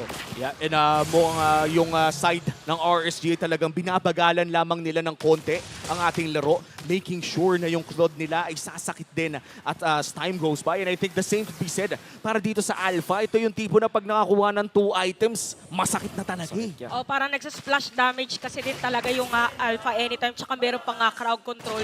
So, 6 minutes na pala tayo, pero parang yung juggle ng economy ay talagang continuous lang din para sa dalawang teams. 116. Mamaya, RSG may lamang. Oo nga eh. And I think the good part here para sa RSG ay dahil kahit medyo nalugi sila sa pinakaunang laban kanina, parang nabawi pa nga nila eh. And I don't know kung paano nila ginawa dito, Wolf. After ng ganong fight, ano ba yung ginawang tama ng RSG? Pinag-farm nila si Kusei. That's number 1. Second is, in-abuse nila yung presence ng Faramis. And if you're looking at Falcons APBREN, diba? Parang napili sila dito ng isang Roger. Usually, yung Faramis, pinipick siya after mapili nung isang Roger. Kasi parang yun yung way mo para hindi mag-snowball yung Roger eh. But this time, RSG, inunahan na agad nila, which kind of makes me think na bakit nga ba still nag-Roger yung Falcons APBREN wherein available naman yung Claude. Siguro nga kasi gusto nila mang early, pero nakita ng RC na weakness yon. So parang ginagamit nila si Aqua at aggressively yung kanyang ultimate para mas makakuha sila ng mas malaking presence sa mapa. And I think I wanna go back din sa sinabi mo, no? Ang playoffs sa MLBB talaga ay kadalasan comfort ang nakikita. Pero mukhang hindi komportableng mag-Roger kapag ka may Faramis na kalaban. Parang patibong yung pagpasok. Tsaka parang pwede, speaking of papasukin pala sana, napasok na agad. Gwen ang una makukuha doon. Dito nas welcome si Demon Kai na target ng Falcons APBREN. Pero Kyle TZ is gonna be down at meron pang Dead Realm para sa kanila. Isama mo Super Marco. Ito nga pala ngayon ang RSG dahil nakakuha pa sila ng pagong. Nagpakilala na ang Kingslayers with a 2K gold lead at hindi na pa nga si Flap TZ. Pero makakapag-flicker naman pala yung RSG. Suddenly, bigla nilang binilisan ang tempo ng larong ito. Gandang switch mula dun sa RSG. The moment nakita nila si Ogwen, hindi nila pinahinga. Pinlikera na agad doon ni Light with that wild charge. At ang magandang idea dito from RSG is tanggalin mo agad yung healers ng Falcon APBREN, and that is Ogwen na siya dapat yung talagang nagsiset up sa kanilang team. And then, nakita nila, meron din nagkikilig dun sa may gitna, which means na hiwa-hiwalay pa yung mga members ng Falcon APBREN. RSG, meron silang at least na 4 na membro doon with 2 flickers to initiate, tapos meron ka pa silang Dragon. Enough na siya para makakuha agad ng big burst. So, before pa mangyari yung sustain mula sa Falcons APBREN, nag-eliminate agad sila ng mga heroes. Yan, grabe si Light doon. Parang may nakita siyang angulo na from the future pa. Yung tipo na hindi pa natin napapansin yung pwesto niya ay bigla nang ginulat ang mundo. And now, with a 4K gold lead, ano ba ang win condition ng Falcons APBREN? Kailangan ba nilang pabagalin pa mas lalo yung laro? Fortunately, they can't afford it. Pero meron silang heroes for that. Meron silang export. So siguro pag-even up na lang ng game. Yung mga scaling heroes, pero parang hindi yata papayagan. Meron na naman napigilan na umalis. Ogwen ulit ang una makukuha. Meron na namang Tore para sa kanila. At pag mas tumagal pa yung laban, kaya pa rin daw nila. Kamundi ka na doon si Few. Pero buhay pa rin. But RSG is all over the place. Pwede pa nila makuha yung Torres sa gitna. Aqua with the Netherrealm. Ito yung masasabi natin na kapag pumasok si Flap o pumasok dito si Super Marco, ay talagang nakaabang lamang. Ito yung parang naka-reserve na yung parking slot Naka-reserve na yung Netherrealm para sa dalawa. Nakapangalan no? Ang ganda nung timing ni Aqua doon. And knowing na si Light sobrang sakto din ng kanyang wild charge. Tapos ginamit niya yung Guardian's Barrier para walang makarespo doon sa members ng Falcons APBREN. Ang exit strategy kasi para dun sa Barrats, gamitin yung ulti. Kaso dahil pag meron kang tinamaan ng ulti mo, ang tagal mong nakatunganga dun sa mga members ng RSG, and happy to take yung RSG dahil meron pa silang Faramis ultimate. Again, dun sa back-to-back team fights natin, malayo si Flap dun sa Falcons APBREN. Yun yata yung switch ng RSG. Grabe naman talaga yung flicker wild charge talaga ng kugulat na mundo. Si Few din ang magugulat nila doon. Last insanity ginamit na pero hindi yata sapat. Kasi meron parang Netherrealm. Ito na yung Dragon. Hinahabol si Caltisi pati si Super Marco. Sa gitna at sa ilalim ng Tore. Kamuntikan pa nga si Flap TC. Grabe na ang galawan ng mga Raiders. Ayaw talagang bigyan ng pahinga ang Falcons APBREN. Na-secure na nga nila yung Lord. Nakasecure pa sila ng 2 kills. Napakaganda ang flicker usage mula kay Light.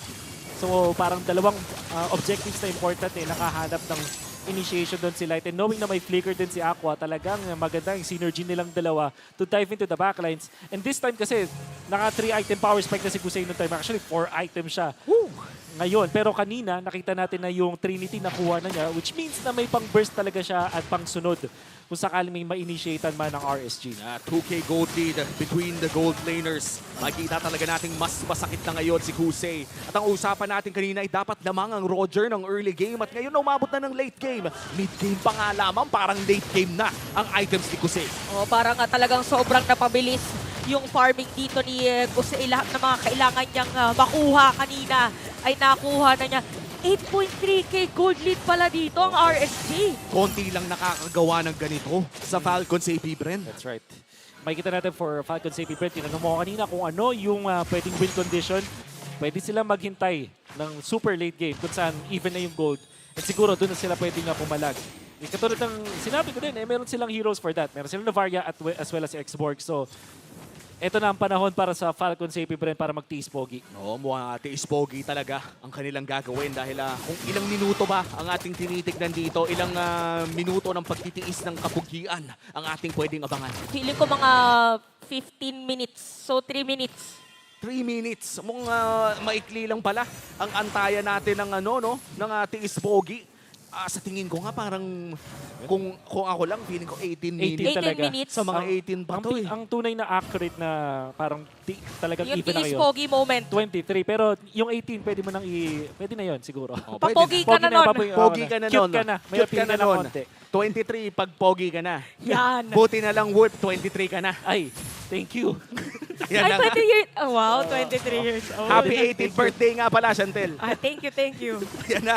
At mukhang magkakaroon na nga tayo ng isa na namang Objective 5 30 seconds from now dahil lalabas na rin ang Luminous Lord na magiging next big objective ng RSG dito. Falcons APBREN, sa tingin nyo ba kailangan mag-contest if you're Falcons?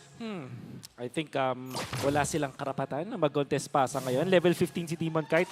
Kyle is just level 12. Tapos meron pang factor ng ultimate mula dun sa Alpha na pwede kang gamitan ng CC. Tapos malakas yung pambigay ng RSG. And kung sakali man mag-contest sila at nakuha nila yung Lord, sabihin natin nanakaw nila, ang bilis nilang matunaw dahil dun sa sagasa strat ng RSG dito. Oo, tsaka ang hirap din targetin ni Ako ngayon. Yes, namatay siya once, pero parang after kasi nun, mabuhay din siya agad. So, makukumpleto agad dito yung RSG. But yeah, buhay na ngayon ang ating Lord. Nastral Echo tatama sa tatlo pero napakagandang petri mula dito kay Nats. Bukas si Black TZ yung target nila at wala na nga siyang tiraga. Nagamit na rin yung last insanity no moment na yun. Nanamay sa gasa pero wala man sa stun. Nagamit na yung Nether Realm pero Nether sa may patalikod yung Blazing Do It to Kusei. Kulang yata sa damage pero si Ogun makukuha pa rin. Meron pang mga free hit para sa kanya at itutuloy pa dito ng RSG. And Kusei with a Blazing Duet. Mukhang nakahanap siya ng 4 na Falcons APBREN at hindi na nga Lord ang kanilang ikokol. Ang ikokol nila dito ay tapusin na ang laro. Meron pang minion wave yata. Si Few lang yung buhay para dumepensa ngayon. Target nila yung inhibitor turret at hindi na mapipigilan pa. Ito na ba ang inaantay ng RSG? Unti-unti binubuhay. Unti-unti pala nabubuhay yung mga players dito ng Falcons APBREN at tuloy pa rin ang laban. El Capitan with the veteran moves. Game 1 win na sana. Dininay, blocked by Few. Ginagamit niya yung Star Shatter for that defense. And syempre, nakita natin defense pala ng RSG. Fortunately for RSG, wala namatay sa kanila afterwards.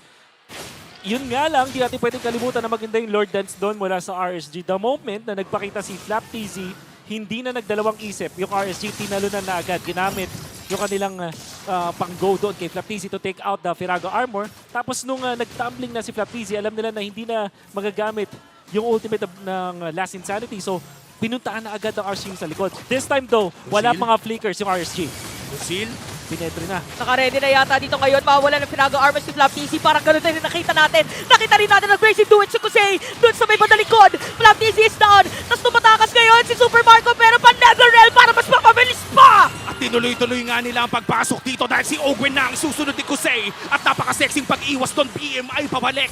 Si Aqua ngayon ay magzo-zone out ng dalawa. Pero habang tinutuloy nila ang Lord, Raiders, nire-raid na ang base ng FCAP. At parang mahihirapan kayo na dumepensa ang Falcons APBREN dahil yung pagpitik lang dito ng damage ni Few ang pagdepensa nila. Hindi na yata talaga sapat. Pero wait lang muna. Konting pa ka ba?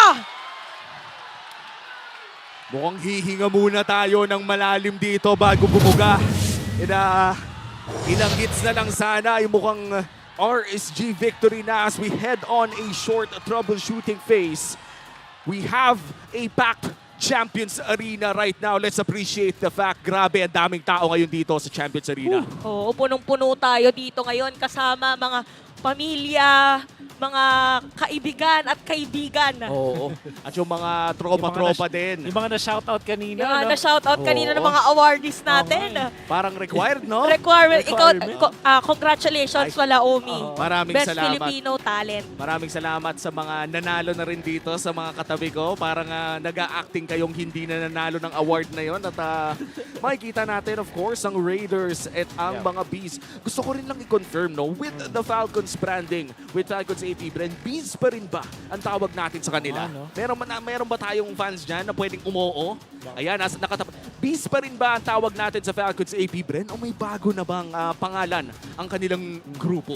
Alam ko, Bees pa din eh. Bees pa din. Ano ba tawag sa... Uy, si dalawang- Kyrie. Nandito pala si Kyrie. Nandito pala si Kyrie. Na-late lang. Na-late lang pala. Congratulations din kay Kyrie pala. Congratulations kay Kyrie na isang Hall of Legends in the... Nasa lubos, nakita namin. Ayun. Tapos, grabe, no? And gusto ko rin lang i-appreciate, no, yung lumaking Raiders group. I still remember, I think 2 seasons ago, no, parang medyo nahihirapan sa pag-invite ng maraming fans sa RSG, pero ngayon mukhang may army na talaga sila. And of course, I think these are some of our MWI players as well, no, Chantel? Oo, speaking of MWA, isa din sila sa magre-represent sa Pilipinas dun sa EWC. So I'm just so happy, everyone's happy na lahat ng mga manlalaro, mapababae, mapalalaki, nabibigyan na ng opportunity. Oh, and ito nga yung isa sa mga masasabi nating the time is now na para sa ating mga female players ng MLBB dahil ang daming malalakas dyan. And ang nakakatawa nga minsan hindi mo alam yung bumubugbog pala sa'yo sa RG. Babae pala. Babae pala. And so far, nakakatawa ding isipin no, sa ating Game 1 pa lamang ng best of 5 na to ay talagang action Jackson na agad. Let's talk about that alpha pick, Wolf. Nagulat ka rin ba sa paalpa ng RSG? Definitely. Parang hindi pa natin siya in-expect na pipiliin. Kung hindi ako nag-aamalay, once pa lang siya nagamit sa ibang liga sa MPL Indonesia. Oh, pero teka lang! At dahil dyan, magtatapos ang ating laban na RSG para sa game number 1. Ayan ang pang-highlights natin. Game 1 secured para sa RSG Philippines as the Raiders celebrate ang kanilang unang panalo in this best of 5 series. Pili ko matagal-tagal pa to eh. Pero masaya naman na naka-game 1 pick. Momentum yan binanggit natin kanina pagdating talaga sa mga gantong moments, lalong-lalo na ito na yung pinaka-last mo na game or pinaka-last mo na match. Ay talagang yung pressure, lahat na ng mga pwedeng maramdaman ay madadama mo na. So mas maganda na ikaw na yung mauna. Yeah. If there's anything na masasabi kong pwedeng baguhin ng APBREN dun sa draft na yun, probably Roger. Doon yata sila nalugi sa Paramis. Yeah, and I think for Super Marco, no, our regular season MVP for this season, alam natin komportable siya pag ginagamit niya ang Roger na yun, pero baka oras na para lumabas sa comfort zone or baka naman may iba pang niluluto sila Coach Ducky at Coach Trep dyan. Doon ni Moskov na parang hindi napansin from that draft. Na hinahype ko pa naman tong hero na to, lalo na may in combination with the Novaria. Could have been kung isipin, okay pa rin siya sa Paramis eh. Kasi dikit-dikit din eh. Tumatama din yung pabanda eh. So, I think yun yata yung pwede natin baguhin. Siguro hindi natin mabiblame yung APBREN kasi nga play of MLBB, so baka mag-focus sila dun sa comfort. But I think Moscow could have been a really good pick. Tingnan natin, no, dahil mahaba-haba pa naman ang ating best of 5 series. But that was a fairly quick game, no? I would say na sa kadalasang mga playoffs games natin, isa na sa mga mabibilis yung nakita natin na game 1.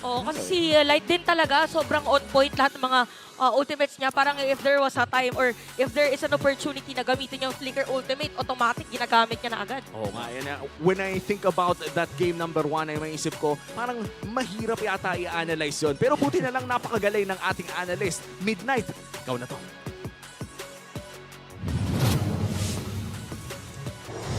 Well, maraming salamat din sa napakagaling nating best Filipino talent na si Uomi. And again, Raiders getting game number 1 on the back of a debut pick of the Alpha against Falcons APBREN. I-breakdown natin yan dito sa ating analyst segment. Ako nga pala si Midnight and welcome dito sa ating breakdown. Pero kailangan ko ng tulong dito. Guys, tama kayo sa akin. Kailangan ko ng pogi kasi. And i-welcome ko rito ang Hall of Legends inductee na si Kai Ray! Hindi ko matanggal. Hindi ko matanggal? Matanggal nga. Ay, teka lang. Ay, si Bentings pala to! Bentings. Ang gwapo mo kasi. Thank you. Sobrang napag-upoan ako dito eh. Pero bago ang lahat, tingnan muna natin dito ang ating MVP na poging-pogi din na si Kusei, ang gold laner dito ng RSG. A very fantastic performance on the Claude here. And Bentings, matanong kita, gaano ba kalaki yung impact ng Claude dito ng RSG? Sobrang ganda nung pick din dito ng Claude kasi Rafaela lang eh. Wala masyadong si Sino. Pero naiintindihan naman natin yung friend pick ng Rafa Barat. Kasi gusto nilang takbuhan yung big ultimate ng RSG. Ang Yuzong, Claude, Paramis. Gusto nilang macro-end. And umabot tayo sa point actually, pinag-uusapan natin kanina na parang essentially free Claude game.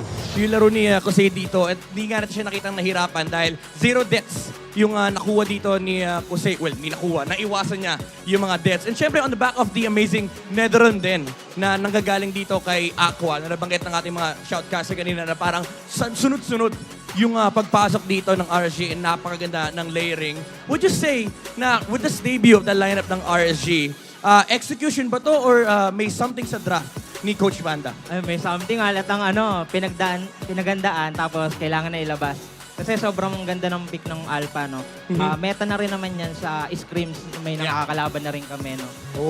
Okay siya pag tank jungle yung kalaban kasi lahat ng skill niya true damage. So, pag utility jungler, like yung mga barats, talagang nakikita natin na parang pwedeng nga gamitin yung Alpha. And actually, hindi lang dito yan sa Pilipinas. Even sa ibang region, sa Indonesia, sa Russia, sa NA, ginagamit na rin yung Alpha. And kita naman natin yung effect dito ni Demon Kite. Usually, kapag nakakita nga tayo ng mga Alpha sa RG, no, parang damage type yung binubuo. Pero dito, iba eh, no? Oo, ang galing ng adjustment sa build, no? Gusto lang talaga nila mag-team clash tapos yung Claude na yung bahala. Ikaw na bahala ako sa'yo. May decent frontliner dito ang RSG. And ang kinagandaan kasi ng Alpha is dahil nga na-buff siya, actually last year pa yung change kay Alpha, na ginawang true damage yung kanyang mga spells, ay parang hindi mo na kailangan essentially buildan ng damage items ang Alpha. And kanina nakita natin, puro brute force, puro tank item, and nandun pa yung problem nila na may netherrealm pa dito si Aqua. Ano ba yung mga nakita mong special dito sa side ng RSG? Siguro yung ganda rin ng pick ng Grok. Siguro, para sa akin, pwedeng i-contest to ng Bren pag nawala na yung balance sa pool. Yeah. And yung nabanggit mo nga kanina na parang nakapaghanda ng draft dito si Coach Panda. Especially yesterday. Reminder lang, kahapon, hindi binibigay talaga yung Grok. Even nung 2 days ago, hindi binibigay yung Grok dito kay Light. E ngayon nakita natin yung impact ng Grok for the side of RSG. Gano'n kalaki sa perspective mo yung impact nila dito on the Grok? Sobrang ganda, no? Sila yung, unang-una, sila yung nagdidikta ng clash. Sila yung may karapatan kung saan nila dadalhin yung clash. Kaya ang ganda ng pick ng Grok. Parang ikaw mag-Grok eh, no? Parang malapit na. Malapit na, yan.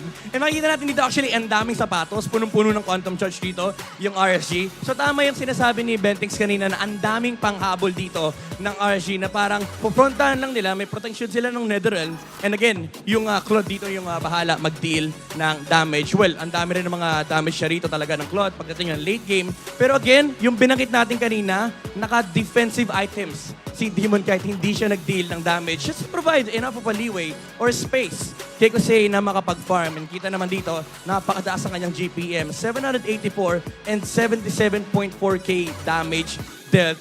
Ang masasabi ko na talaga dito, naging free Claude game talaga. And dito si Kyle TZ rito, no, ang medyo nakawawa, unfortunately, yung Barats, dahil nga yung Alpha ay pino-frontlinean lang yung utility jungler ng Falcons APBREN. Essentially, parang hindi naging enough yung sagot dito ng Falcons APBREN. Kung titignan mo yung composition dito ng Falcons APBREN, ano ba sa tingin mo yung nagkulang? Bakit hindi nila masyado nalabanan dito yung lineup ng RSG? Para sa akin yung parang sobrang bait ng pick ng Nova. Parang pinagandaan sobra ng RSG. Yung first pick, essentially. Kasi ang taas ng win rate kahapon sa Liquid. Yeah. And essentially parang, again, no, parang nako-condition tayo as the playoffs go on na tulad ng sinasabi ni Wolf kanina na yung Yuzong parang bigla naging meta sa playoffs. Tapos kahapon, nakakita tayo ng prioritization sa Novaria. Kaya parang nagkulang din. Actually, sinasabi mo sa akin kanina, wala kasi yung Valentine. Kaya very clear yung Grok pick ng RSG. Parang sobrang libre. Bakit? Bigyan mo kami ng 20 tips. Walang kokopya ng ulti eh. Parang... walang wild charge yung kalaban. So parang masasabi mo, kapag ikaw ay, dahil bilang Grok user, no, masasabi mo ba na magandang pick ang Grok sa current meta kapag walang Valentina? Parang thank you. Parang libreng Grok pick, no? Now, makikita natin dito yung movements ng mga raiders sa mapa as we check on the heat map dito. Gilid lang tayo dahil dito pala. Dito natin makikita yung mapa. Makikita natin yung kanilang mga movements. Dito tayo, Bentings. Yan.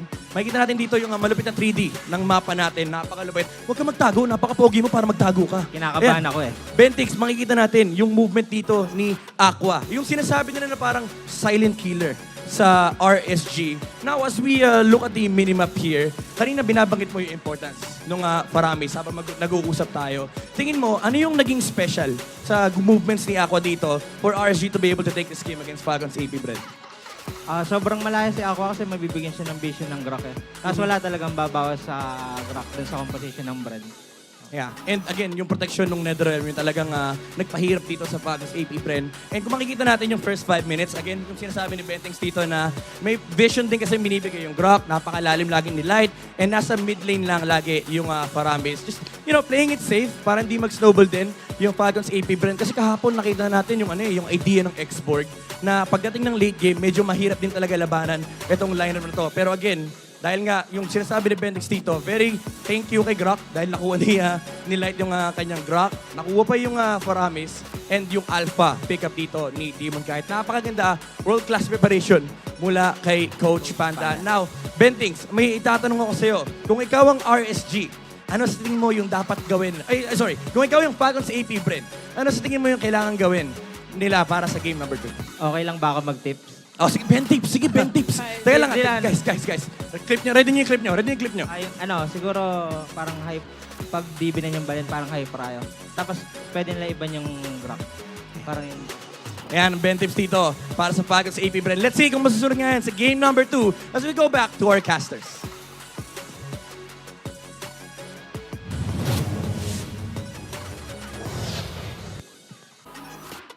Talaga, ang swerte natin nandito si Kyrie. Thank you, Kyrie. Thank you, Congratulations Kyrie.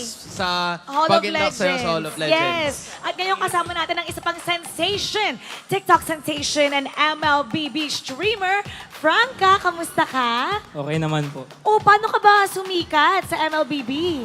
Nakilala po ako sa pag-prank ko sa TikTok. Dahil sa line si Franca. Franca lang maganda, kaya jowain na. Ulitin mo ulit yung last part. Ulitin mo ulit yung last part. Ayun. Okay. Wait lang. Bigyan mo naman kami ng tips kung paano mag-Franco kasi parang may lumalaban sa'yo dun kanina. Oo, may bed tips doon. Ano yung Franca tips? Dapat po may map awareness ka. Tapos huwag ka munang magpapakita sa mapa. Gulatin mo sila sa damo. Teka. Ilan na ba matches mo with Franco? 1,200 po. Tapos 66 win rate. Top global Wow. Franco po. Top global Franco. Sige nga, sinong mas magaling sa inyo? Si Bentings or ikaw? 1v1 na lang po para magkaalaman. Ayun Oh, na. 1v1! Ayan na. Bentings! Oh. 1v1 daw! Halika dito. 1v1? Halika dito, kailangan ka namin. Oh, ano Ayan ba? na, andito Sige na. nga. Andito Ano ang tips mo kay Ben Tips? Punta ka dito kay Bentings. Ano? Oh, kausapin mo siya. Tara 1v1 na lang. Bentings, bakit sa tingin mo mas magaling ka mag-Franco kay Franca? Kaya mo ba mag-isang kamay sa Franco? Oh, kaya ba daw? Kaya ko nga di nakatingin eh. Ano na, Bentings? Medyo talo tayo doon sa bako. Wait lang idol ko to mag-Franco eh. Magaling. Ito yung nag-pause ng mga flicker hook. Ang galing nito ni Franca. Idol ko naman po to sa pag-prank ko din sa MPL. Ayan. Nice. Okay. Sige. Okay. Uy, gusto namin makita yung 1v1. Okay? Paano ka ba namin mapafollow sa TikTok social po. media? Franca po sa TikTok. Okay, we're gonna look forward to that. Sino sa tingin mo ang mananalo sa laban na to? RSG Philippines or APBREN? Analysis mo. Falcons APBREN po. Babawi po sila. Bren lang malakas! Okay, tignan natin. Pero pupunta na tayo ngayon sa game number 2 to see what's gonna happen. Tulungan nyo naman ako dito. Casters. Pasok!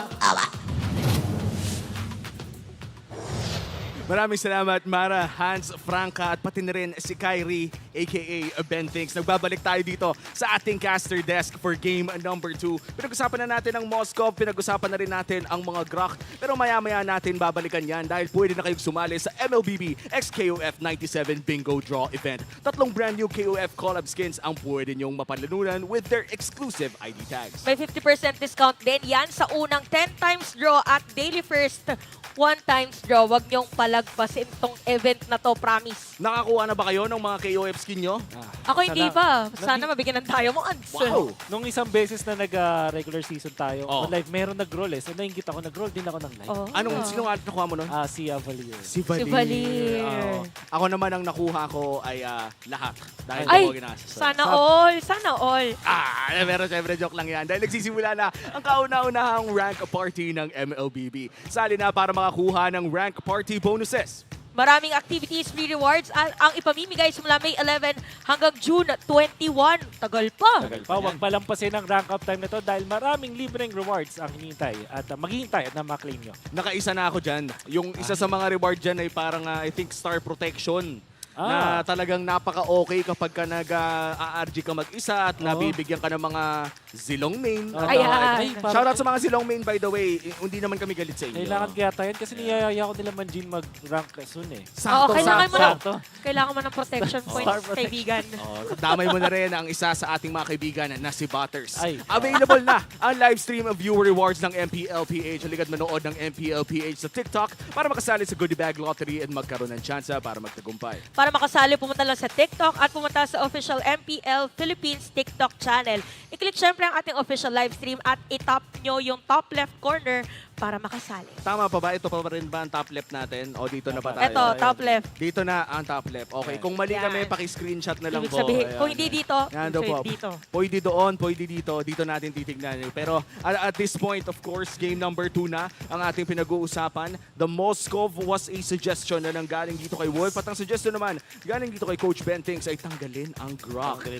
Sa tingin mo ba, applicable parehas ang mga ideologies? For sure. I think yung Valentina, magandang talagang idea na piliin nyo tapos mag-ban ka ng Grok versus RSG kasi comfort pick ni Light. Doon sa regular season, may mga sinasabi ako about doon sa mga signature picks. Kunwari yung kay Sanford, yung kanyang Pikachu, ang tawag natin doon. Ang kanyang Pikachu ay yung Yuzhong, di ba? Parang ganun din with Light with Grok kasi sobrang master niya yan. And I think this time around, Wolf RSG ay nasa blue side this time around. Ang ibig sabihin ba nito ay may chance, parehas na naman ba ang ating makikita despite the side selection being different? Siguro yung Faramis baka i-priority. Kapalitan, no? Sakto kasi dun sa playstyle nila eh. Parang, syempre si Aqua alam natin na kaya mag-switch siya dun sa mga nuke mages na parang nasa backlines lang. Pero pag nag-Faramis siya, parang nag-iibangan nyo. Si Aqua, nagiging aggressive siya eh. Oo, parang usually, kapag tinignan natin ang isang Faramis ay medyo defensive ang kanyang ultimate. Pero iba din kasi yung aggressive na Faramis, yung Faramis na may kakat. Oo, tsaka yung Faramis na talagang pitik ng pitik. Pakaipan nga lang ng yun ang makikita natin dahil tatanggalin nga ng Falcons APBREN ang Faramis mula game number 1. Binanggit kasi natin na binanggit yung Faramis. Pero naging masakit talaga sa ulo sa kanila. Kasi hindi din nila kanina mahanap talaga si Aqua sa likod. Parang hindi siya mabigyan. So siya pa yung nagpapatagal ng teamfight. So nice ban para kila Coach Ducky. Saktong-sakto. And I think this leaves a lot of options still. Tinanggal na ang Faramis, tinanggal din ang Louie. Madami pa namang mga, parang kung may isang role na sobrang daming pwedeng i-pick, Pospor yun. I agree. Yeah. Sobrang pwede ka pang may hugot pa. May mga teams na naglililia. Umabot pa sa Odette. Tapos mayroon pa mga assassin mages like Gushon. Nakakamiss na nga. Oo nga eh. Sana makakita tayo lang niya. Nandiyan naman si Few. Gushon, no? And I think historically speaking, Season 10, ginamit din ito ni Few during the playoffs. Nakapetri pa yung Gushon mid niya. Pero mukhang Fred rin ang tatanggalin dito ni Coach Ducky. So, ano kaya ang first pick ng side ng RSG Philippines? Baksha is open. Favorite ng RSG. There's a chance din na yung Yuzhong, baka unahin na nila. Oo nga, first pick material na ba si Yuzhong ngayon? We'll see. Kasi nga, as long as there are marksmen, basta mayroong marksman, kumbaga, expect mo na effective ang Yuzhong. And si Sino, hindi pa natin ulit nakikita. 100% win rate si Flap. Ay, oo nga. Uy, open si Mati. Pero kung makuha yung Matilda, ano bang response doon? Ano bang isasagot? Hirap pa. Siguro, kuha ka ng mas aggressive pa. Malakas mag-clear dun sa may gitna. Maybe yung Edith is a potential choice. Ay! Nova? Novaria. So parang nagpalit lang sila ng side, pero same sila ng priority. Interesting. Mukhang Novaria ang binibigay nila dito yung Matilda. Parang pinupush nila yung Falcons APBREN na open Matilda, kunin yung Matilda. Mukhang nag-activate na ang tropang Chilimansi dito. Next two picks nila. Ano kaya lalabas na ba yung Matilda? Spicy na dapat. Spicy na dapat ang tropang Chilimansi dito. Hindi ko kinaya. Sorry, hindi naman ang galing sa akin. Yung mga players din yung mga nagsasabi. Baka mag-Claude Matilda. Priority maybe from Falcons APBREN. Knowing na... Ayan na. Si Matilda. Do they pick up the Claude ngayon o Yuzong? Yuzong. Okay. Yuzong Matilda. Grabe naman yung sustain nito. Oh, at saka grabe din yung yung Yuzhong, no, 'di ba? Noong mga previous or latter parts of the regular season, doon pa Yeah. lang yung paisa-isa siyang napipick. Tapos dumating tayo sa playoffs na talagang kung open siya, kuhanin na natin. Oo, and I think nandun pa rin kasi yung value ng isang Petrify plus Yeah. knock-up combo. Yes. Talagang para kung hindi naka-Fury yung marksman, may masama ng tingin Yeah. yung Yuzong eh. Claude yata yung game na to. Claude and probably yung nakikita natin na priority dun sa backshot when it comes to just specifically RSG. Knowing na may Matilda naman, so parang sustain nandun na. And then kapag meron kang backshot, di ba, anti-heal nga yung no-combo out of that. Sobrang comfort para sa RSG pag nakuha nila yung Claude, pati yung backshot dito sa game na to. Pero Full set mukhang pakito. ang toopakits ang ating makikita kasabay ng isang backshot. In terms of physical damage, mukhang solved na sila. Yung magic damage ay late game dadating through the Novaria. Ano kaya magiging sagot dito ng Falcons APBREN? Isang hero na solid na combo ng isang Matilda. Barats is open. Oo nga eh. Parang Pero ganun Barats din. na naman, parang Kagaya nung kanina, no? baka Baterist na naman. Kaya nga eh. Pero hindi. Masyadong effective. Matilda Barats kasi ito, ibang, kumbaga ibang ano natin, Ibang dimension breed, yan ibang dalawa dimension. eh. Iba ang nililipat yan eh. Oo. Kumbaga, ito yung masasabi nating goated na duo. Oo, sure win. Tournament. Tournament na halos. And for the side of RSG Philippines, si Aqua ay isa din sa mga batikan na Novaria players. 50%. Hindi lang 50% na win rate, yung KDA, men, tingnan mo. 9.6. Tsaka taas ng kill participation. Yeah. 77. Pasok na pasok sa style ni Aqua. Yung nasa likod lang talaga. Ang hirap habulin. Pero kung babalikan natin yung Season 9 MPL Championship ng RSG Philippines, ang isang hindi ko talaga makakalimutan na Aqua pick ay ang Kagura. Right.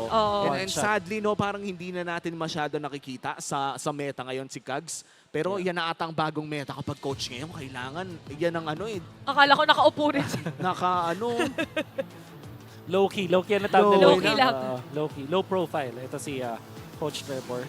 Ang maghanap ka naman dito is going to be the Novaria counters.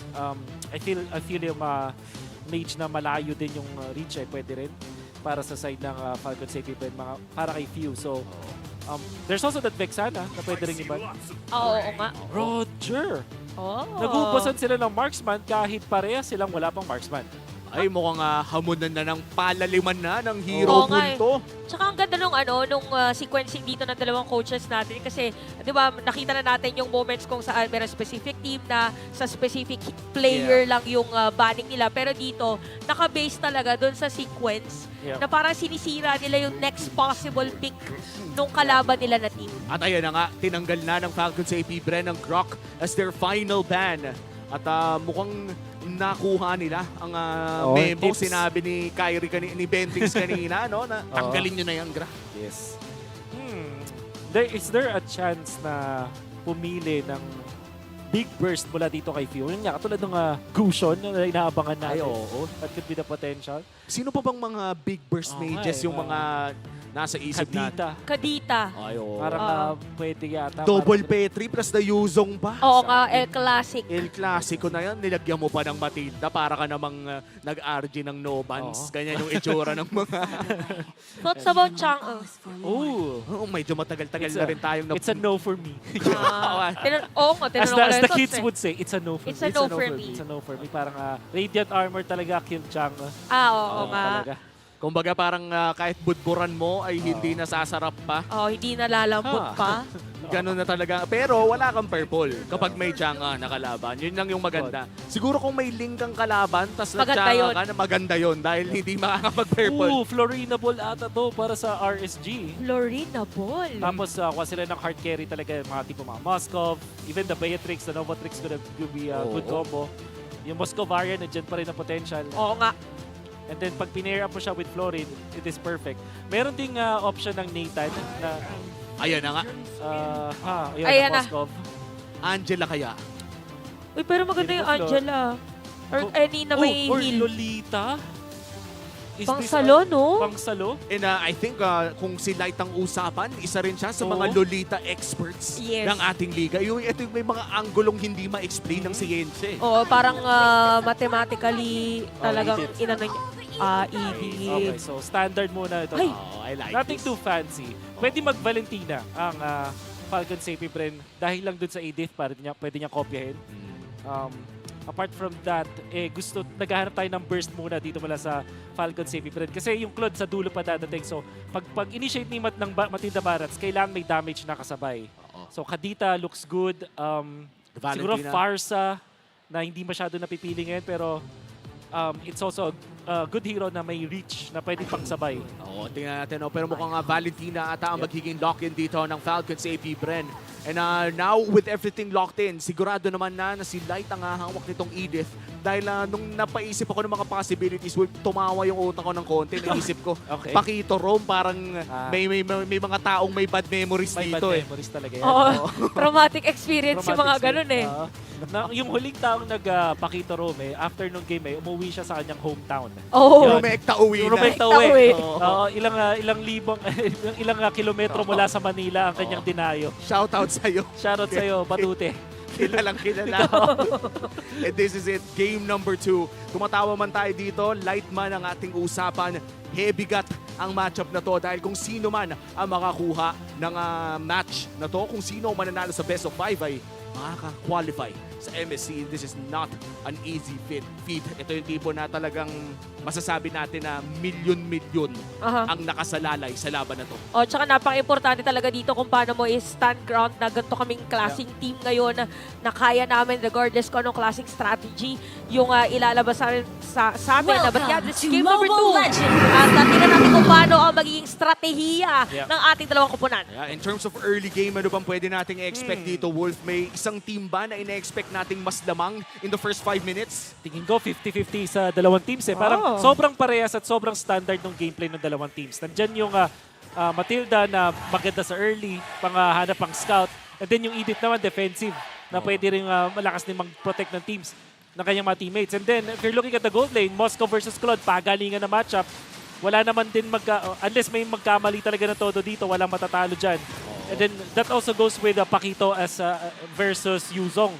Pagalingan din. So, very standard play of MLBB ang mapapansin natin dito sa ating early game. Ito yung masasabi natin lahat ng role skill matchup. Tama ka dyan. Sino yung mas magaling pumindot, sino yung mas may magandang timing at may magandang macro. Ay potentially makakalabang talaga magpasok natin ng early game. And so far mukhang in terms of waves ay nakakalamang ang gold lane ng Falcons APBREN, pero ang dami na agad tao sa XP lane. Party agad. Oo, nagkakapaligiran na silang dalawang lanes natin dito. But para dito sa ating dalawang koponan, napaka-importante din kasi dahil dun pala magsuspawn yung turtle objective. Nakita natin to game number 1. Mauulit ba sa game number 2? Dahil first blood mapupunta sa RSJ. Ibang klase yung commitment na makikita natin. Pati flicker na nanggagaling kay Light ay binurn agad para makakuha ng kill kay Flap TZ. May isang nuance ako nakita dun kay Demon Cat kasi kung papansinin natin si Ogwen, gusto niyang tulungan yung teammate niya gamit yung guiding wind. Pero inambahan siya ni Demon Kite. Lumiko ng konti si Demon Kite na acting as if i-stun niya dun si Ogwen. And then dahil dun sa move na yun, si Ogwen napaatras ng konti. Hindi tuloy umabot yung guiding wind at di niya naligtas sa kanyang teammate. Dahil dyan, lamang ata sa turtle fight ang RSG Philippines. Sinimulan na agad ito ni Demon Kite. Light still, level 3. Binalibag agad si Few. Pero napipigilan din si Owen kanya-kanyang zone dito ang ating mga players. Light is gonna be down at makatutuloy-tuloy pa rin. Cal DC ang makakakuha dito ng pagong. Napilitan na mag-flicker out si Nats pero hindi pa tatakasin dahil matatamaan ng missile experts. Tapos diretso pang kill para dito sa Falcons APBREN. Napakagandang play mula kay Few. Yes, Few. Tinapi agad yung Edith. At yun yung strength ng isang Valentina.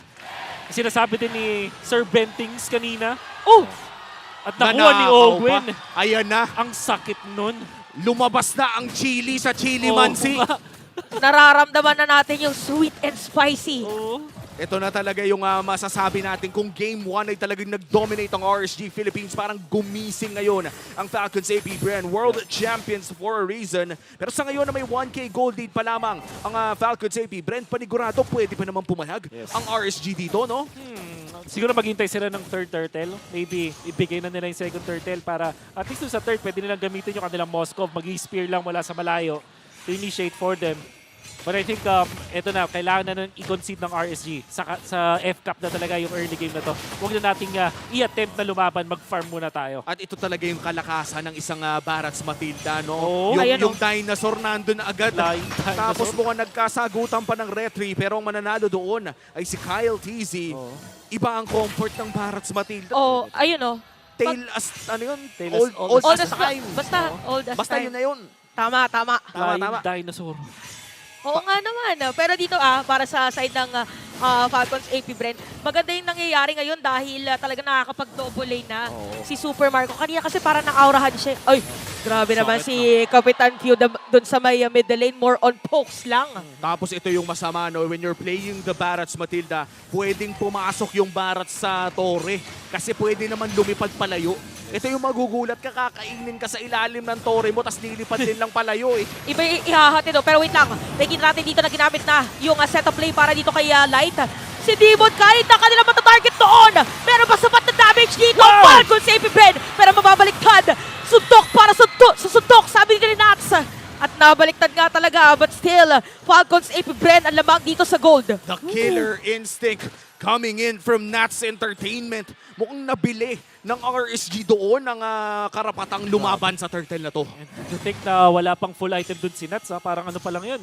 Fury Hammer pa lang yun, tsaka boots. Yan yung, finally meron siya counter-strike, so even more of a threat. The timing coming out from Nats was perfect. Siyempre, yung underrated doon yung damage din ng isang Novaria. Pag bumabad kasi, di ba, doon sa bilog, doon sa first kill. Doon sa isang... Parang nanunusok. Oo, sakit. May bagsak pa kasi yun eh. Parang may bawang, parang sinturon ni Judas na may bawang sa Biglang dulo. puputok. Oo, may putok. Oo. Biglang may putok na. Masama yun. Mahirap yun, boss. Pagka ganun, kailangan mo maligo, boss. Pero mukhang, ayan na nga. RSG, hindi pa rin na makukuha ang turtle na yon dahil ang makakakuha pa rin ay Falcons APBREN. Parang kakaiba yung nararamdaman ko dito sa game natin. Parang medyo binabagalan sa diya talaga ng mga teams natin dahil nag-aantay sila doon sa susunod na team fight or kung sino man ang kanilang iikutan. Kailangan maging prepared ka. Parang medyo mabagal yung laro natin compared sa ating game number 1 na talagang salpukan agad 6 minutes in. Bakit nga ba ganito yung nakikita natin ngayon? Standard na 4 protect 1, 4-1 yung strat ng dalawang teams. Meron silang hard carry doon sa gilid nila. Tapos meron silang setup na XP laners and aggressive na mid lane trio. So parang pareha sa mirror yung strategy, yung heroes na magkaiba. So talagang paghihintay itong dalawang teams ito ng kanilang power spike. Ayaw na ata talagang ipag-purple ng matiwasay pero mukhang dahil sa isang edit ay makakapag-purple naman si Demon Kite. Iba talaga pag nakita mo nakacharge yung passive eh. Ramdam mo if ever. At saka may kita rin natin if ever pala nagkaroon ng team fight ay nakaredy din ulit si Nats. Si Nats, pwede niya i-replicate. Tama. Yung nangyari kanina. Gusto ko rin-point out yun kasi hindi nag-switch yung RSG, di ba? Naipansin natin nag-switch na yung Bren eh. Cloud9 na nandun sa taas. Alam nila na yung purple ay contest. So si Nats, hinawakan muna yung top lane para mas madali siya makarespo dun sa mga team fights. So interesting change mula dun sa RSG. Yeah, and let's look at the gold breakdown sa harapan ng ating mga gold laners. Hindi naman ganon kalaki ang gold lead ng isang Claude. Pero still, this is a Claude that we're talking about. Ito yung tipo na kapag kayong 300, magugulat ka na lang sunod mong bukas ng mata, okay na. Saan galing yung farm nito, di ba? Nung iniwan ko to kanina, lamang ako sa gold, di ba? Nakahabol. Ika nga, I think it was Midnight or Wolf na nagsabi kapag iniwan ka na ng Claude sa lane ay nanalo na siya. Oo, pag Pag kaya ko nang mag-isa, kaya pagkahanap ko na ang sarili ko, okay na ako. Ayan na nga, hinahanap ni Jose yung sarili niya. At si View ang nakita nila doon pero makakatakas pa rin. Dito si Kapitana. At na turtle pa lang ang ating objective pero para nakaredy na ulit sa bugbugan ang ating dalawang koponan. No primal wrath available para kay Few at na-poke pa nga siya ng Astral Recall. At ayan na nga, yung laban si Kyle TC kumain na. At tumediretso na nga dito yung Tragol pero tuloy-tuloy lang dito pag-poke. Light mabipilit na mag-flicker out. Na-target ni Flap TC si Jose pero si Kyle TC mawala na buhay doon at from the pack! Super Marco with the blazing do it pero Light ang magbibigay ng liwanag para dito sa RSG. Nakidlatan ng isa, makakatakas na sana si Super Marco pero habang nangyayari ang lahat, sinay ko pa ni Nats yung mid lane wave at wala nang magto-turtle dahil dun. Trabaho lang daw talaga, parang ready to raid talaga dito ang RSG. Ay ba yung napaka-interesting nung decision nun para sa akin, para sa APBREN kasi ang ginaw nila doon was Edith. At alam natin na yung Edith, masaya yan pag siya yung inuuna. And then, ang nagpakita lang kasi si Edith, pati itong si Baksha. Tapos, kung hindi yung nagkakamali, si Few, hindi sila nagkaroon ng enough damage from the Valentina kasi na-zone out nga siya doon ni Nats. So, even when na-low na dito yung mga members ng RSG dahil doon sa Blazing Duet ni Super Marco, kapos pa rin kasi yung makukunat na targets yung inuna nila. So, yung RSG, parang natuwa sila dun sa nangyari kasi kahit yung kinain si Edith lang parang walang crucial na hero na tinamaan ng spells ng side ng RSG. So, ng Falcons APBREN. So, parang mali yung target selection, I would say. Yeah, that's true. The Edith as well did a lot of damage. Nakabanat ng maraming attack. Namatay pa nga si Super Marco. Pero Astral Echo, dalawang matatamaan si Demon Kite ay binalik sa loob ng jungle at tinakot pa nga. Parang focus fire yata dito para sa ating dalawang koponan. Pero pagbalik ng laban natin, nandito na yung Dragon at gagamitin pa nga yung onti mga skills doon. Pero yung alam parang mababaliktad pa yata. Flap TC ay tuloy-tuloy pa rin. Habang si Kusei meron konting buhay! Aqua mapatay din si Flap TC at si Ogwen para masusunod na rin. Habang si Nats pala ang kabalit! 1 for 1 ang naging trade. Pero yung konting buhay ni Kusei ay nagbigay buhay pa sa Astral Recall plus the Shatter ni Aqua. Kakaibang play, kakaibang RSG ang ating nakikita ngayon. Nakita natin na understandable yung pag-go doon ni Flap TZ. Nakita niya na kasi si Kusei. At alam niya walang purify nung time na yon. In fact, tiniis ni Kusei yung talon doon ni Flap TZ. At ito na, kinamit na yung Blazing Duet para mababaliktad yata ng Falcons APBREN. Nahanap ni Super Marco. Ako nga pala dito, yung marksman na magaling. Pero yung nga si Cal DC naman, mababaliktad na nga yata talaga ng Falcons APBREN. Dahil sa kanila rin, mapupunta yung Lord. Good play after good play. Kyle TZ secures a crucial retribution steal. Super duper good mula dun sa Falcons APBREN. Yun yung ideal na scenario para sa kanila.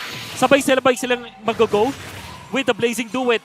Dun sa previous fight kung saan gumamit ng Dragon si Flap TZ, wala siyang kasabay kaya nakaligtas pa dun si Kusei. But in that particular scenario, na-isolate si Demon Kite, hindi niya matulungan yung kanyang tropa.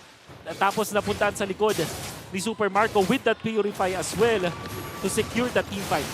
And just like that, FCAP naman ngayon ang susugod. Matilda with a flight, pero mukhang lilipad din, guiding wind pabalik sa kanyang kupunan. That's the Lord taken down by the Star Shatter. Pero mukhang tutuloy pa rin ang Falcons APBREN sa pag-push. In fact, dahil sa nangyari sa Lord push na iyon, ay lamang na sila ng 4,000. 3.9k, 4k gold lead nga. Halos. Mapapikit ka nga lang. Babago na, we can see the replay. Una ni Kyle TZ. Ogwen, maganda rin yung kanyang pagkakakuha doon kay Aqua. Siya yung pinressure. And the thing is, ayaw ng RSG ng ganitong scenario na malalim si Aqua. Gusto nila na nakalayo talaga doon si Aqua with the Novaria, dealing the damage from long distance at hindi napipilitan makapag-flicker. At maghahanap yung Falcon na kanilang target. But dahil na-feel ng RSG na confident na sila, wala. It's a -1. At pwede sila makakuha ng Lord. Pwede nilang i-burst yung Lord. Magkakadikit sila doon. So, yun yung pinaka-ideal na formation na counterin ng Falcons APBREN. And so far, itong laro na to ay parang balikan lamang ang parehas na kupunan. Minsan lamang ang RSG Philippines, minsan lamang ang Falcons APBREN. Ang makikita natin sa ating real-time win rate na may malaking tsansa na makuha pa rin ng Falcons APBREN ito. Pero yung 34% na yun, malaki-laki pa rin. Oo, parang dito, yun yung mga klase ng na bawal ka talaga magkamali. Dapat yung positioning mo is really on point. Kaya maingat din ngayon ang ating dalawang teams dun sa mga pinupuntahan nila na farm site. And tignan mo naman ang damage difference ng gold laners natin. Mukhang nag-iinit si Kusei. Wala man kills ang gold laner ng RSG Philippines. Sa kanya naman ata ang isa sa mga pinakamataas na damage daw. Exactly. Kailangan na ngayon ng mag-isip ng RSG ng kanilang map positions. So, di ba, alam natin, usually, XP laners yung kumukuha ng mga lane na malalayo dun sa Lord. In this case, it's the top lane. Usually, XP lane yung sasagot dyan. Pero kasi meron silang Moskov, so pwede nila i-take advantage yung ultimate ng isang Moskov. Tapos ang mamata dun sa my Lord is yung other members, including the Pakito na magbubush lang. So, that could be the potential play from RSG.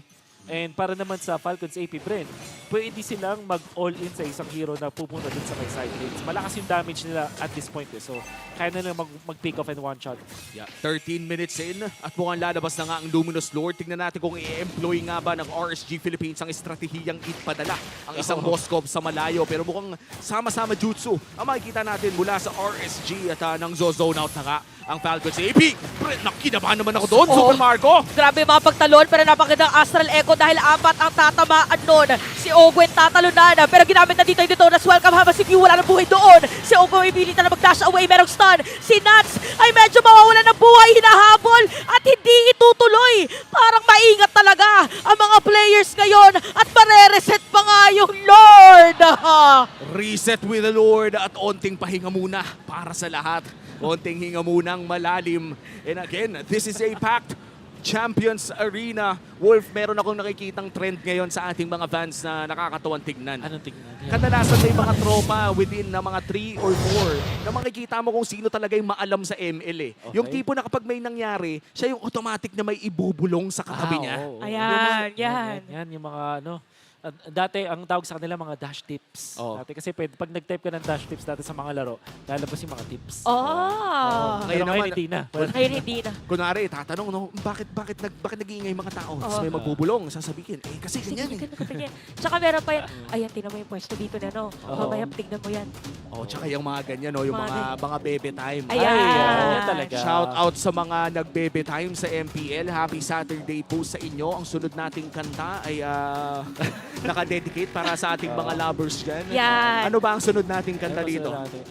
Anong kanta natin? Lakas ng Mga Pinas. Lakas ng Pinas. Alison Shore. Shoutout din pala, if I'm not mistaken, meron din tayo mga lumipad pa galing ibang bansa or from out of town para i-celebrate yung 11th wedding anniversary nila with us. Wow, ayun, congratulations. 11th? Yes. Grabe, sobrang rare na makakita ng mga ganyan. Mas rare pa sa Pokemon. Ang 11 ang 11 anniversary. 11 years yun, men. Oo, imagine. Ilang buwan yung 11 years? 11 times 12.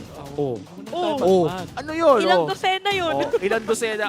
12 times 11. 131? Yeah. Tama ba?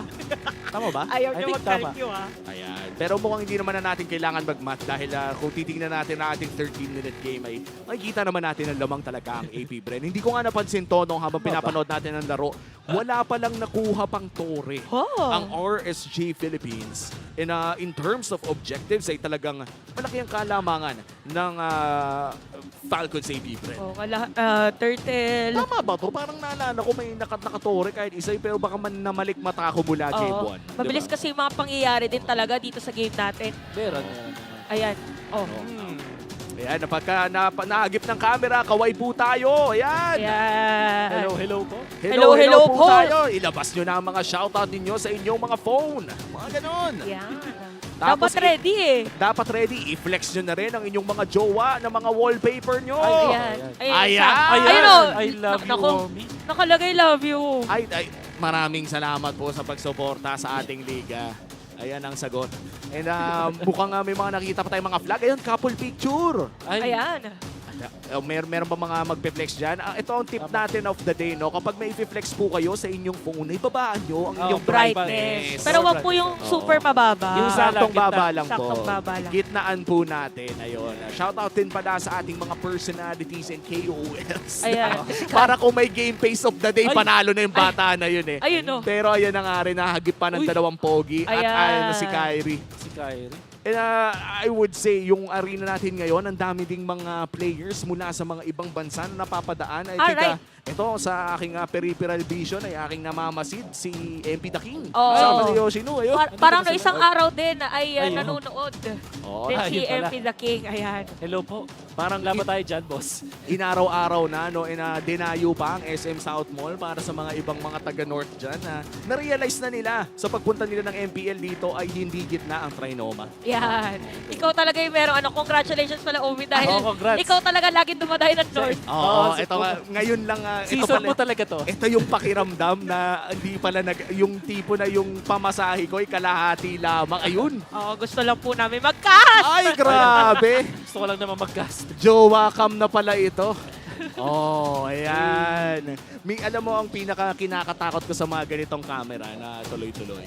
Yung tipo na minsan akala natin magjowa, pero nangyari na ata to isang beses. Meron ba? Pero magkapatid pala. Akala ko kung saan pupunta yung natin yung storya natin Yung istorya natin ay rated pang lahat. Yeah. Rated G. Yeah. G nga lang kulay green.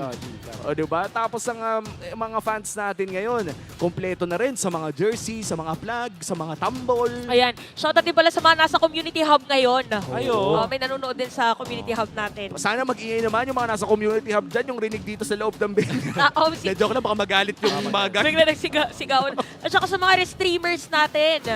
Nakasama natin kayo na nanonood din. Yung mga restreamers natin, I think international, meron din tayo. In fact, para sa mga naligaw dito sa ating Filipino broadcast na gustong manood ng bahasa Indonesia or English stream, ay available din ang mga languages na yon. Pumunta lamang kayo sa ating mga ibang streaming platforms katulad na lamang ng YouTube, Facebook, TikTok at iba pa. Meron din tayo mga pinapamigay ng mga items sa loob ng mga TikTok goodie bag. At saka yung mga kumakaway-kaway na yan. Tingnan mo, meron na agad Team Liquid na cup yung isa. Na merch, no? Grabe talaga, no? Ito may Falcons APBREN merch pa tayo. Balang araw. Ayan. Ano pa? Oo. Wow, ayan o. Pak! Isa pa!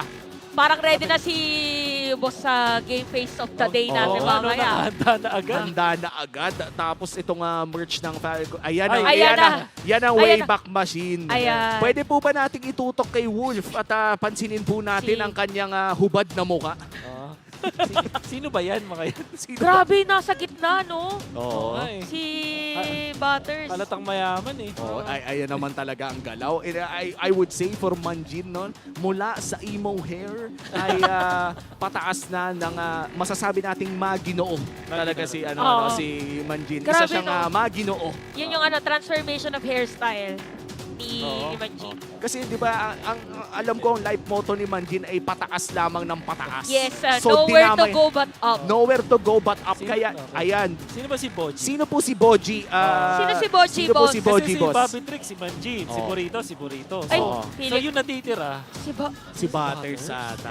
Kaso Tansu yung pinakita ni Midnight. Parang, buti nga, magkakaibigan pa sila. Santel, saang team ka nga pala nagko-compete? Kasi bubuo din kami ni Midnight ng grupo namin. Ay, feeling ko, it's time. Kailangan namin nata ng mid lane. Ayan na. Ayun. Kailangan natin ng pantapak. Pantapat lang natin sa kanila. Tapos super-duper team. Super-duper team. Tapos I think nire-recruit na rin namin. Openly recruiting si Dilar po sa aming XP lane. Ayun.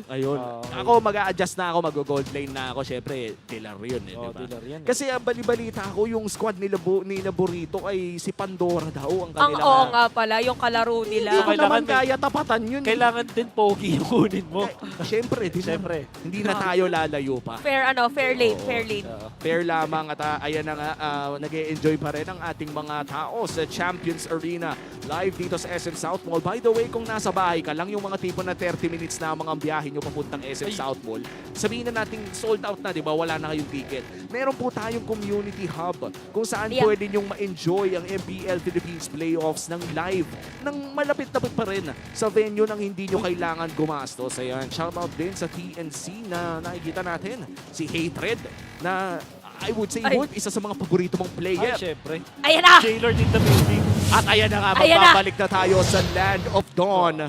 Pero mukhang inano tayo. Knuckle breaker tayo. Knuckle breaker tayo. Knuckle break! Okay. Charot lang. Testing break. Testing lang. Ito naman, para lang may mapahiyaw yung mga tao. Tsaka kailangan lang daw i-gauge kung kung nanonood kayo ng mga... Kung nanonood kayo ng tama. Kung naabutan, kung attentive kayo. Kung naabutan nyo ang pangalawang troubleshooting phase na yon, i-comment nyo ngayon. Still here! Thank you, Chantel. Thank you. Thank you, Chantel. Pero ito na nga, inihintay lamang natin na bumalik ang ating laro. We're still in game number 2 of this Best of 5 series. At kung hindi ako nagkakamali, lamang ngayon ang APBREN, kung saan ay 3,000 ang kanilang lamang in this mid-phase of the game. Kung paabutin natin ang late game, ang ating matchup sa marksman ay isang Moskov and Claude. And I think, sino ba ang nakakalamang sa isang late game matchup between those two? 50-50 pa rin eh. Pero tingin ko yung mga teams usually sa Claude papanig kasi AOE at least.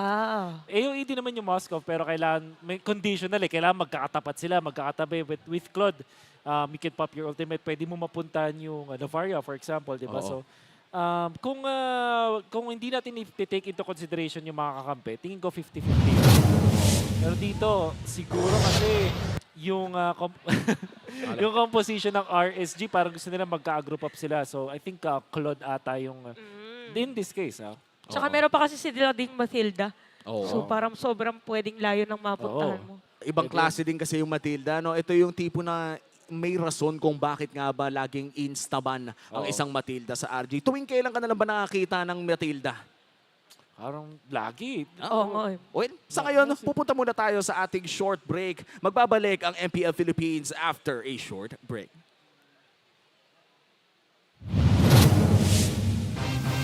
Generation Z. Authentic. Real. They thrive in the mundane. But let's be real. Nobody knows what they want. Only they truly understand. For real? Yeah, but that's okay. We get what you need.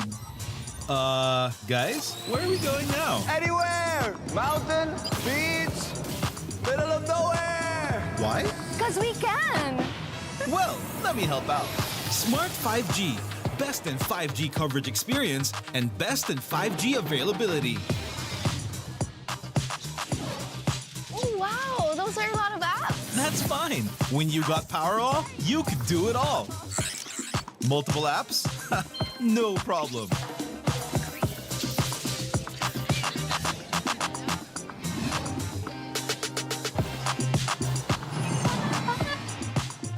Whoa! From Wi-Fi to data in an instant. Yes, sir. Magic Data saves you anytime you need it. And it doesn't expire? That's right. Cool. Oh, dead spot. If only you could switch in an instant. Oh, wait. What? eSIM is that easy? For For real kasi.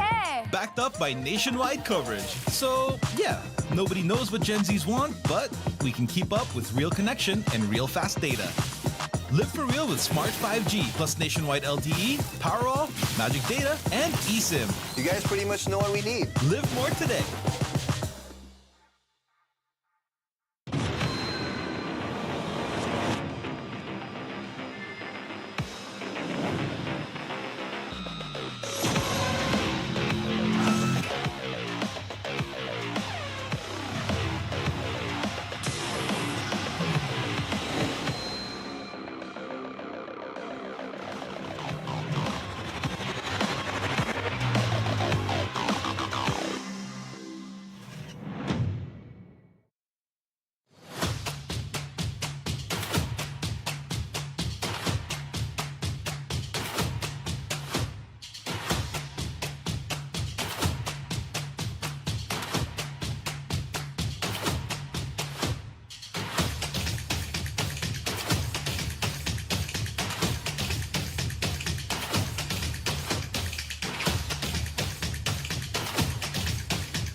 nagbabalik na nga tayo dito sa MPL-Philippines Season 13 Playoffs. Lower bracket finals to, RSG Philippines laban sa Falcons APBREN. Muli kami ang inyong caster. So nga pala si Umi, kasama dito si Chantel and si Wolf.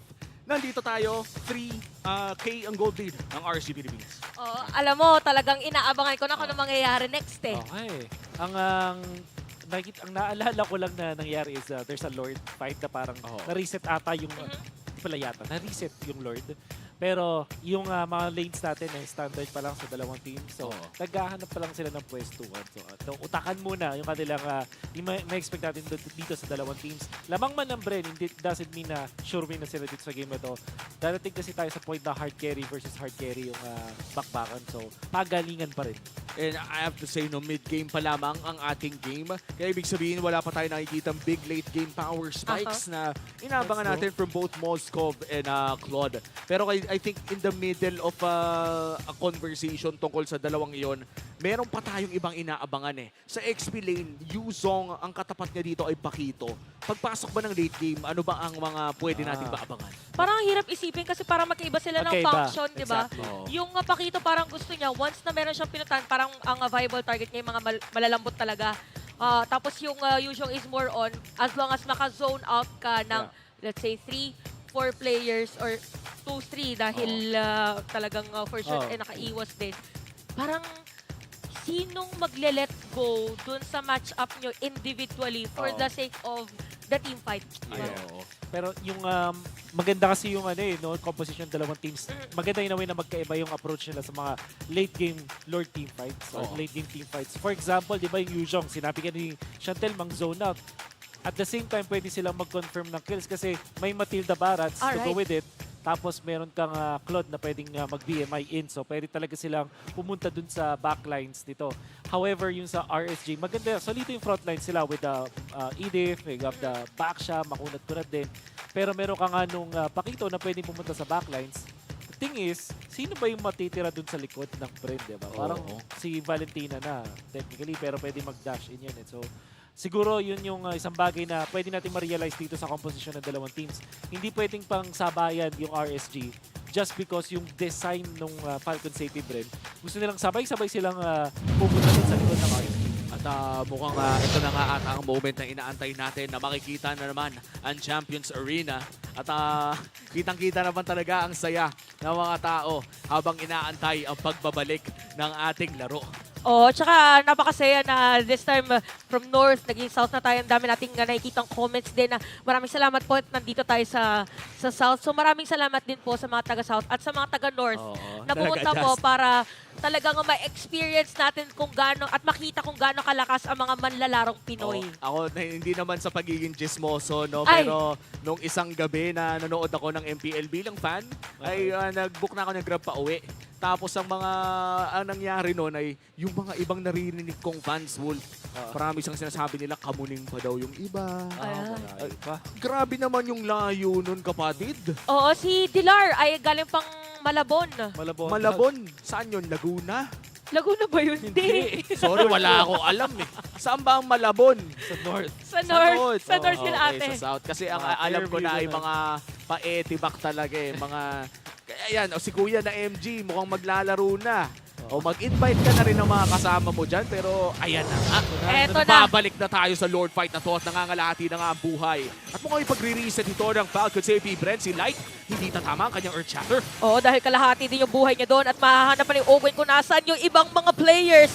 Natagpuan na si Jose pero merong Astral Echo na gagamitin. Meron pa knockout from the Lord! At sakto si Super Marco pa yung nakuha. Pero ito rin sinasabi natin, zone out para kay Flap TC.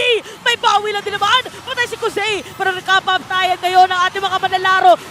Napakagandang poke para dito kay Nats at tuloy-tuloy lang. Pero yung mga players dito ng Falcons APBREN, ginamit yung Circle Eagle. Nats dito hindi na makakatakas pa! Isa lamang ang matitirang buhay for RSG Philippines. Agarang nawala si Super Marco, pero bigla namang nag-counterplay si Flap TZ.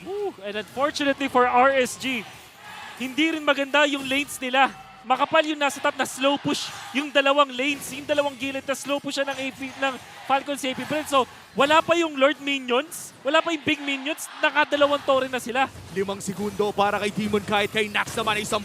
Pero nandyan na si Kusei at grabe na yung bawas, mapapaaray ka talaga kapag natamaan ka nun. Oo, nangalahati na agad na depensahan agad dito ng mga Raiders yung Lord dahil kulang nga din naman yung Falcons APBREN na para ipilit na tapusin yung laban. Wow. Grabe yung damage. Kailangan natin ng replay dun sa teamfight kasi parang na-overhype yung RSG. Napatay nila si Super Marco with the wonderful play from Nats. One-shot potential. Hindi nakareact dun si Super Marco because of the big burst. Yun nga lang, sumubsub pa rin sila afterwards. Parang nawala yung lamang nila kasi yung AOE ni Flap TZ nasulit. And then the damage from Few was there too. So, kung babalikan natin siguro yung nangyari teamfight ngayon, ang pinaka-problema lang sa RSG is na overhype sila after yung kill kay Super Marco. And kahit sino naman siguro, no, Wolf, yung tipo na makita mong patay na yung Claude. Parang tuloy-tuloy na dapat, but a miracle play coming in from Flap TZ. Ang dami talaga natamaan sa kanyang full combo. At as you said, the damage as well coming kay Few na number 1 pala talaga in this game. Yun pala yung nagpasakit doon. Tsaka yung Terrify din. Oo. Magandang combo with AOE. Tapos kung maalala natin na sa isang masikip na eskinita sila doon between the Kramer tsaka doon sa between the Kramer and the Rock Ursa. So sulit yung AOE nilang dalawa. Oo. Ito yung dahil dikit-dikit silang natakot ay dikit-dikit din silang natamaan ng isang Yuzong. So far, Few having a great game in this game number 2. Masasabi natin na sa out of the 9 kills na meron ng APBREN, dito ay nahawakan ni Few ang at least 6 of it. At siya pa nga ang pinakamataas na damage daw. Kaya din para super tapang dito ng mga players ng Falcons APBREN, 3 din yung naka-purify. So if ever na merong targetin agad si Light, pwede silang makatakas. Meron pang guiding wind para kay Ogwen. Pero kalmado muna ulit yung mga teams. Mukhang hinihintay na lamang nila ang Evolve Lord na magsaspawn din around 18 minutes. Kaya pag lumabas tong Lord na to at hinawakan agad ay hindi pa mag-e-evolve yan. Kailangan nga talaga ni Lord ng space para mag-grow. Yeah. And, makikita na natin yung updated na build ngayon sa isang Matilda. Naka-Blood Wings na tama yung combination ng kunat at meron ding effectiveness din ng kanyang healing with the flask tapos the magic power. Kaya naman si Ogwen dito 108. Bihira natin makita yung Matilda na ganito ka-linis yung gameplay. 100% kill participation para kay Ogwen. At mukhang si Light ay nasilip ng rocket or missile expert. Half HP on this Lord at mukhang si Demon kahit ay nahanap na rin ni Ogwen. Itutuloy kaya ito ng Falcons. At nandito na nga nakapwesto mga players. Pero napitikan ng damage dito si Few and even Super Marco. So ire-reset na lang muna. Parang napanood na natin to nung huling Lord. Pero talaga nagkakapaan lang muna ang dalawang koponan. At medyo lugid sila dito, no? Dahil yung mga waves ay nagpupush na tuloy-tuloy Few! At nakikita na nga natin dito na meron na target. Pero si Nats, sino nga ba talaga target niya? Few is gonna be down habang yung Lord ay tinutuloy pa rin. Mapupunta kay Demon Kite! Tapos si Kusei merong free hit doon kay Flap TZ. Nats is gonna be down. Mamatay na ba talaga dito? Kusei with a kill. Kyle TZ dito ang hahabulin nila. Mababaga pa nga yata dito. At pasok! Itutuloy ba? Atik naman yung damage na nagagaling dito kay Super Marco. Mukhang may gante ang Falcons APBREN. Lumipad na pabalik. Atik naman yung damage na itutuloy pa nila. Kailangan na atang respetuhin. Pero si Light ay babagsak. Spear lands on 1. Kusei is the way! Double kill pa nga para sa kanya. Mawala ng immortality pero meron siyang makakasama. Light ang magtatapos dito na pagkapatay sa kanya. Pero habang nangyayari ang lahat ng iyon, ang Lord ay nagmamarcha na rin dito sa may bandang ibaba. 10 segundo kay Flap TZ. Sa ngayon, si Few lamang ang dedepensa. Halimaw mag-Moskov. Etong si Kusei, yung timing niya doon at napakagat niya pa rin yung ultimate niya doon kay Kaltizi. Naghintay siya ng proper cooldown. Pag talon niya doon kay Kaltizi, medyo nawala na rin yung mga stacks. Tapos nakita natin na meron siyang lifesteal and the wind of nature, knowing na meron siyang enough na range at distance. Isang beses lang spells lang yung pwedeng mapatama ni Kaltizi. So pwedeng ma-immune nga siya dun sa physical damage. At hinintay din niyang mawala yung pwesto doon ni Super Marco. Perfect timing. Tapos nakalis pa siya. Nakabili pa ng immortality. Eventually outplaying yung Falcons APBREN. Halimaw ang Moskov, min. Hindi gagamitin ng flicker. Aray. And so far, iniintay lamang ang cooldown. Grabe na ang sakit. At kinailangan na nga mag-dragon dito ni Flap TZ para mag-zone out ng RSG Philippines. And I think this is the best case scenario para sa Falcons APBREN. Hindi sila nabasagan ng kahit isang inhibitor turret. Sobrang sakit dito nung bilog ni Aqua, no? Sa kanya yung pumuputok, tama ba? Exactly. Na parang bigla nawala yung buhay ng mga players ng Falcons APBREN. Exactly. Super Marco na dun sa gitna nung circle, nung bubble, or nung box ng Falcons APBREN. Tapos parang paikot-ikot siya. Nag-aabang kasi siya. Hindi mo pwede masisi Marco kasi ang dami niyang iniisip. Iniisip pa rin niya si Nats dun sa moment na yun. Aray. Woo! Tignan mo naman yung shred na nanggagaling sa kamay ng RSG Philippines. Si Knight, half HP. That's one inhibitor turret down for the side of Falcons APBREN. I think mission successful ito para sa RSG Philippines. Nakakuha sila ng at least isa. At ang gold lead ay nabaliktad nila mula 4,000 sa Falcons APBREN ay 4,000 na para sa kanila. That's right. Makita natin yung mga item choices dito sa mga players natin. Novaria full pack na rin. Sobrang sakit na rin yung damage siya. Expected. Eventually, mapu-full item na rin itong si Light. But at this point, kahit pa sabihin natin may 3K gold lead yung RSG, ang masasabi kong lamang sa late game na to, dahil 21 minutes parang hindi na masyado nagmamatter yung gold. Lamang pa rin yung Falcons APBREN kasi meron pa silang dalawang inhibitor na nakatayo. So pag nagkaroon ulit ng Lord Dance, ang Falcons APBREN, lamang pa rin unless maunahan sila. Hindi na yata talaga kailangan ng Lord Dance dahil mawala na si Kyle TC pero sumipat ng Kenley. Si Kusei target nila, Kyle TC is down. Tapos dito meron pa shutdown pero nakakapatay yung mga players natin ngayon. Super Marco with a shutdown! Making a double kill. At biglang pinasok na nga, it's the blazing duet by Super Marco. At itutuloy pa niya si Nats. Hindi na ata makakasapak mapalayo, pero the counterplay with the wind of nature. Buhay pa rin siya. Pero nakabang din dito si Ogwen. Hahabulin at gagamitin na Circling Eagle. Nats ay makukuha din nila. Ang tanong dito, maglo-lord pa ba ang Falcons APBREN? O tatapusin na ba nila Demon Kite laban sa Hive? Sapat nga ba talaga dito ang puwersa ni Demon Kite para madepensahan at maklear ang minion wave at unti-unti na ngang sinisira dito ang base dahil pantay ang laban. Falcons APBREN Activated na ang World Champions. 1-1 para sa seryeng ito. Magandang team fight mula sa dalawang teams. RSG naunahan na doon si Kyle. But I think na maling target yon. Kahit mag-isa yon, Barats pa rin yun. Makita natin sustain. And the thing is, nabuhos na ng side ng RSG lahat ng mga spells and abilities and resources nila.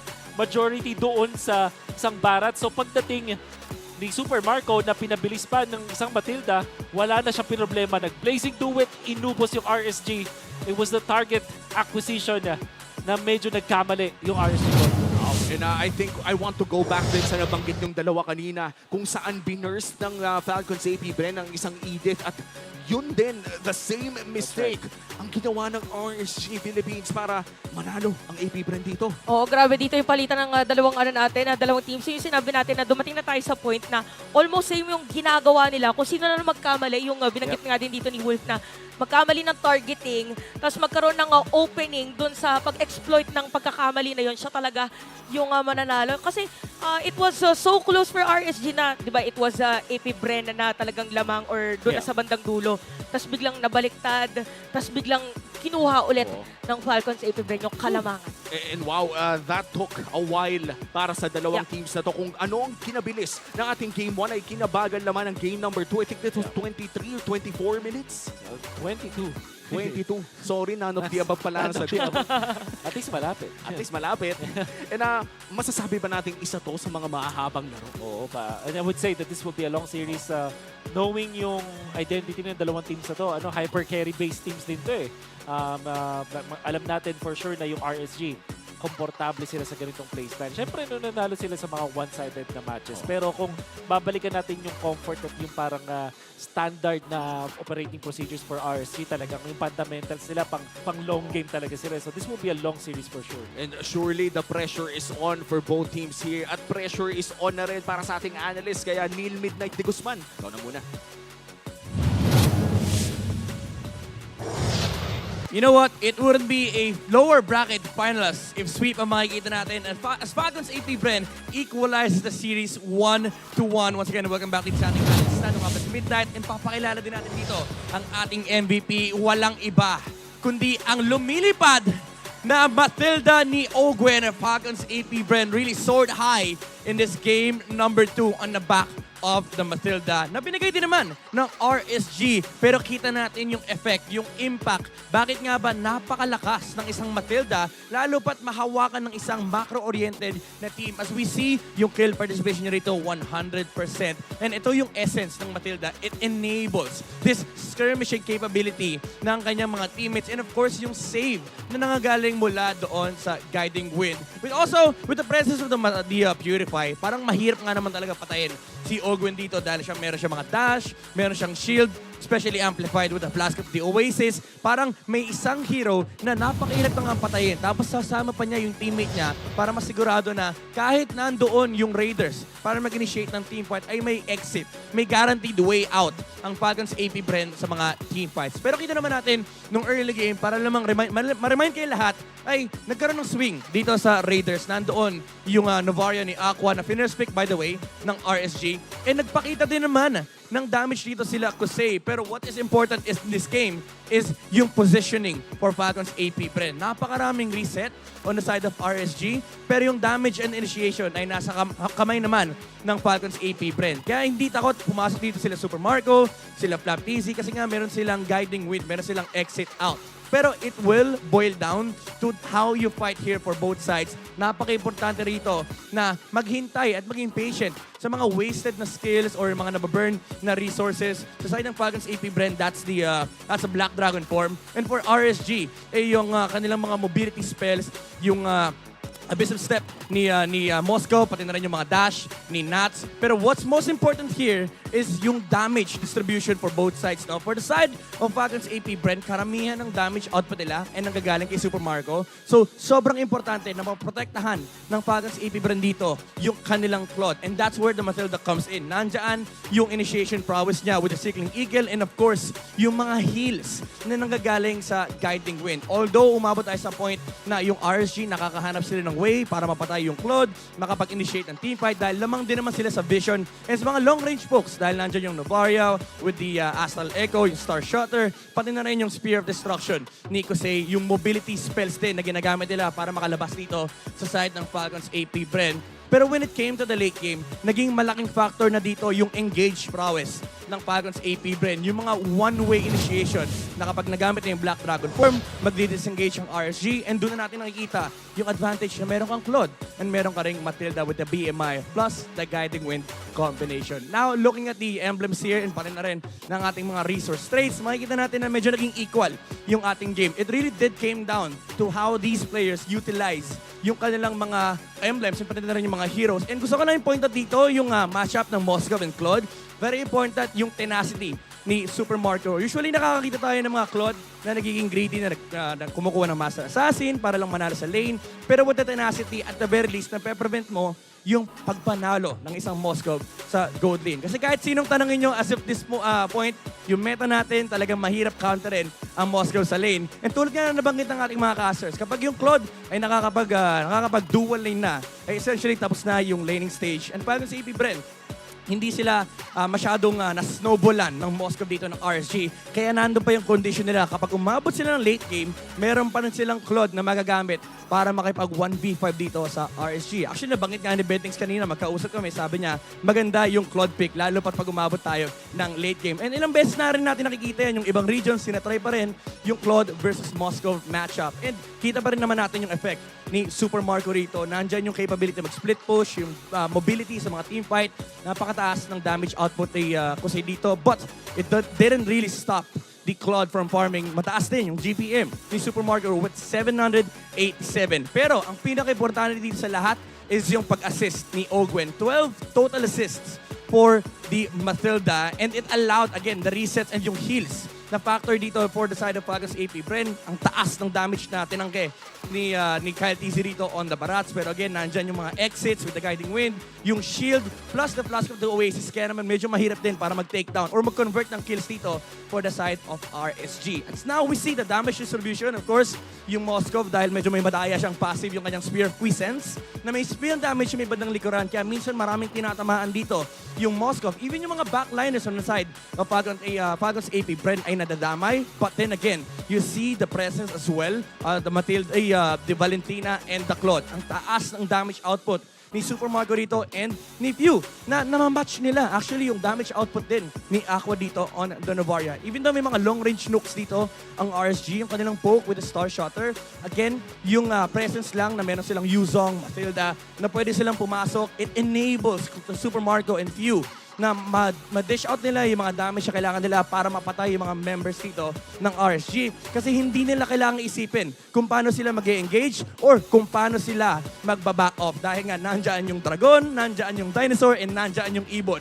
Neopets basically ang ginamit dito ng Falcons APBREN. Dahil ang dami nilang tools. Meron sila pang engage, and meron din silang guaranteed exit with the guiding wind. Nagliparan actually dito yung mga heroes ng Falcons APBREN. And umabot tayo sa point na ang tindi rin talaga nung ginagawang pag-micro ni Claude dito or ni Super Marco against RSG. And yung damage output na hinahanap nila ay nakuha nila sa mga last few engagements. Now, we are gonna be looking at the stats here or essentially behind the stats of RSG here and Falcons APBREN. By the way, huge shoutout sa ating MPL-Philippines statsman na si Kuya Bok. Makikita natin dito na important yung presence or yung vast history ng Falcons APBREN and RSG. Meron tayong note dito for Falcons APBREN, no?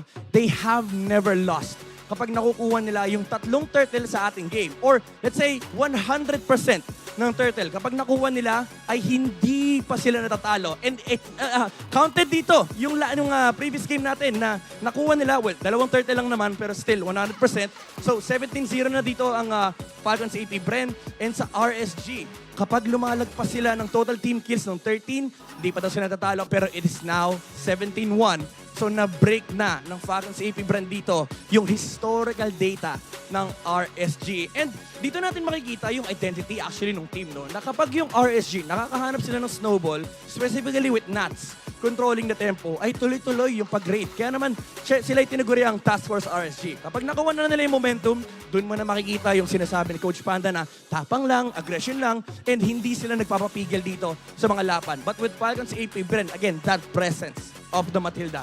Napigilan. Kumbaga nahinto dito yung aggression ng RSG kasi at some point kailangan nilang i-calculate enough pa yung damage sila, sino yung tinatalon na nila, and usually nakikita natin yung RSG and the Falcons APBREN na dinodominate yung mga games sila. Napakataas actually ng average gold lead ng dalawang team na to kapag sila ay nananalo. Pero when it comes down doon sa mga micro-intensive battle at team fights, doon na natin nakikita yung difference ng meron kang pang-save versus pang-reset lamang. Kasi aminin na natin sa side ng RSG kanina, ang dami nilang ways para lumabas. Nandiyan naman yung mga dash sa kanilang mga hero. Pero again, yung Matilda, there's one specific reason bakit laging nakaban yung hero na yan. Dahil nga yung capability mo na magamit lalo yung mga heroes and of course provide the shield and reset the fights ay namang micro lalo ng Falcons APBREN dito ang kanilang mga kalaban. Yan ang makita natin yung game number 2. Kaya wag nyo i-miss yung game number 3. Speaking about, wag nyo ma-miss. Don't miss out on the Snapdragon Pro Series Open Finals dahil after ng MPL mangyayari yan. And of course, nandyan din yung ating mga MPL Philippines teams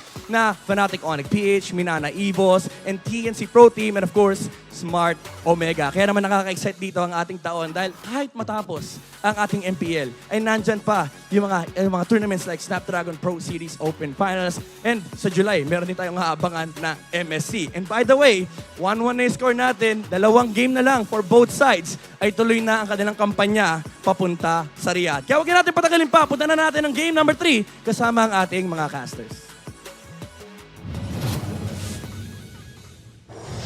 Maraming salamat, Midnight. Nagbabalik nga tayo dito sa ating casting desk. Na tama nga, nabanggit ni Midnight ng 2 games na lang away from both teams here para makaabot sa Riyadh kung saan gaganapin ang MSC.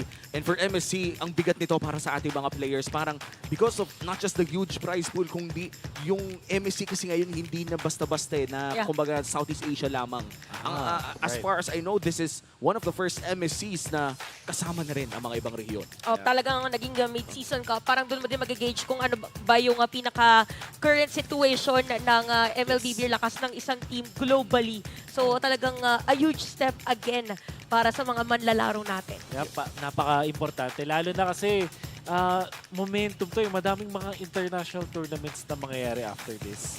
And specifically kung isa kang organization na gusto mong maging sikat all over the world with Mobile Legends, kailangan, sobrang necessary na makapasok ka dun sa MSC. Kasi yung MSC, part din niya ng isa pang bigger na, na worldwide tournament sa esports. So, malaking bagay. Kaya nga yung mga, nakita natin, di ba, yung mga organization na internationally, alam lang natin sa iba't ibang mga esports organization ay nakikipag-partner na sa mga local teams natin. At syempre, yung mga pinili nilang mga teams ay galing sa Pilipinas na alam mo namang may chance talaga na mag-champion sa natin sa international tournaments. And we would say that the biggest bet here, especially sa ating mga partnered teams here for MPL Philippines, Liquid Echo is already secured in MSC dahil sa pagkapanalo nila kahapon. That's right. And that was a tough series for Falcons APBREN as well, considering na umabot ito ng 5 laro. That's right. And for one of the most loved organizations as well, Blacklist International, sadly, they got eliminated from MSC contention yesterday. Ang daming ganap kahapon. No? But this time, of course, isang serya lamang ang ating papanoorin. And RSG Philippines, they're still vying for their possible return in MSC. Huwag natin kakalimutan, MSC champion ang ang RSG. Oo, parang sobrang, oo nga no, sila din yung nga talaga nagpaingay nung time na yon sa 2022. Tama ba? MC 2022. 22. Yes, Oh, 22. 2022.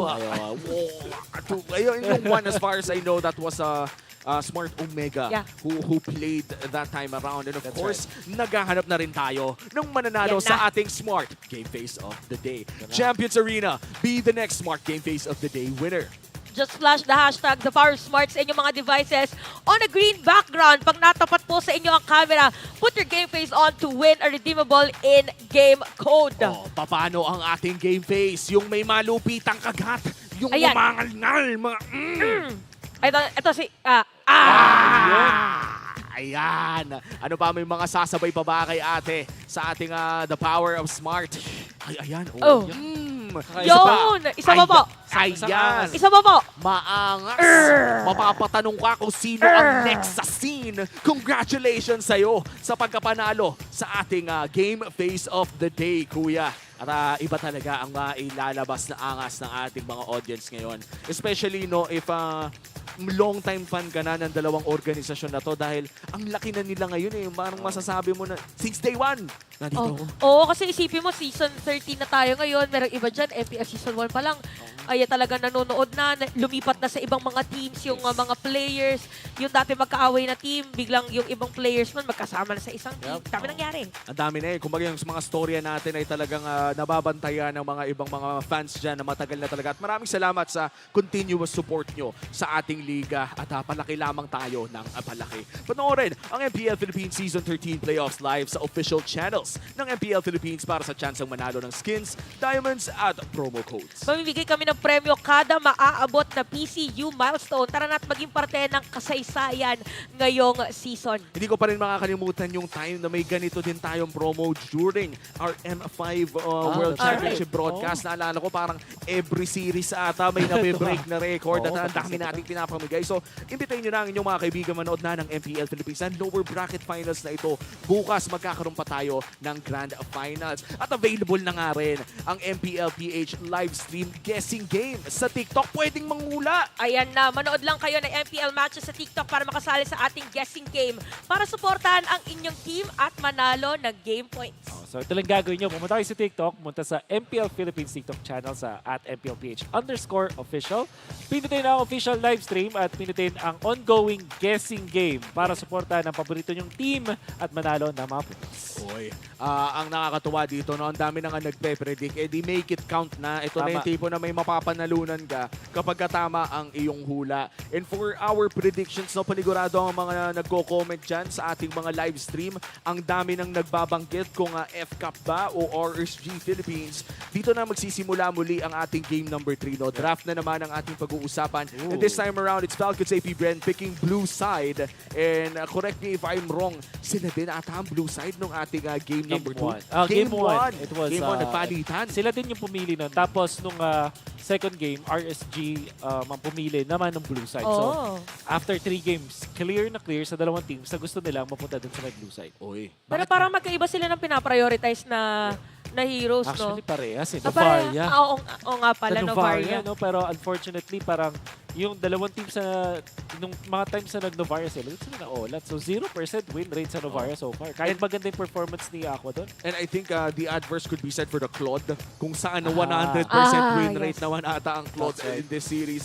And ito yung mga micro stats na masasabi natin na ang general area lamang ang ating tinitignan, yung serye lang na ito. Yes. Yuzong, kamusta ang Yuzong? 100% win. Oo. So Yuzong, Claude wins games ngayon, no? It seems Parang sila yung combo, no? Kasi parang ganun yung ginawa din kanina nila Flap TZ.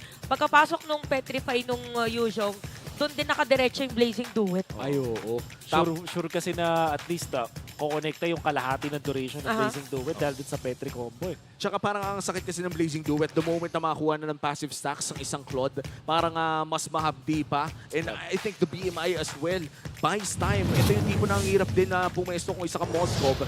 Kaya naman makikita na natin kung anong adjustments nga ba ang ating maaabangan mula sa parehas na koponan. This is game number 3 between Falcons APBREN and RSG Philippines. Kung sino man mananalo ng game number 3 na to ay mapupunta na in match point. At alam naman na natin kapag umabot na ng match point ang isang team na katulad ng RSG at Falcons APBREN, parang nag-kick in na ang killer instinct. Drafting phase, the priority is has always been Novaria. Yuzhong agad. There's a chance na Faramis ang i-prioritize pa rin dito ng RSG. Na-open kasi siya. So, APBREN, nag-ban sila ng Faramis nung game number 2. And this time, i-let go nila. Ang hula ko dito ay ibibigay pa rin yung Novaria para ng RSG. Tapos sila yung kukuha ng Faramis. So, it means na ang iba nila is Minotaur. Wow. Which is back-to-back yun yung bans ng dalawang, actually, ban ng mga teams yan. And I would say na minugad kasi ito si Owen. But the Matilda is open Pwedeng ulit mag-Matilda ang Falcons APBREN. Kailangan basagin yung combo na yun dito ni Coach Daki. Either kunin yung Matilda or yung Faramis. Kasi pag, ayun na. Kasi kung Faramis Matilda, napakasakit nun. And I think this is the proper decision. Pero ang Faramis ka pa rin kung ikaw RSG. No? Yung Faramis. Tapos ano pa ba pwede nila i-combo? Alam mo, surprisingly, hindi kinukuha sa game na to si Arlot. Oo nga, parang hinipe na natin yung Arlot sa parehas na koponan pero parang ayaw na nila. At nabanggit mo nga ang Faramis, isa ito sa mga most used heroes ni Few during the regular season. And sobrang nakakatakot nga. Yan yung Faramis Matil. So wag mo na ibibigay, Karsi. Kunin mo na yung Faramis. Hayaan mo na yung Novaria, perhaps. And then, get the Barats kasi mahirap ibigay yung Matilda Barats eh. Yun. And pasok pa rin. This is a good first two picks para sa RSG Philippines. Valentina is good na ba? Yes. I think mas maganda kunin yung Valen dito kay yung Falcons APBREN. Di mo rin kailangan piliin ngayon pero pwede na. Tapos Claude agad. Para hindi ka maubusan ng choices mo for the gold lane. Xborg and the Moskov. Okay. Mukhang the Valentina will be I would say delayed for Falcons APBREN. Na ibig sabihin nito ay pwedeng tanggalin ng RSG Philippines during the second banning phase. Yep. And if you're RSG, mas maganda kunin mo na rin yung Claude this time kasi parang wala na tayong pang tatapat dyan. Unless willing sila bigla gumamit ng kanilang mga tipong Leslie or even Carrie and Roger, maganda siya sa metagame natin ngayon. Pero dalawang heroes yun na ayaw dun sa Xborg pati dun sa Matilda. If they don't get the Claude now, mahihirapan sila sa second phase. Mauubusan talaga sila ng choices dito dahil easy ban yan. Oo. Kasi parang yun yung magandang pa-counter dun sa nila sa current rotation ng Falcons APBREN. Pero ayun Claude na yung kinuha nila. Ayan. Right on the money ka talaga, Wolf. Tatlong pick ng RSG Philippines. And I would say nahulaan mo, sa tingin mo ba ay napilitan ang RSG Philippines dito? Dinikta ba ng Falcons APBREN ang pacing ng draft na ito? Pwedeng sabihin natin oo, but at the same time kasi comfort naman nila to. So hindi naman sobrang napilitan. Siguro yung pinaka out of the ordinary dito yung Barats na hindi masyado ginagamit dito ng RSG. But at the same time, meta hero pa rin yun. So, pag ikaw ay jungler, tapos di ka marunong mag-Barats back siya friend rate, huwag ka na mag-jungle. Oo. Yun nga yung parang big three ng jungle ngayon, yung Barats back shot Fred rin. Tapos si Martis parang umahabol, pero hindi naman na ganun kalayo ang ating tinitignan. Last two bans for the side of RSG and FCAP. Ano bang inaabangan natin dito? Maybe Novaria na comfort ng Falcons APBREN. Okay pa rin na hero yun kasi sa isang Faramis. Kasi medyo nakakatunaw pa rin naman yun. Masakit pa rin talaga yung damage output. As Moscovaria combo pa rin yan na masakit pa rin. Other options maybe knock-up hero like an Edith. Okay. Yung Edith actually maganda sa Claude tsaka sa Faramis. And when I see the Matilda paired with potentially an Edith, parang Nakakatakot, yes. Guiding suplex. Oo. Yung parang ihahatid ka lang para magdabog. Oo. Hinatid para magdabog, parang ganun ka nakaspoiled. Yes. And kung nagtataka kayo kung may napik na kay Matilda, ba't pa mag-i-edit? Kasi may mga nag-i-explain edit pa rin. So instead, Novaria was the ban and then there's the Paquito.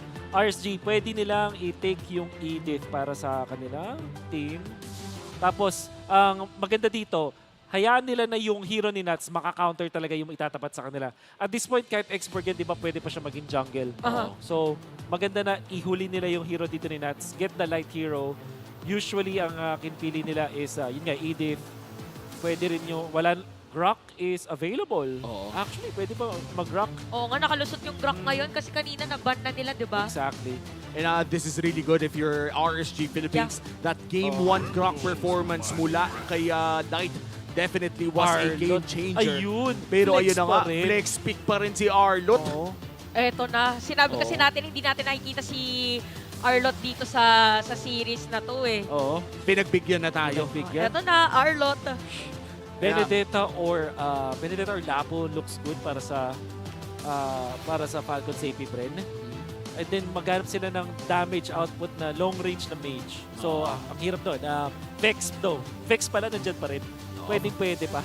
Vex sana. How about the Terizla kung ilalagay natin sa Explain? Do you think this could be a good Terizla game as well? Pwede rin. And that is considering na yung Exborg ay jungle. So pwede rin mag-alpha kung tripping this play. Parang sila naman yung gagamit, no?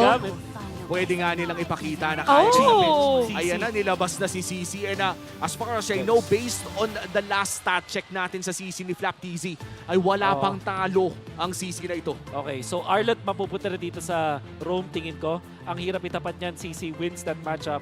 So mapipilitan ng RSG na makahanap na isang 1v1 na malupit na hero against CC. Nandyan ang Terizla siguro. Hindi siya nananalo pero at least masustain yung sarili niya. And then Tams, that could be good for Nats. Pagtapat dun sa CC. And I think the vengeance as well is something good. Kapag may Moskov kang kalaban, ang sarap sa feeling ng may vengeance Biglang ka. babalik. At saka yung sa Firaga Armor din dito ng XB. Parang pwede mong ngat-ngatin kapag if ever na may opportunity. It's the Carms. Si Tita Carms. Nabanggit mo na to kanina yung Carmila Faramis. Carmila Faramis or kasi parang may tali na yung Carmila, may hatak pa yung isang Faramis. At yung isa sa mga biggest combo, saktong-sakto pinag-usapan natin off-cam tayo before the start. Nag-iisip kami ng pinakamalapit na combo with Carmila. Nandyan yung stun, yung mga stun, mga Fredrin. Yung Barats kasi, kapag natali, tas may natalunan si Barats, lahat kayo parang kinain. So, napakatagal nung napakatagal nung stun. So parang nagkaroon sila ng other way para magkaroon sila ng ibang crowd control na malawak yung AOE. Yun talaga yung matatawag nating mukbang, yung buong tropa. Mukbang festival. Mukbang festival. At dito na nga natin malalaman sa ating game number 3 kung sino nga ba ang makakuha ng ating match point. Will it be Falcons APBREN o RSG Philippines sa makakuha ng isang Welcome to Mobile Legends! Sa tagumpay. Pasok na tayo sa ating Land of Dawn. Kung early game ang usapan, Wolf, sino ba ang pwede nating expect na makakalamang sa first 5 minutes? Tingin ko yung Matilda Export na malakas. And then you also have CC madaling makapasok sa team fights. Ang hirap isipin. Parang 50-50 pa rin pero parang mas papabor ako dito sa Falcons APBREN. Mas madaling i-execute yung kanilang composition. Kasi sinabi natin yung matchup kanina, CC versus Arlot. Ayaw ng Arlot yan. At nangyayari na ngayon na nahihirapan si Nats actually. sinabi natin na dapat para magiging roamer na yung Arlot kasi Arlot versus CC, not a good matchup for the Arlot. Oo. Kaso napilitan sila mag-carb, so yun yung medyo problema dito ng RSG na masasabi natin game changer for Falcons APBREN. And I think kumake-in na naman yung playoffs MLBB, no? Yung tipo na alam nating isa sa mga comfort pick ni Nats ng isang Arlot, kaya kahit anong matchup pa yan, ay kaya niyang siguro ay tiisin.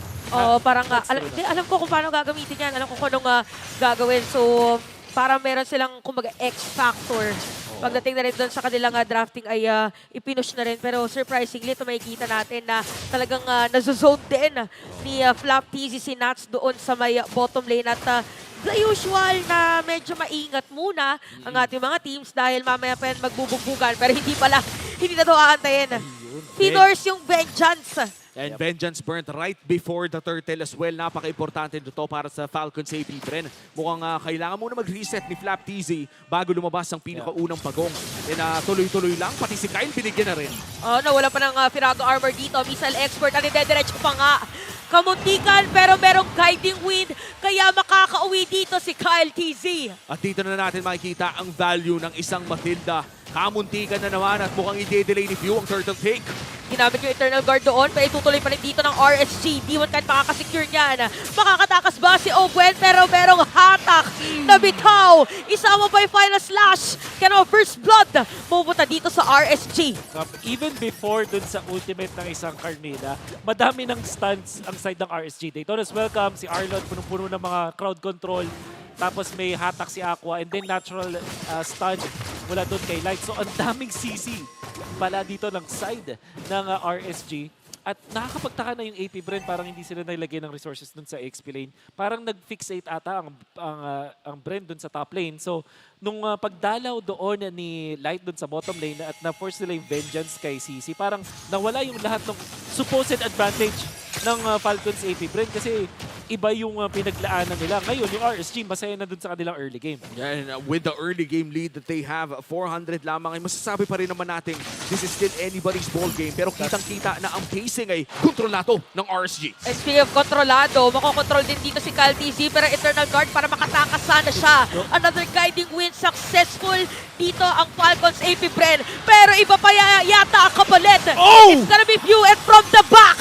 Si Nats dito ay papasok na naman. Makakakuha again ng another kill. Pero si Nats yata mabibigyan. Sakto dito ang sagot ng Netherrealm. Intensity, ayan na nga si Super Marco. Ay tumutusok pa rin. Pero lamang ang tusok ng sipap ni Marco. At kailangan pa nga bumalik ni Ogwen dito kasama si Aqua. Hinahabol nila dito si Aqua. Successful double kill para kay Super Marco. Pero another contender yata para kay Light. Hindi dahil merong Cyclone Eye during that time. That's isa ako sa mga nagsabi na Nats has been very good the entire regular season. Sinabi ko pa nga na siya yung best player individually at makikita natin na maganda yung kanyang skill shots at yung kanyang confidence with the Arlot. Pero hindi natin pwede itanggi na nag-overheat talaga yung RC sa moment na yun. Hindi na kinailangan at nakakuha pa ng double kill si Marco. Yes, lamang yung RSG pero masaya si Super Marco sa resulta na yun. 2 kills agad for a Moscow. Oh wow, this is huge! Dumediretso na naman. View is gonna be down. Demon kahit dito meron pang damage na ibibigay. Itutuloy lang yung turtle habang si Ako pinifree hit. Makakatakas pa dahil meron parent slash pero habol pa rin ni Kyle TZ. Habang si Nats dito may bawi lang din naman. Vengeance ginamit na. Free hit para kay Kusei. Flop! TZ is down! RSG lamang na ng 2,000 after a great ultimate coming in from Light. Grabe yung Curse of Blood. Tatlo agad yung natamaan. Yung napa-force bonding yung mga members doon ng ng Falcons APBREN, I mean. At nakita na natin yung potency ng combo ng Barats plus na Carmela. Ang tagal nakatambay ng APBREN. Wala pa yung Arlot no moment na yun. Pero nung pagdating ni Nats, na-clean up pa niya yung kill doon kay Kyle TZ. And now, RSG, talagang lamang na. Oo, grabe yung sabayang pagkagat. Kung merong sabayang pagbigas, may sabayang pagkagat eh. Ramdam mo yun. Tsaka parang kahit ikaw yung binanggit dito ni Wolf na na-force ka talaga na makipag-bonding muna kasi magkakadikit kayo, lahat ng mga damage na naibabato kahit yung ibang teammates ay meron din nakukuha. Nagre-reflect. What a combo to mula sa RSG. Ito yung parang napilitan kayong mag-open forum nang wala sa oras eh. Hindi, kailangan na natin itong pag-usapan. Okay, pinag-usapan, sinaktan at kinain at iba pa. Pero ito na ata, Curse of Blood na naman. Ginamit pa nila yung flicker doon para talagang madiin yung damage nila ng RSG. Si Few ay patay na. Habang itinutuloy, nakukuhanin yung purple buff. Hindi na makasilip dito ang Falcons APBREN. Kaya naman walang purple buff dito si Caltisi at sisirain pa nga yung Torre, kamunti ka na sa gitna. Nag-iinit na ang RSG. Palaki lang ng palaki ang kanilang gold lead. We are looking at a 4K gold lead 6 minutes in. Grabe si Ako. Akala ko pipitik ulit ng hit sa gitna eh. Ang ganda nung ginawa doon ni Few, I would say. Kasi si Light nag-flicker it tapos ultimate kumalik sa tatlo. Pero hindi nakaporma doon si Demon Cat. Yung backup hindi nakarating kasi na-knock up sila ni Few. So even after Few died, nagawa niya yung trabaho niya sa moment na yun. Hindi pa nga lang din mapipigilan yung death ball dito ng RSG. Talagang nagsasnowball na sila ngayon. And looking at this snowball from RSG, talagang masasabi natin na magiging mahirap ang mid-game for Falcons APBREN dahil hindi nga sila masyado makalapit ngayon sa pangalawang pag-uong ng larong ito. Parang inaantay muna nila talaga na magkaroon na lang or naghahanap na lang sila ng space para as much as possible ay maiwasan yung team fight. So masasabi natin na RSG talaga ang nagdidikta ng laban ngayon. All 3 turtles secured by RSG Philippines. And things are looking great dahil early game pa lamang ay tumataas na ng tumataas ang kanilang gold lead. At ang sakit na agad ulit ni Kusei. Oo, ramdam mo na eh. Pumipitik na ulit. Tsaka si Kusei dito, grabe yung change niya if ever na kailangan siya sa team fight. Tapos kapag kailangan siya for the damage, yung map awareness, ika nga. Laking bagay nitong purple buff na to. Kailangan panghabol to ni Caltisi pero kinukuha pa rin ni Caltisi kahit pa hindi siya purple buff dependent, farm dependent naman as the utility jungler na export. Ngayon, immortality pa lang yung item niya at kung hindi ako nagkakamali, ayun nasa kanya pa naman yun. Yun pa lang yung nabubuo niyang item ngayon. And for the export kasi ito yung masasabi natin na kailangan talaga ng ito yung yung may proper term dun eh. Yung skill check lang siya na kailangan yung number check yun. Ayan. Yung kailangan yung numero mo ay up lang talaga sa kalaban dahil yung damage mo ay hindi na madali din lang naman i-calculate. But so far, for Falcons APBREN ay talagang hindi nila na-check yung checklist nila ngayon eh. Oo, parang talagang nahihirapan din talaga silang lumabas dito dahil grabe yung pressure na ibinibigay dito ng RSG. So, tama ba for Falcons APBREN? Yung sinabi natin kanina, tiis pogi muna ulit. Well, fortunately, may export back sila. Ayun nga lang, parang hindi na yata hayaan na magtiis pa. Dahil si Flaptisi dito ang ita-target nila. Ginamit pa yung final slash doon sa may gitna. Kamuntikan na si Ogwen and RSG nang re-raid na naman. 6K gold lead against Falcons APBREN. Ramdam na ramdam mo talaga yung pacing ng mga Raiders ngayon na ayaw nilang bigyan ng pahinga ang Falcons. Hirap parang sa pwesto ng Falcons APBREN, ang hirap gumawa ng box nila, ng formation nila kasi kahit sino yung makatapat, ang gagawin lang nila flicker sa likod tapos activate ng ult. Technically speaking, na-stun na silang lahat. So, walang pangharap talaga na dito para sa Falcons APBREN. Ang hirap i-solve ng kanilang composition. Apart from the fact na kailangan lang nila magpa-item, yun na lang yung nakikita natin. Fortunately, meron silang X-Board tsaka Vexana. So, kung isipin natin, may pangpatagal sila ng laban. Ang pinaka-game changer para sa RSG, etong Arlot pick. Na ang maganda kasi sa Arlot, parang tinatawag ko itong parang anti-scaling eh. Kasi kung sakali, anti-tiis pogi pala. Di ba, pumunta ka lang dun sa likod pag mag-clear ka, pero isang flicker final slash lang, di ba, mauhuli ka at mapipigilan na yung defense stars nyo. Ito yung bigla kang tutulakin paharap eh. Hindi ka pwedeng magtiis pogi muna sa likod kasi rekta paharap na talaga. And especially we're talking about Nats. One of the best Arlot players, if not the best Arlot player right now in the league. Knight sa likod, Curse of Blood sa tatlo! Grabe, tinamaan dito yung abangan sana with the damage. By the way, ginamit na dito yung final slash. Caltisi mawala ng immortality. Meron pang Pinaga armor yan, pero konting-konti na talaga yung buhay. Kaya si Kusei masisecure yung kill sa kanya habang yung Lord ay nandito sa top lane. Pwede pang dumiretso pero ginamit na yung Eternal Guard. At meron pang hatak. against Flap TC, pero makakahinga pa rin dito ang mga teams. 3 inhibitor turrets pa rin na meron ang Falcons APBREN. Pero mukhang itutuloy pa rin ng RSG Philippines ang pagpupush. Here comes Ogwen, 3-man knock-up, pero pinasok ni Nats! Meron pang final slash doon sa ilalim na torre, ginamit na rin Blazing Duet, pero siya tina-target dito ng turret. Kamuntikan na! Kamuntikan na, pero wala pa rin casualty after no moment na yon. Sticky situation with all due fairness para sa Falcons APBREN. Ang ganda ng depensa nila. Wala din namang totally nabigyan at nakip pa nila yung kanilang mga inhibitors. Sa sitwasyon ngayon ng Falcons APBREN, that is more than they can wish for na talaga. Napigilan nila yung potential na flicker in ni Nats. Final slash hindi kumonekta, walang napitas din si Gusay kahit nag-purify Blazing Duet siya sa likod. The most ideal scenario na yun para sa Falcons APBREN, pero kailangan pa nila na mas marami pang tiis pogi. At grabe din kasi yung synergy ng mga picks ng RSG Philippines. Ngayon, pinag-usapan na natin to kanina, Wolf, na talagang pag tumama ang isang Curse of Blood ni Laitay, ramdam na ramdam talaga yung effectiveness nito, especially with the Barats and the damage as well coming in from Aqua. But let's look at the real-time head-to-head between Black PZ and Nats here. Makikita naman talaga natin during this game na si Nats ang proactive na XP laner. At alam natin yung CC kasi farm dependent yan na XP lane. Masakit talaga yan sa late game though. At napakaganda niya versus Barats. Mabibigyan yung bandang likuran. Ang tricky nga lang is, kailangan munang umabot sa item power spike. Sa ngayon, si Flap nakadalawang items pa lang at evidently natin na. Naku, nakita na natin to kanina. Sino ba target nila habang ginamit yung Blazing Duet doon? Napakasakit na damage. Fuse gonna be down. At diretso pa nga dito, ginamit yung last insanity pero meron na sagot ng Netherrealm. Instant out ngayon ang Falcons APBREN pero -1 naman dito sabi ng RSG. Buong magtotropa, puro na detona. Men! Dalawa silang kinain!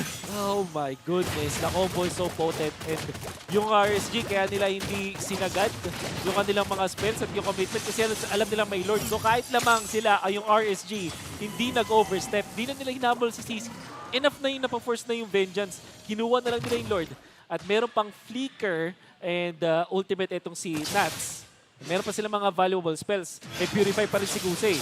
So, yung kill na yun kay Pew, masaya na sila. Nakapag-lord sila at meron silang battle spell sa upcoming team fight. At 10,000 na halos ang lamang ng RSG Philippines. Will this be the endgame push for the Raiders? Will this be match point para sa RSG Philippines? Si Kyle! Nahahatak si Kyle. Dito na welcome pero nandun siya sa may pader. Kaya naman merong free hit dito pero Netherrealm na naman. Habang yung mga players dito ng Falcons APBREN ay pinipilit na dumepensa pero aatras lang muna dito ang RSG. Disiplina daw muna dahil meron pa naman daw silang Lord. Masisira din yung torre dito sa may bandang ibaba. Ginamit na ang Yo-Yo Blitz. Si Light ang target nila pero not enough ng damage dahil nandito na rin si Kosei. Makakalipad naman pabalik si Flap TC at mukhang kalma muna ang call ng RSG Philippines. Nirespeto ang damage na mayroon ng Falcons APBREN. Pero dalawang inhibitor turret na rin ang nawala sa side ng Hive. O Demon Kite. Nung nakita niyo doon si Kaltisi, kahit parang hindi nila goal na patayin doon si Kaltisi at generally hindi good target punta ng isang export, ang ginawa dito is tinanggal nila yung export defense factor. So kumbaga, tinanggal nila yung pang-defensa na ng Falcons APBREN, di ba? The entirety ng Daytonas, hindi nakadepensa yung export. And mukhang makakatakas naman si Ogwen doon. Nagamit lamang ang Circling Eagle. But here comes the big push coming in from RSG Philippines. At hindi nila itutuloy yun. Nanakawin muna ang kanilang purple buff. And that could say APBREN. Mukhang matagal-tagal pa ang titiisin nila para pumogi muli. Oh, grabe yung psych na ginagawa dito ng RSG kasi parang paulit-ulit nilang ginawa yung sandwich play na tinatry ini-initiate ni Light. So, every time na parang may movement dito yung RSG, yung Falcons APBREN, paatras na rin yung ginagawa nila. Nakikita natin na nako-condition yung Falcons APBREN at walang magagawa dun yung APBREN kasi kailangan nila magdepensa talaga.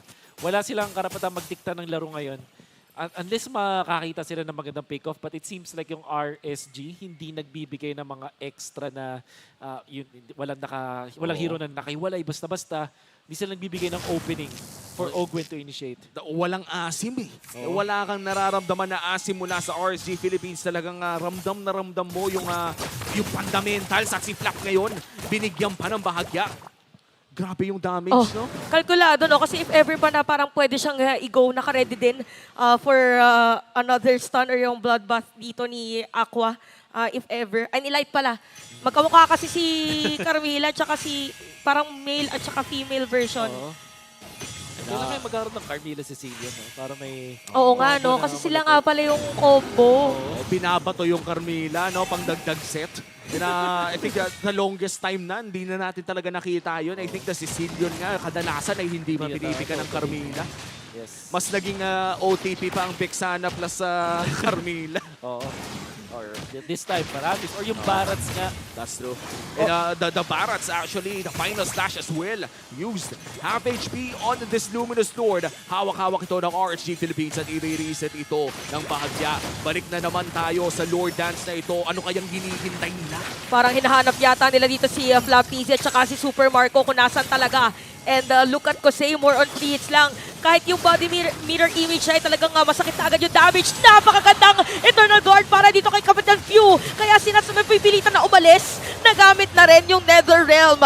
Parang ito yata ang inaantay ng Falcons APBREN para ituloy yung Lord. Pero hindi din bibitaw ang mga Raiders. Insane timing coming in from Pew. Talaga nahuli niya isa, nahuli nila ang dalawa. At mukhang itutuloy na ni Super Marco yung Lord. At makikita natin dito na talagang palabanan na to ng mga retribute. Oh! Mare-reset muna. Delikado daw yata. Kamuti ka na si Nats! Pero yun nga lang, Demon Knight pa nakakuha ng Lord habang si Nats ay buhay pa rin. Idediretso ng APBREN doon sa teamfight habang sila ay nag-aabang for the counter set. Inaantay. Pero nga lang mawala ng immortality si Demon Knight. Super Marco nararamdaman na natin dito yung mga free hit niya. Killing spree pa. Tapos si Flaptizi din. Meron makukuha na kill against them. At habang nangyayari ang lahat ng yun ay may minions na umaatake sa base ng APBREN. Matatapos nga ba ito ng mga minions? Walang dedepensa. Una mabubuhay is gonna be Few. Pero sakto yung Eternal Guard.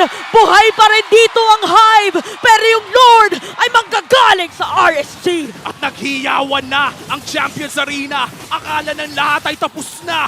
Pero hindi pa pala. Dahil tuloy pa ang laban na clear ng Falcons APBREN. Si Aqua, dedepensa. Iba pala yung gusto nilang mangyari kanina kaya hindi nila pinapauwi. Pero si Super Marco ay nagalit na. Ginamit pa dito yung ultimate niya at meron pa Circling Eagle para kay Ogwen. Mukhang mababaliktad yata. Pero maingat lang din. Ginamit yung Guiding Wind.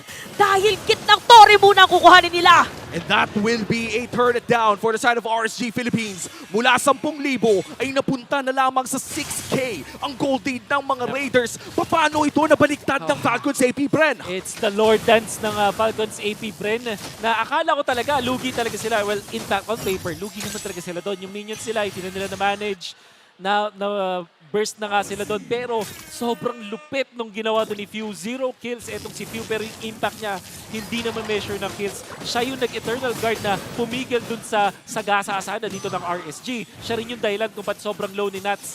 And nung nakatama si Super Marco ng spear niya doon kay Nats, na gulo yung formation eventually ng RSG na hiwalay si Nats na sobrang low na rin at nakakuha pa sila ng opening. And then, it was Ogwen's turn naman para gumawa ng kanyang malupit na play. Jumping in, knowing na wala namang sa-stun sila afterwards dahil nagamit na rin nila yung kanyang ultimate. Kumbaga, nagamit na ng RSG yung mga valuable spells nila at nakahanap sila ng timing. Lugi on paper yung Falcons APBREN pero wala na kasi yung spells na nagpapalugi sa kanila. So, technically speaking, dun sa moment na yun, nakahanap sila ng opening. Hindi tumama ang Spear of Destruction. This might just be a back call. Pero ang sakit na ni Kyle. True damage. Kung true damage, ito na yung parang nag-iihaw ka at pag napatagal ay talagang masusunog dito yung tinatamaan. And 30 seconds bago lumabas ang Evolve Lord. Game 2 ay umabot ng 22 minutes. Ang tanong ay aabot din ba ng ganun katagal ang larong ito? Baka nga mas matagal pa dahil sasayawan pa nila. Panigurado ang sunod na Lord na yan. 20 seconds pala, no? Tsaka parang talaga maingat na yung mga teams natin. As much as possible nga yata. Ayaw nilang lumagpas ng Riverside. At this point, tapos na yung tease, Pogi. Pogi na sila ngayon. Ito na yung nag-blow up na. Glow up na. Nabully nung first year, tapos nung second at third year, nag-gym paglabas ng fourth year. Ito na yun. The revenge arc. The revenge arc. Ang ngayon, titignan sa Falcons APBREN, yung dalawa nilang mga scaling heroes. CC at this point, napasakit na. Oh, final slash ha. Natalian si Kusei! Natalian si Kusei at hinahanap pa nga kung saan pwedeng pumunta pero yun nga lang walang follow-up from Falcons APBREN dahil delikado lang din naman na ituloy. Itutuloy ba ngayon yung Lord dahil naka-ready din dito ang mga players ng RSG. Grabe yung yung nervyos dito kay Kusei kasi meron pa rin siyang may fury pa rin. Hindi niya basta-basta ginagamit, hinihintay talaga ang perfect timing. And here comes Ogwen, papasok dun sa likod at nasusunak na nga ni FCAP yung apat. Nagamit na yung circling eagle dito ha, pero nga si Nat sa may banda Gedli. Sino ba magiging target nila? Meron pang vengeance para sa kanya, meron mga dash, Super Marco na si Bot! Pero nga lang nagamit yung Wind of Nature. Si Nat sinumawala ng immortality na salo ng Netherrealm. Mare-reset yung Lord. Nakita na natin to kanina. Magre-reset din pa yung mga teams. Hindi na nila itutuloy muna yung Lord. 2 flickers down para sa RSG. This is crucial dahil kay Aqua at Light yung na-burn. Ganda nung slow push sa top lane. Dito lang, Falcons APBREN. Malulugi dito yung RC kung magkakaroon ng isa pang reset. Ito na ba yung reset na inaantay pero naka-ready dito para hindi mag-reset dahil meron depensa para sa Falcons APBREN. Napakaganda circling eagle. Ginamit na rin yung last insanity para sa kanila. Kusei is down at mapipid down pa doon sa may pader. Si Nats makukuha na rin nila. Si Demon Kite mawawala na immortality sa ilalim ng torre pero si Ogwen na nakaabang. Si Flaptisi na nandun pala. Yo-yo blitz para sa kanila at double kill pa para kay Super Marco. 3-man down para sa RSG. At mula sa 10,000 ay binaliktad ng Falcons APBREN. Lord secured yan, ilista mo na! At talagang naka-ready na sila ngayon. Walang makakasili para sa Falcons APBREN. Easy Lord para sa kanila. What a Lord dance mula sa Falcons APBREN. At yung fact na nahanap nila doon si Kusei, if you're looking at RSG, ulti-dependent yung kanilang composition. All the while, dito naman sa Falcons APBREN, low cooldown yung mga ultimates sila. CC ultimate, mababa, pati na rin yung kay Super Marco, pati kay Ogwen. Sila na ngayon yung lamang. It's a 2v5 scenario, pero 2 segundo na lang para kay Kusei. Kailangan na rin mag-ingat ng Falcons APBREN dito. Hindi sila pwede mag-overstep. It's the Paramis up as well. Demon Kite on 5. May Lord pa rin doon sa baba at may wave pa nga doon sa itaas. Kalma muna, hinga. May 5v5 na magaganap. Parang ito yata ang pwedeng final push ng ating dalawang teams. Pag nadiretso ng Falcons APBREN, pwedeng silang manalo pero pag nanalong RSG sa teamfight, pwedeng mabaliktad. Parehas na may sirang 2 inhibitor turret dito ang ating dalawang koponan. 3 seconds ang flicker ni Nats. No, make that online. Pwedeng gumawa ng miracle play ang entertainer. Nats Entertainment, oras mo na ba to? Ililiko nila dito yung Lord. Madedepensahan ba? Sino ba talaga priority? Ginamit na yung Netherrealm. Pero napakaganda stun dito para sa Falcons APBREN. Ginamit niya dito as welcome. Pero hindi pala sa pot. Dahil Falcons APBREN. 2-1. Match point para sa Falcons APBREN. After a stressful game number 2, ay nandyan na nga ang Falcons APBREN. Halimaw yung stun doon mula doon kay Super Marco na tuhog. Si Nats napigilan. Saktong-sakto pa doon sa base building so hindi nakapag-initiate doon si Nats for his team. Wow. Super Marco played that well. Siya yung dahilan kung bakit nanalo dun sa initial Lord Dance doon yung Falcons APBREN. Siya rin yung tumapos. Pati dun sa pangalawang Lord Dance, siya rin. And even in that last Lord push, dahil dun sa sibat ni Super Marco, nanalo yung APBREN. Wonderful play from the Moscow. Men, parang mapa-micro, mapa-macro. These teams parehas. RSG Philippines and Falcons APBREN, parang kahit sinong ipadala mo sa MSC. Parang ready no? Actually talagang yung, alam mo yung nangyari dito sa game natin, juggle siya na kung sino magtatapos ng laban eh. Oo. Hindi siya yung juggle lang sa Lord kasi parang after mo makuha yung objectives, parang any team talagang pwede nang rumekta. Kaya nga sabi natin, pag nagkamali yung Falcons APBREN doon sa pag-push nila with the Lord, pwede na madiretso ng RSG kasi pantay sila na sira yung dalawang inhibitor turret. Tsaka bot. Ganda. Napakaganda talaga ng mapa-micro, mapa-macro ay talagang masasabi nating napakaganda nun. Kaya naman hihimay na to ng ating analyst na si Nila Midnight de Guzman. Kaya ikaw na to. Alam kong maraming kinabahan, maraming puso ang tumigil. Pero ang puso ng kampiyon from the side of Falcons APBREN ay hindi magpapatigil. Welcome back dito sa ating analistan. Mga pala sama ko dito si kay... Benting, sorry. Masyado kasing pogi eh. Pero pogi din ang ating MVP na walang iba kundi ang legendary na si Super Marco. Napakalupit ng pinamalas na play sa atin dito ng Moscow ng Falcons APBREN. Bentings, matanong kita, ano ba sa tingin mo yung halaga or impact ni Super Marco dito on the Moscow? Tumatama yung ulti niya eh. Tumatama yung ulti niya. Pero yun kasi yung hindi sure kung tatama o hindi, pero tumatama eh. Ibig sabihin, sobrang kabisado niya yung Moscow. Ilang beses na natin nakita yan ngayong playoffs na kapag tumama yung Spear of Destruction, wasak talaga. And umabot tayo sa point ng game na yung Spear of Destruction na kapag tumama nga, specifically doon sa mga frontliners ng RSG, ay na-force out yung Netherrealm. But let's be honest, may dalawang phase itong game na to. RSG, yung leading kanina. And gusto ko muna pag-usapan yung ginawa dito ng RSG. Ano sa tingin mo yung mga naging crucial factors dito? Bakit ang laki ng hawak ng mga Raiders? Siguro umpisa natin sa hero, no? Pinili ng brand na mag-scaling. Makikita mo, andyan si Moscow, si Chichi, tsaka si Xborg. Sobrang DPS sila. Tapos, kailangan nila ng 3 to 4 items bago pumalag. Kaya mapapansin nyo, nung mga last lord na nahirapan na talaga yung RSG. Tapos ginagawa nila, pinopoke lang nila yung ulti ng Paramis. Tapos, ulti ng Carmilla. Tapos after nun, disengage. Sabay, papalag na yung APBREN.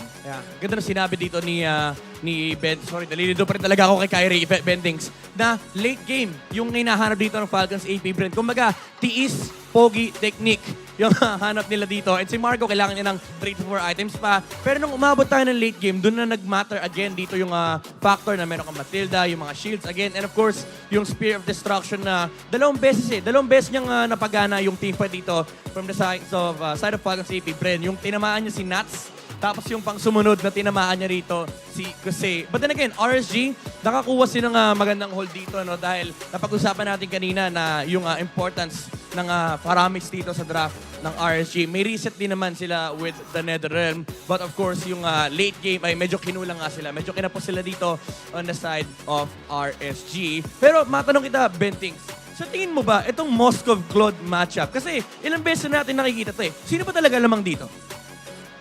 Feeling ko sa lang kung paano nila gagamitin yung hero sa side, sa Lord Dance.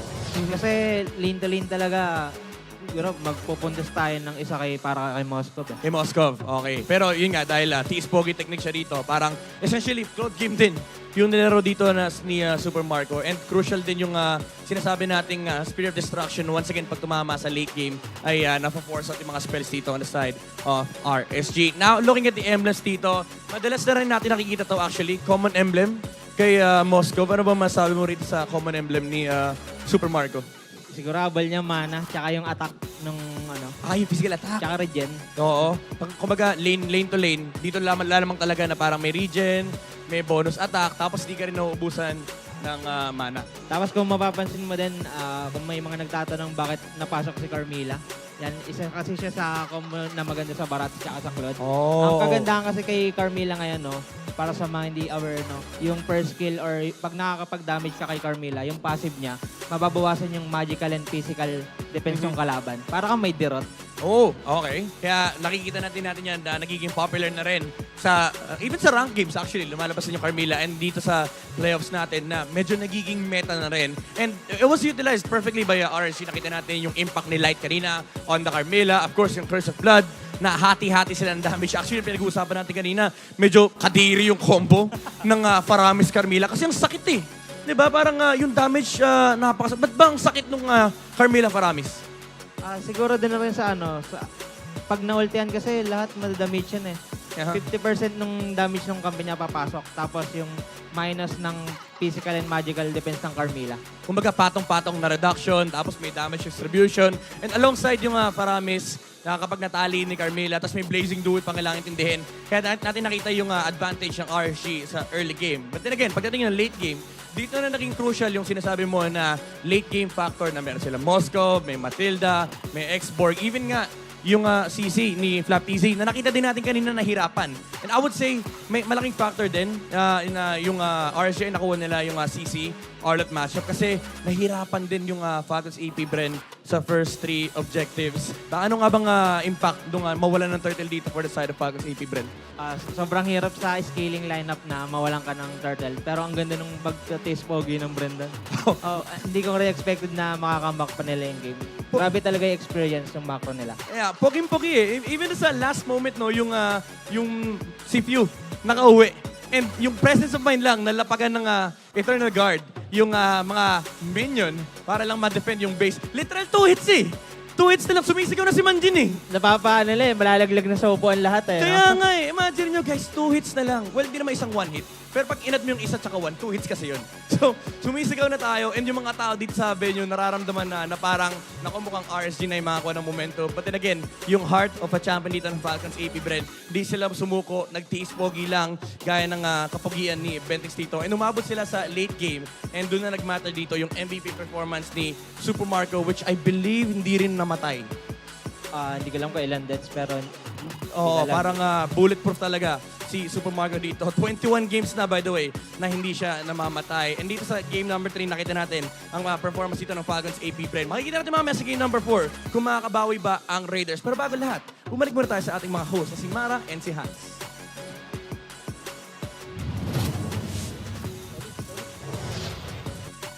Welcome sa CSA MSC Roller feature different teams from all over the world who have qualified for the upcoming MSC happening in Riyadh, Saudi Arabia. The last time we went to Cambodia, we had a visit from MP the King, Sol, and Aiki from See You Soon and the Roar Legends respectively. But now, we go to Brazil to acknowledge the kings of Latin America. It's RQ Akira. That's right, RQ Akira have been the powerhouse of the region. They represented Brazil in the M Series tournaments. And in addition, the inaugural MPL Latam is where they participated and they won in a grand final, a best-of-7 series with no signs of slowing down against Entity 7, 4-2 to reclaim their throne and head to MSC 2024. Now, if you take a look at the stats, it shows that they have very limited hero pool, but that shows their mastery of their heroes and their roles. I mean, you're gonna have to take a look at Sagan at this point. The mastery that you were talking about leans on towards those Novaria and the Valentina heroes or picks that he has been using 5 times each, 100% win rate. You really have to take note of this player heading into the international tournament. And if you take a look at Blink as well, he won every game with Minotaur, Kaja, and Ruby, while Gusta La Gusta has been undefeated with the Harith, the Beatrix, and the Claude. That is massive to think about, knowing that these players have been here for a while and now they're included in the mid-season cup. It's going to be interesting on how they're going to show out. So we're really looking forward to seeing RRQ Akira back in the international series. So for RRQ Akira, MSCU! Suportahan ang ating mga koponan na nag-represent para sa Pilipinas. We have Liquid Echo and we're waiting for one more. Support our grand finalists in the upcoming match that's gonna happen in MSC, that's the Mid-Season Cup, in partnership with Esports World Cup happening this July in Riyadh, Saudi Arabia. This is gonna be massive for whoever will take the victory because the prize pool is at $3 million. A life-changing thing at that to whoever is gonna be the victor of MSC 2024. Pero bago ang lahat, tingnan natin kung sino nga ba ang huling representative ng Pilipinas para sa MSC 2024. Eto na, casters, pasok!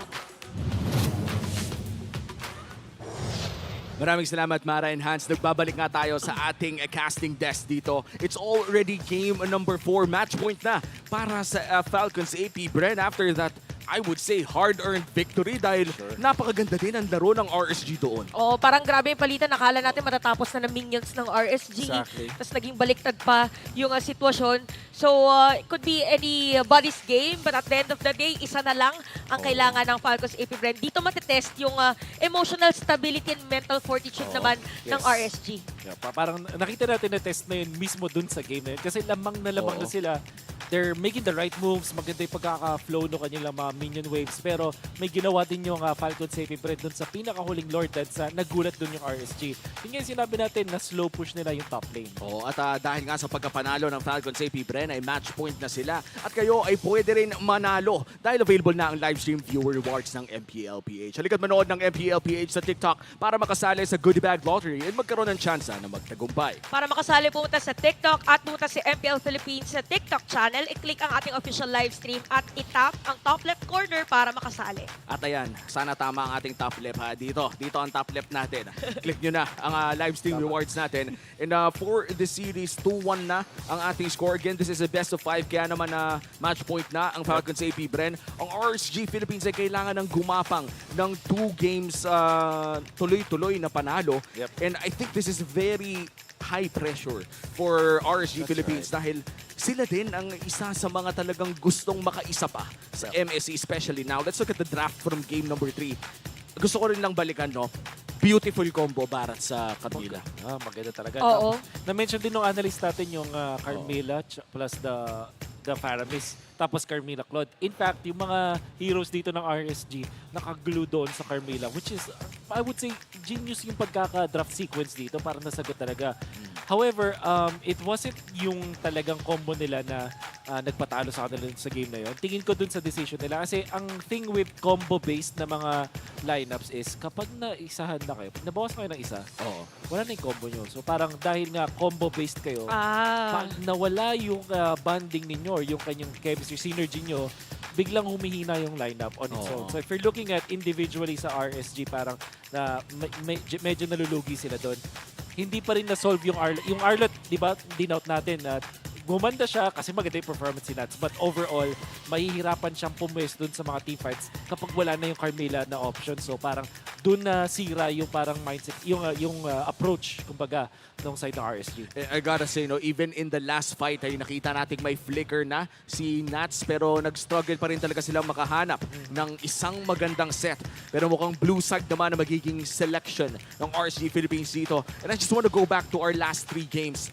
Blue side ang nanalo all 3, correct? Hindi. Unang panalo pa lang ng blue side yan. Yung kanina, yung last game natin. Last game. O kasi APBREN yata yung, tama ba? APBREN yung so baliktad. First game.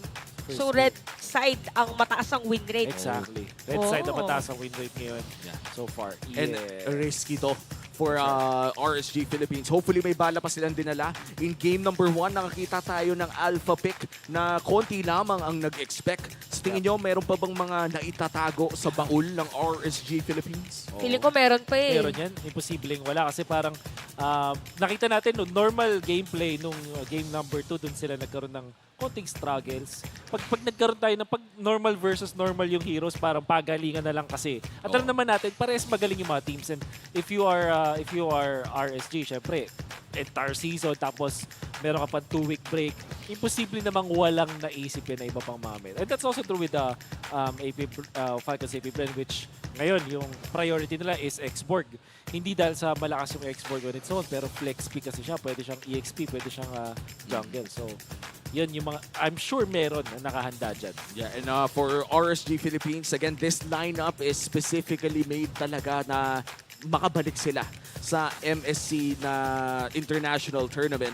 Dahil I think in terms of veterancy and in terms of experience, ito yung squad talaga na nakapagdala na ng kampyonato sa Raiders at sa Pilipinas na rin nung nanalo sila nung MSC 2022.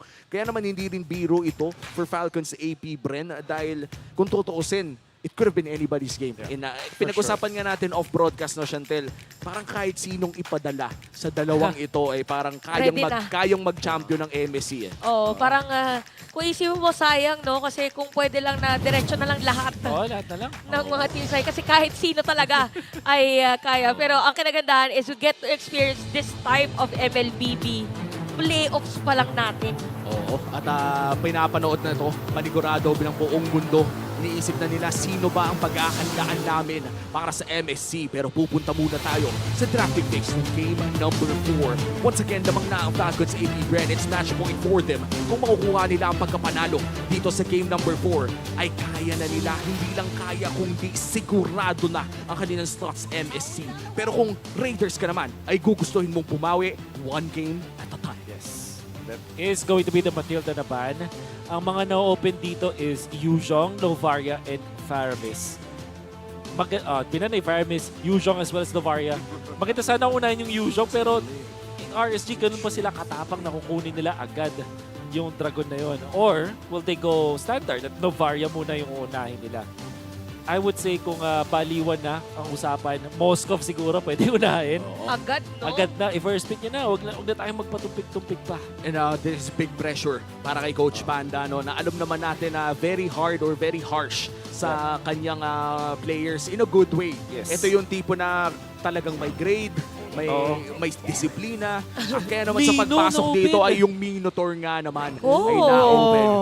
First pickable na pala ang Minotaur ngayon. Ito yung sinasabi natin kanina kung nakapag-prepare ba yung mga teams natin for a different strategy. Ito sobrang ibang pattern to para masisira lahat na nakasanayan mo. Magbabago talaga. But that also confirms yung hero doon ni Light, so wala masyadong flex. And speaking of walang flex, ito straight up kuha sila ng Yuzhong. Sinabi natin first pickable, so parang kaya na nga Yuzhong as well as the Baksha, potential Angela na kanilang third pick, so I wonder if RSG are considering na kunin yun. Isang classic combo sa isang Minotaur is the Novaria, so pwedeng Novaria Moskov ang diretso dito ng RSG, or dahil Yuzhong na yung na-reveal tapos Baksha, mas maganda mag-clone ka na if you're RSG in this case. And looking at the stats coming in from Kyle TZ, no, Baksha ang kanyang nilaro ngayon, pero Fred rin talaga ang kanyang most used hero with a 93% win rate. Taas. Ganong kataas. I mean, in the regular season, maliban lamang natalo ang Falcons APBREN. And I would say during this very crucial series, kung saan pwede na nilang i-secure ang MSC slot, ay kailangan sigurado na. And same could be said here for RSG Philippines. They take the Valentina. Kamusta naman ito? Maganda yung Valentina kasi pwede mong, meron ka agad na hero na pwedeng kopyahin, which is the Yuzhong.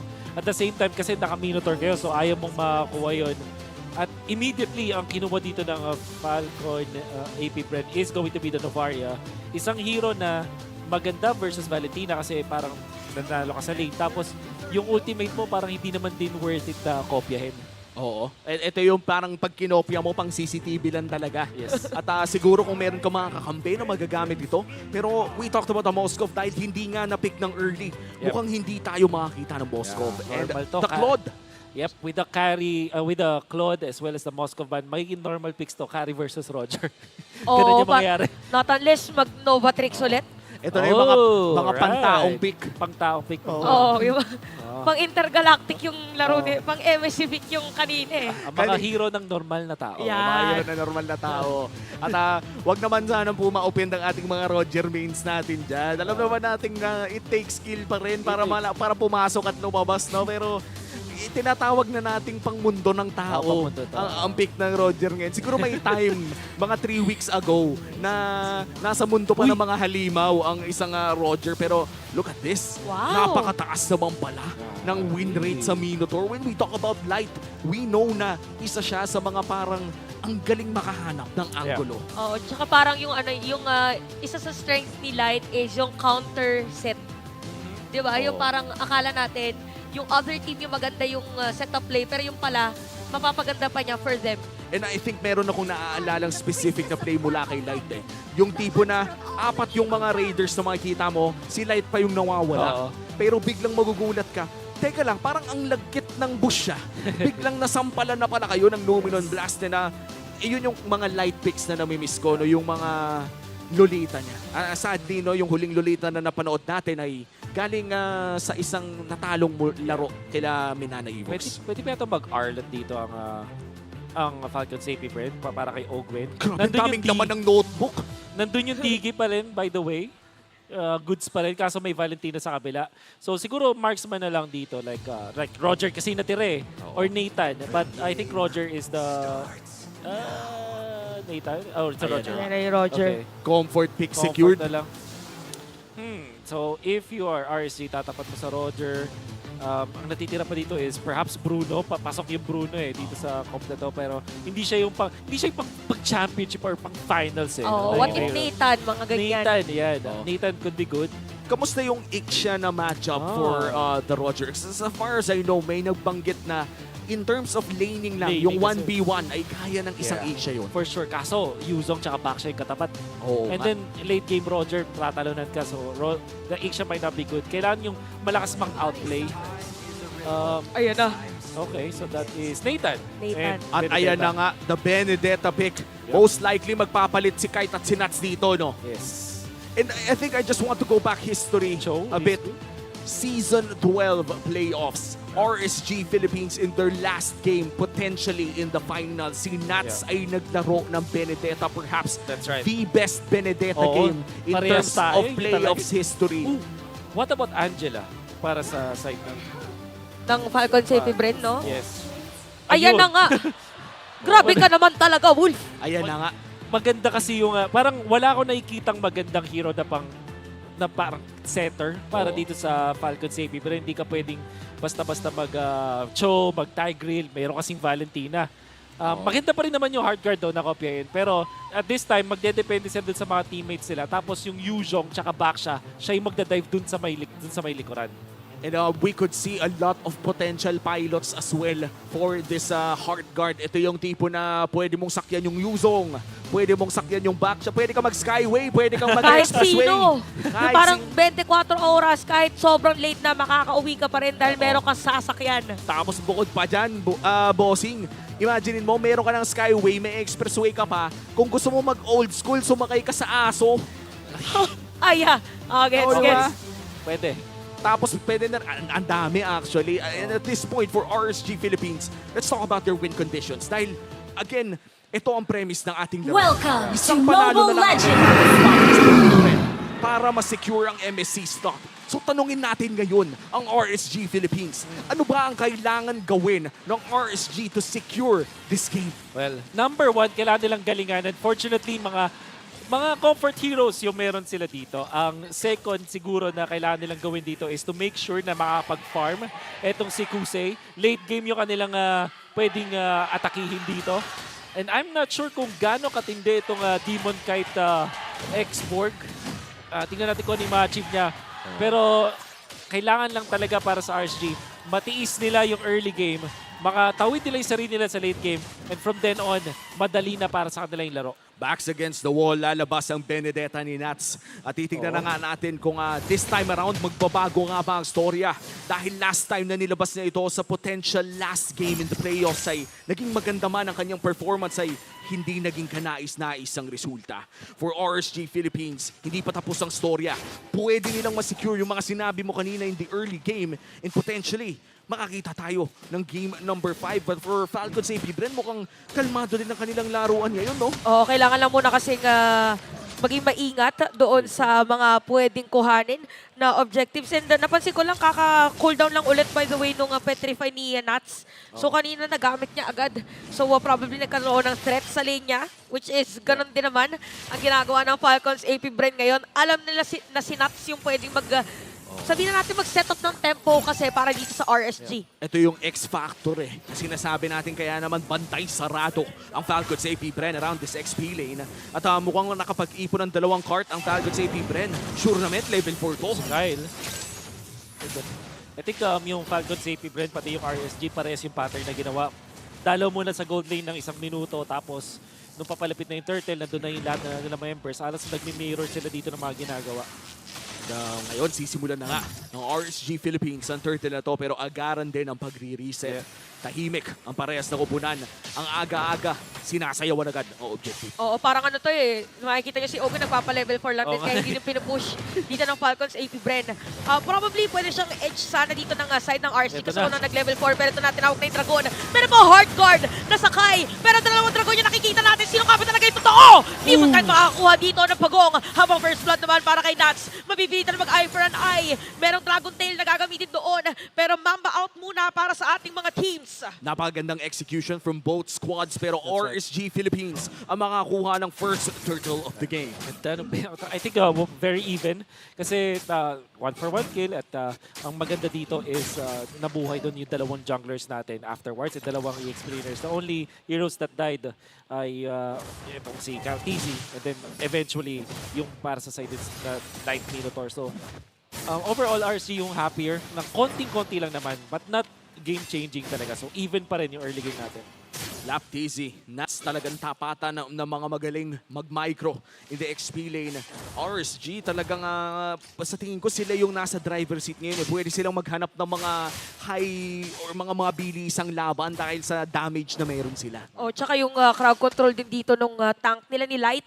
Di ba parang pwede sila mag-dive kasi meron din naman silang sustain. Pero the usual na naman, game number 1, game number 2, ganito din yung nangyari na talagang maingat muna yung mga players. Tapos magugulat ka na lang, biglang sumasabog na or pumuputok na yung damage nung even yung mga mages ng dalawang koponan. Palitan nga rin lang ang gold na napapansin natin. No? Pero habang tumatagal ang laro na to, sino ba talaga ang tunay na nakakalamang? Sabihin nating nag-farman lang ng 10 minuto. Sino ang lamang doon? Para Nathan ako dito kasi at that point, di ba, 10 minutes. Sabihin na natin 12 minutes para yung evolve na Lord na kung saan nagmamatter talaga. Masakit yung damage ng isang Nathan.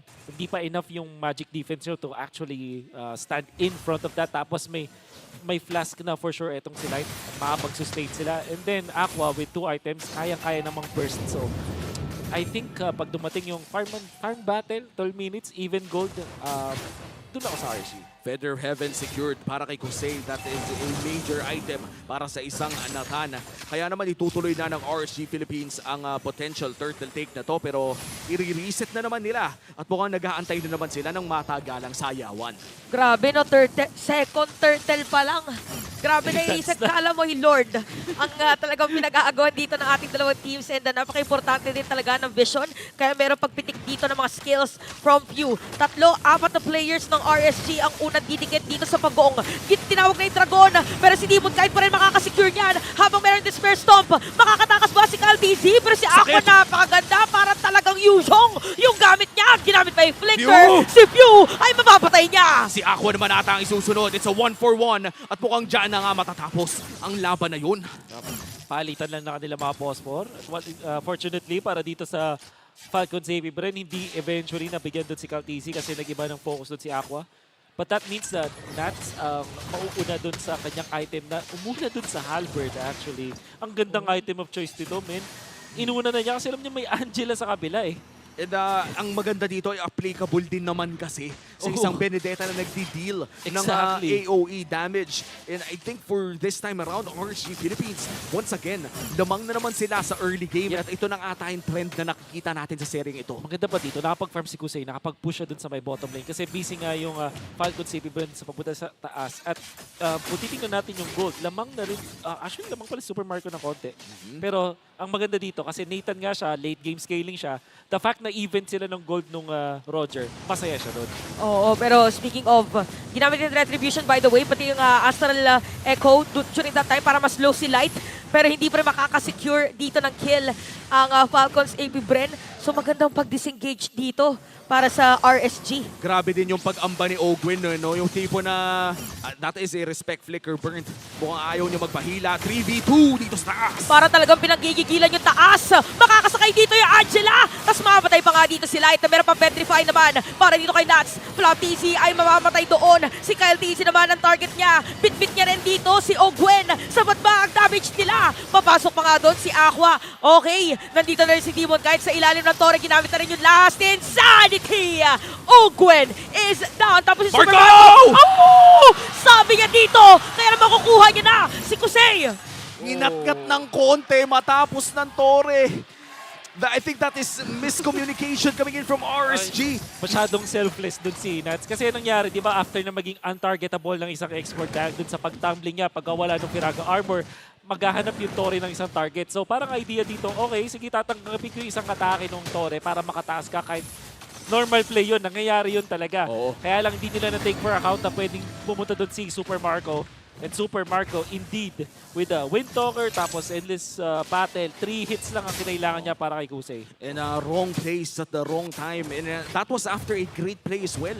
Ito yung masasabi nating tama yung play ng ng RSG. Walang flicker. Si Ogwen, wala ring ultimate. That was a free kill under the turret. Sadyang nandoon lang sa tamang oras si Super Marco. At mo magkakaroon naman nata ng another 3v3 in the gold lane. Oh, grabe yung yung mga Astral Echo dito ni Few. Laging 3, 2 yung tinatamaan. So medyo nasisira yung pattern dito ng RSG. Good thing naman dito para sa RSG, tama ba Wolf, is talagang consistent din si Nats dun sa pag-clear na minion. Yep.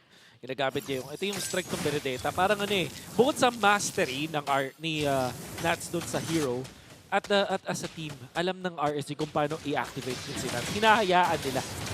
And speaking of, mukhang hindi yata hahayaan dito na pabayaan si Super Marco. Meron pa pagbawi pero datating din ang ilang mga kakampi dito sa may top lane. Merong isang minion pero ikakat ba dito ng RSG or magkikita-kita tayo sa may orange buff? Mukhang magkikita-kita na lang mamaya. Hindi tatama ang Star Shatter at ikakat nga agaran. 4-man Astral Echo. Mag-isa si Nats dito sa dalawang ito. At talagang dalawang magta-target sa kanya yung TC Brothers pa! Ginamit yung alag ng final blow pero hindi sapat dahil doon sa essence ni Flap TZ. Kumagat na ang Black Magics neto ni Flap TZ. Kaya naman itutuloy na rin niya ang Black Dragon form papunta kay Tubig. Hahabulin na nga dito ang Tubig. Pero makakatakas dito, makakapag-flow. And 5-6 lang pala yung score natin. 9 minutes, pero grabing napaka-intense ng galawan. Parang kanina lang ang tawag natin dito, mabagal yung laro, pero bigla nilang pinaputok parang chicharon. Ang hirap ng sitwasyon doon para kay Nats. Di ba parang magdedepende ka doon sa lifesteal or spell fab as the Benedetta. Nangyari kasi dominance ice, tapos merong natural na anti-heal itong si Baksha. So nakita natin kahit nag-electo final blow, walang bumalik na HP doon kay Nats. And sadly, dahil nga doon sa mga binago kay Benedetta, kadalasan hindi na binibildan ng Bloodlust Axe ngayon ng Bene. So at this point, hindi na rin siya masyado nag-heal back. Kaya naman, anybody's game na naman tayo. Kanina ay lamang ang RSG ng 2,000. Ngayon, balikan na naman ang ating Oo, habang sinasabi mo yun, may 81 na lamang yung diba? Falcons APBREN. Ngayon, 316 para sa RSG. Even yung nakikita natin. Kaso kailangan natin tignan yung match-up twice. Kasi si Kusei is 6.4 habang si Super Marco is 7.7k na. So, ang laking bagay na merong eventually magkaroon ng lamang na item Super Marco. Parang mauuna siya ng mga, sabihin natin 1 minute dun sa matchup niya ng 3-item power spikes. And sometimes ang dami talagang nangyayari sa 1 minuto. Maraming pwedeng magbago sa 1 minutong iyon. At mukhang hindi pa itutuloy ang Lord. Tinitimpla ko kasi kanina pa nagsasayawan tong mga to. Tinitimpla ko din kung paano energy ba ang gagawin dito. Kasi alam mo yung parang pabugso-bugso. Yung nangyayari sa dalawang teams na team fight ba tayo? Gusto niyo ba? Parang ganun nangyayari At ito yung power spike ng Falcons APBREN. Nakakuha na yung 3rd item. May Malefic, may baril na itong si Super Marco. Oo. And yung Malefic Roar na yun ay talagang masasabi natin na mas mararamdaman mo makakagat. Pero RSG, tutuloy na naata nila. Binurst yung Lord. Binurst ng Lord! Si Ako makakakuha niyan. Black Dragon form. Hahabulin at hahanapin yata dito mga players ng RSG. Sila dito makakalahati yung buhay habang si Nats. Ginamit niya ulit ng final blow. Line is gonna be down sa ilalim ng Torre. Meron pa Petrify. Pero yun nga lang, si Aqua dito ay magda-dash away. So isa ang patay para sa side ng RSG. Pero mukhang sulit yun para sa Raiders. I think sulit para talaga sa RSG. Kasi nga naman, nakakuha sila ng Lord na burst nila. Nagulat yung Falcons APBREN kahit power spike nila nung moment na yun. Hindi sila nakapwesto ng tama at the fantasy, light lang yung namatay. So that's a roamer. It's gonna be really good. Buti na lang ang Falcons APBREN. Alam yung pwedeng gawin dito. Nagnakaw sila ng purple buff, nakakuha sila ng Torre sa mid. So, with that trade-off, you're now eventually happy dun sa Falcons APBREN. At saktong-sakto din ang ginawa ng RSG Philippines dahil sa Lord na nakuha nila ay pwede pa nilang pabilisin mas lalo ang tempo. At kung titignan natin ang ating gold lane dito ay panigurado humahapdi na rin si Kusei. O yung Nathan pa naman din pagdating sa late game talaga, parang ang hirap lapitan. Gawa nung entropy, tsaka yung ibang mga skills din. Pero masakit na rin si Super Marco. Oo, kanina pa nangangal to Pero ayun na nga, lumilipad na ang dragon na may buhat na Angela. Kakasabi lang natin na masakit na dito. Si Super Marco sinamahan pa ng dragon. Kusei is down. That is a crucial pick-off mula sa Falcons APBREN. Gold lane pa ang namatay. Oo, sakto kasi nagkaroon ng Great Dragon Spear so sobrang bilis maglakad. Ni Pero Super Marco. Oo, nagkaka-tsempuhan pa rin. Parang nakita nila bigla si Kusei, ano, na parang, pwede to. Yung hindi ka pa sumusugat pero naaamoy na ni Super Marco yung dugo mo. Falcons APBREN, they might have gotten Nathan, pero RSG pa rin naman ang lamang. 2,000 pa rin ang may hawak. Lagi naka-push. At si Nuts, alam na. Okay. Uy, hindi mo matahin to. Grabe si Nuts. Yun yung mga ano eh, kailangan kapag ka Benedetta yung gamit mo na hero, hindi ka masyado, yung sa carpal tunnel. Oo, diba? Oo, grabe.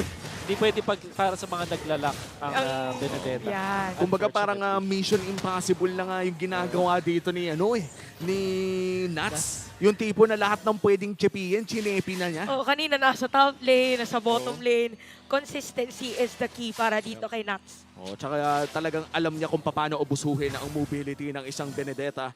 RSG still ahead by almost 2,000 gold. Pero ngayon na 14 minutes in na, looking at the items, no? Ano ba yung mga pwede nating pansinin dito, Wolf? Kailangan ng Wind of Nature, number 1, para kay Kusei. So, interestingly, hindi niya kinuha as third item yun. Parang confident sila na pwedeng, sige, fourth item ko na kunin. Which, in fairness naman, maabot nila. It is all because of what Nats was doing. At syempre, maganda rin yung Lord Nats ng RSG. Na mga hako doon sa decision nila na i-burst na yung Lord nung nalaman nila magkakaiwalay pa yung Falcons APBREN. And because of that, eto na, nakakalamang sila. Aray! No way! Oh! Parang ganun din yung nangyari kanina, parang deja vu, pero iba yung target nila si Nats. Wow! Napilitan dito gamitin yung Minowan's Fury, pero hindi sapat! Yung sustain! 2 players down dito sa side ng RSG! Regular season MVP Marco outplays 2. May Angela na buhat at yung Lord Falcons APBREN sinimulan na nila. At mukhang hindi na nga yata makakapag-contest dito ang RSG. Isang mabilis na Lord para sa Falcons APBREN. Unbelievable plays. Mula kay Super Marco, nahabol yung Benedetta. Nahabol nung Lycan bounce, hindi na disjoint dito ni Nats. And then eventually, kung hindi ako nagkakamali, na-touch din niya yung huling dabog ng Minoan Fury. Yung pinakamalaking dabog ng Minoan Fury ay naiwasan ni Marco with a Lycan bounce. Let's watch that again with the Infinix replay. Wolf, paki-breakdown naman ito. Nahabol. Yun talaga. Nahabol lang yan, literal. Sobrang bilis tayo yung gano'n siya ni There's the dodge. Beautiful MLBB. Grabe. Ayun na yun eh. And with the microplay, Falcons APBREN na ang may hawak ng lead with the Luminous Lord marching down in mid lane. Mag-Wind of Nature na rin para kay Kusei. Big fight. Ito na ang Black Dragon ni FLACTZ. Probably the last defense para dito sa ng RSG. Gumagawa by the way ng paraan. Si Nats dun sa may bandang itaas.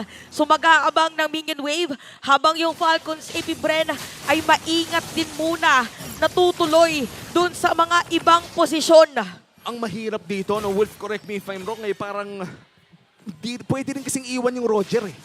Yeah. Literal kahit sino sa 5 ng RSG ay kaya niyang ka-1v1. Nako, ito na yata yung bangungot na talagang hindi gusto mangyari ni Nats. Napapalibutan ka na nila! Killing spree na para kay Super Marco. Naaamoy ng lobo ng werewolf na to. Kung nasaan, sobrang bilis. Quantum Charge, Dragon Spear, Windtalker. Kung meron lang tayo nakikita dito, parang may speed gum eh, no? Oo. Ito kay Super Marco. Sobrang bilis. All of the movement speed na meron dito si Marco. Wala pang ang Hunter Strike. Yan ang gamit niya dito ay yung yung Great Dragon Spear. Na tuwing nag-ultimate siya ay may malaking movement speed bonus na nakukuha.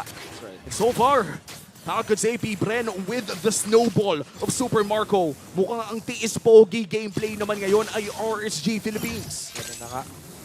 And RSG, eto naman yung natural na pwede nating i-expect sa kanila. Late game talaga sila. And this is still 17 minutes. Hindi natin pwedeng i-take for granted yung ginagagawa din ng RSG as a team na magaling magdepensa. They have the tools to actually extend this game. Meron silang export. They have the Minotaur. Eventually, nandito yung kanilang Valentina para makanakaw ng mga crucial spells. And kahit anong sabihin natin, Nathan is Nathan. Very strong in the late game. Di pa lang natin nakikita magamit yung Wind of Nature na duel sana nila. But we know na pagdating ng late game, yan yung pwedeng asahan dito ng RSG. That's true. At alam naman natin na pagpasok din ng late game with the Nathan ay pwede ring mag-cut si Nats with this Benedetta. Talagang maraming tools ang RSG Philippines na patagalin ang darong ito. 3,000 pa lang ang lamang ng Falcons APBREN, pero kung may isang tao na bawal galawin ng mag-isa, that would be Super Marco. Kung lalabanan man nila, dapat sama-sama na to. Oo, parang i-focus fire na nila, no? Kasi grabe yung threat na nanggagaling dito from Super Marco. Pero parang kung ikaw din si Ako, ano na nga bang pinakamadandang EIMU dito ngayon, no? Parang yung Angela ba? Yung Dragon pa? Parang yung dalawang lang yun eh, yung Astral Ego, medyo low value. Kasi kung nakikita mo yung Roger na tumatakbo na papunta sa'yo, wala na, it's too late.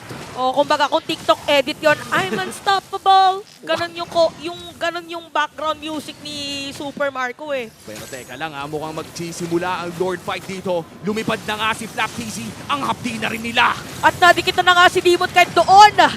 Mawala ng Finaga Armor. Pero sa may bandang Gendy, napakasakit ng damage dito na side ng Falcons APBREN. Nakikita na naman natin si Super Marco na umaawu. At awu talaga dahil double kill na siya. Si Kusei ngayon ang sunod na target. At mukhang 3 na nga nawala. Triple kill para kay Marco. At kailangan na nga mag-back ng Falcons APBREN. 30 seconds para dito kay Light. Kailangan at bumibili ng oras si Nats. Hindi siya pinapatipin ni Few. Hindi talaga pinapauwi. At makakahabol pa nga dito sa may bandang gitna si Ogwen. Pero minion wave dito ang Falcons APBREN. Ito na bang inaantay nila? Si Aqua lang nga nandito. Ginamit na rin yung flicker niya. Pero minion look at Super Marco. Hit na ng hit ng turret. At ang kukumpleto para magrepresenta ng Pilipinas sa MSC Falcons APBREN.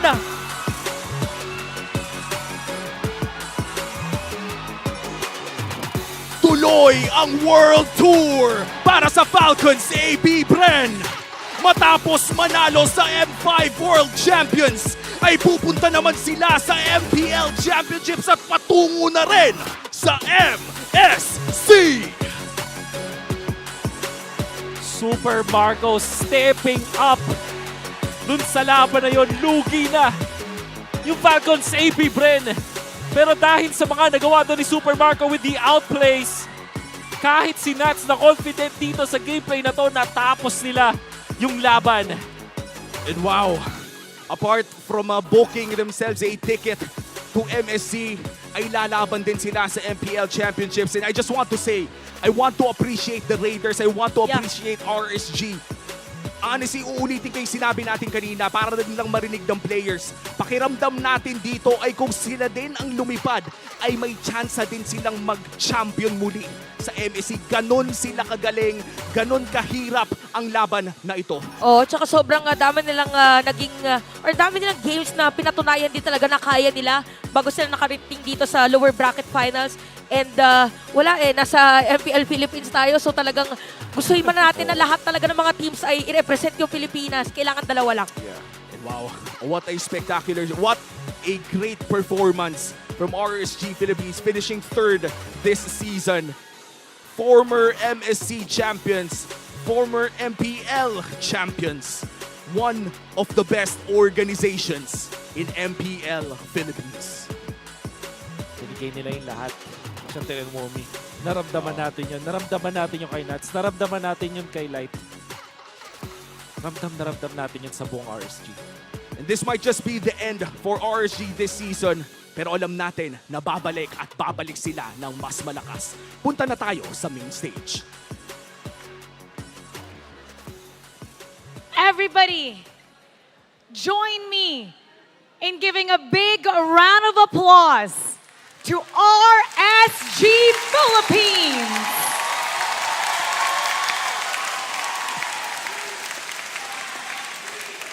Coach Panda, I would like to ask you, you are hearing the support of everyone in the arena. What is your message to everybody who has supported RSG Philippines throughout the season?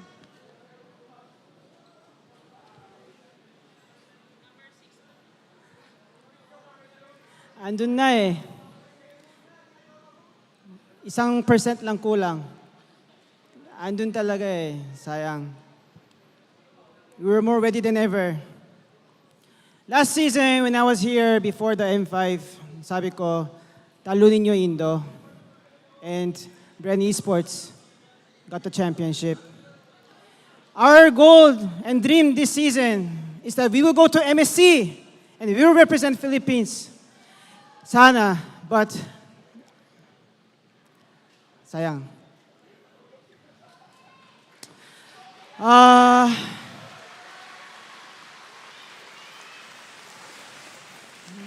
My players fought so well today. Lahat sila kalma, disciplined, communicated each other. Kahit Demang Kite and Kosei just came to this roster just this season lang, we already showed the championship caliber.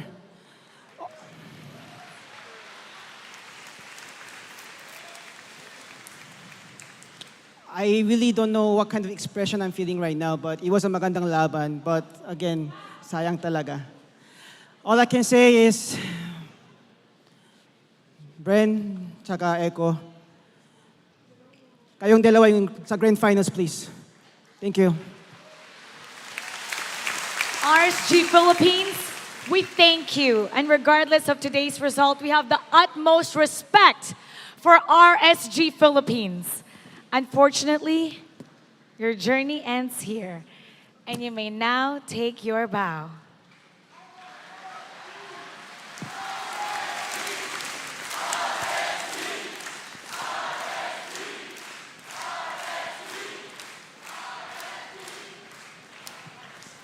RSG Philippines have fought hard, and they gave it their all. And we're still proud of what they've showed. Gaya nga ng binanggit ni Coach Panda, it was a remarkable fight, a remarkable series. And you're hearing the applauses from everybody in the crowd.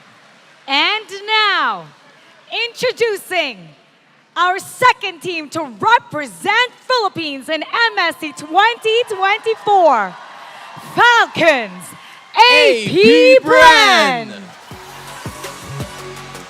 Congratulations! Congratulations! Marco, asan yung MVP? Super Marco! Marco, congratulations! Naririnig mo ang sigaw ng inyong mga supporters. It's back to MSC para sa inyo. How does it feel na after being in the upper bracket, now lower bracket, and you got the final spot in just in time? Kamusta yung pakiramdam na nakuha niyo yung MSC? Ano po, sobrang saya kasi tuloy-tuloy yung ano namin, yung world tour namin. Ang dami mong achievements ha. How about yung award mo kanina? Nagulat ka ba? Anong pakiramdam doon kanina? Ano po, ginawa ko pong motivation yung award ko kanina para sa match namin ngayon. And how do you feel?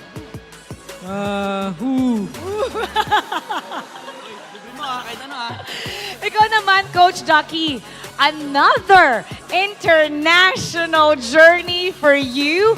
I mean, coming in here, were you feeling a little bit nervous? Honestly, hindi.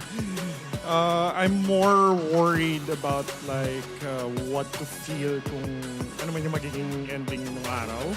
Kasi either we win or we lose. I'm really still proud of my boys. This has been the hardest MPL so far. Oh yeah? Honestly, What made it really hard? The competition is really high. I think the standards just went up by a notch. Okay, speaking of going up a notch, I hear that you're gonna go up a notch with your Muay Thai coach. Oh, yeah. Okay, so You saw ano the ba? story. Makikita na ba natin na magsasparring ka? Ano Coach, nangyayari doon, Coach? Si Coach Chilo, nanonood ka man, go easy on me. Go easy on. Parang Leila yun ah. Paano yung fighting form ba sa Muay Thai? Hindi ako marunong talaga. Hindi Joke ka lang yun. Naniwala kami. Kala ko fighter ka talaga, Coach. I want to give special shoutouts pala dun sa coach ko. I think he's watching. Kung nasan ka man, Coach Chilo. Panalo kami, MSC. Isi-save natin yan sa Riyadh in the land of dawn. I cannot wait to see the stories. And you talked about fighting spirit as well. We're also gonna talk first with Few. Okay, Few. This time around, ang dami mo nang sinalihan na international tournaments. You've been part of so many. Anong pinagkaiba ng MSC na to para sa'yo? Feeling ko sobrang laki ng pinagkaiba niya eh. Ang pinakapinagkaiba talaga yung prize pool eh. Ayun yung... Kaya sobrang laki talaga ng pinagkaiba. Parang ang laki din ng ngiti mo eh. How does it feel every time you represent the Philippines? Does it ever change? May nagbabago ba o mas lalo ka lang na-excite to represent the country knowing na you're gonna do it again now? Ayun, sobrang nakaka-excite tsaka sobrang saya na laging i-representa yung Pilipinas kasi alam namin na na buong Pilipinas nakasuporta sa amin. Oo nga, ang dami mong achievements papunta sa wedding mode, I see. Ha? At ito na para kay Ogwen. Ogwen, what makes this MSC tour more meaningful than anything that you've ever done before? Sobrang meaningful po ng MSC ngayon kasi may upcoming baby po ako. Pangalan niya po si Matilda Chip Inigo. Ano ulit? Pero Matilda Chip. Ano pa lang.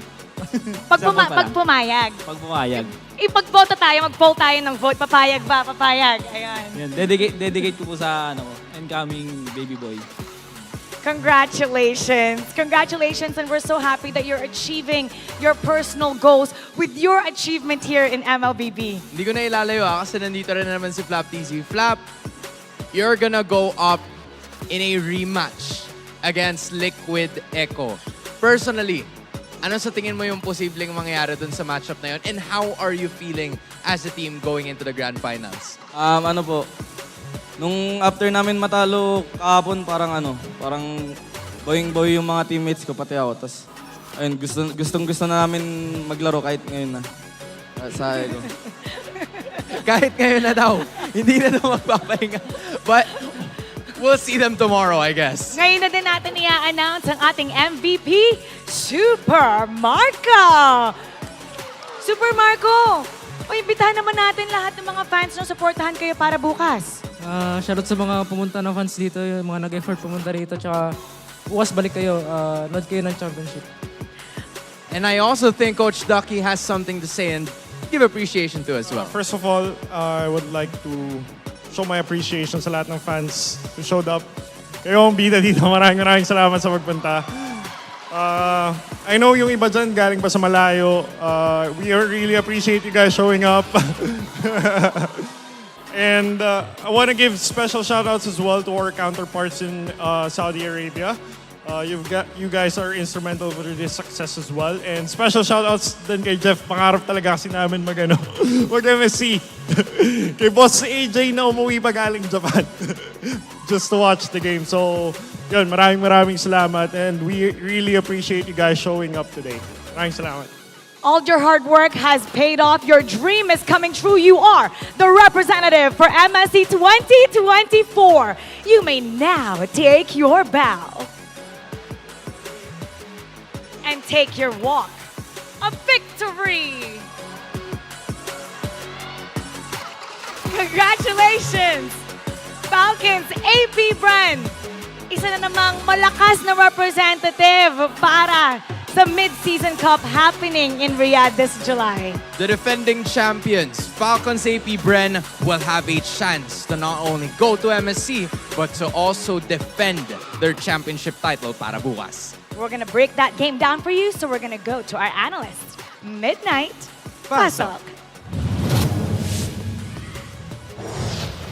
Siyempre, una sa lahat, congratulations muna sa Falcons APBREN for booking the Riyadh ticket for MSC. And finally, magkakaroon ng chance na si GOAT na ipagtanggol ng kanyang MSC title. Pero MVP for that game is none other than Super Marco, a man of few words. Literal na woo lang yung nasabi niya. And yun lang din naman yung sinisigaw ni Roger kapag hinahabol niya yung Benedetta rito ng RSG. A fantastic performance. Bulletproof talaga yung goal laner dito ng Falcons APBREN. 6-0-3 untouched by any on the side of RSG. Literal na hindi nila nakawakan dito yung Roger ng Falcons APBREN. And it really went well for the side of the Beast. Kasi early game, nakita na natin na medyo nagkaka-farm si Super Marco dito. No? Pero RSG, they did fight around their EXP na may chance namang talagang kayang kumontrol ng momentum dito. But pagdating ng mid-game, doon na natin nakita yung prowess or yung strength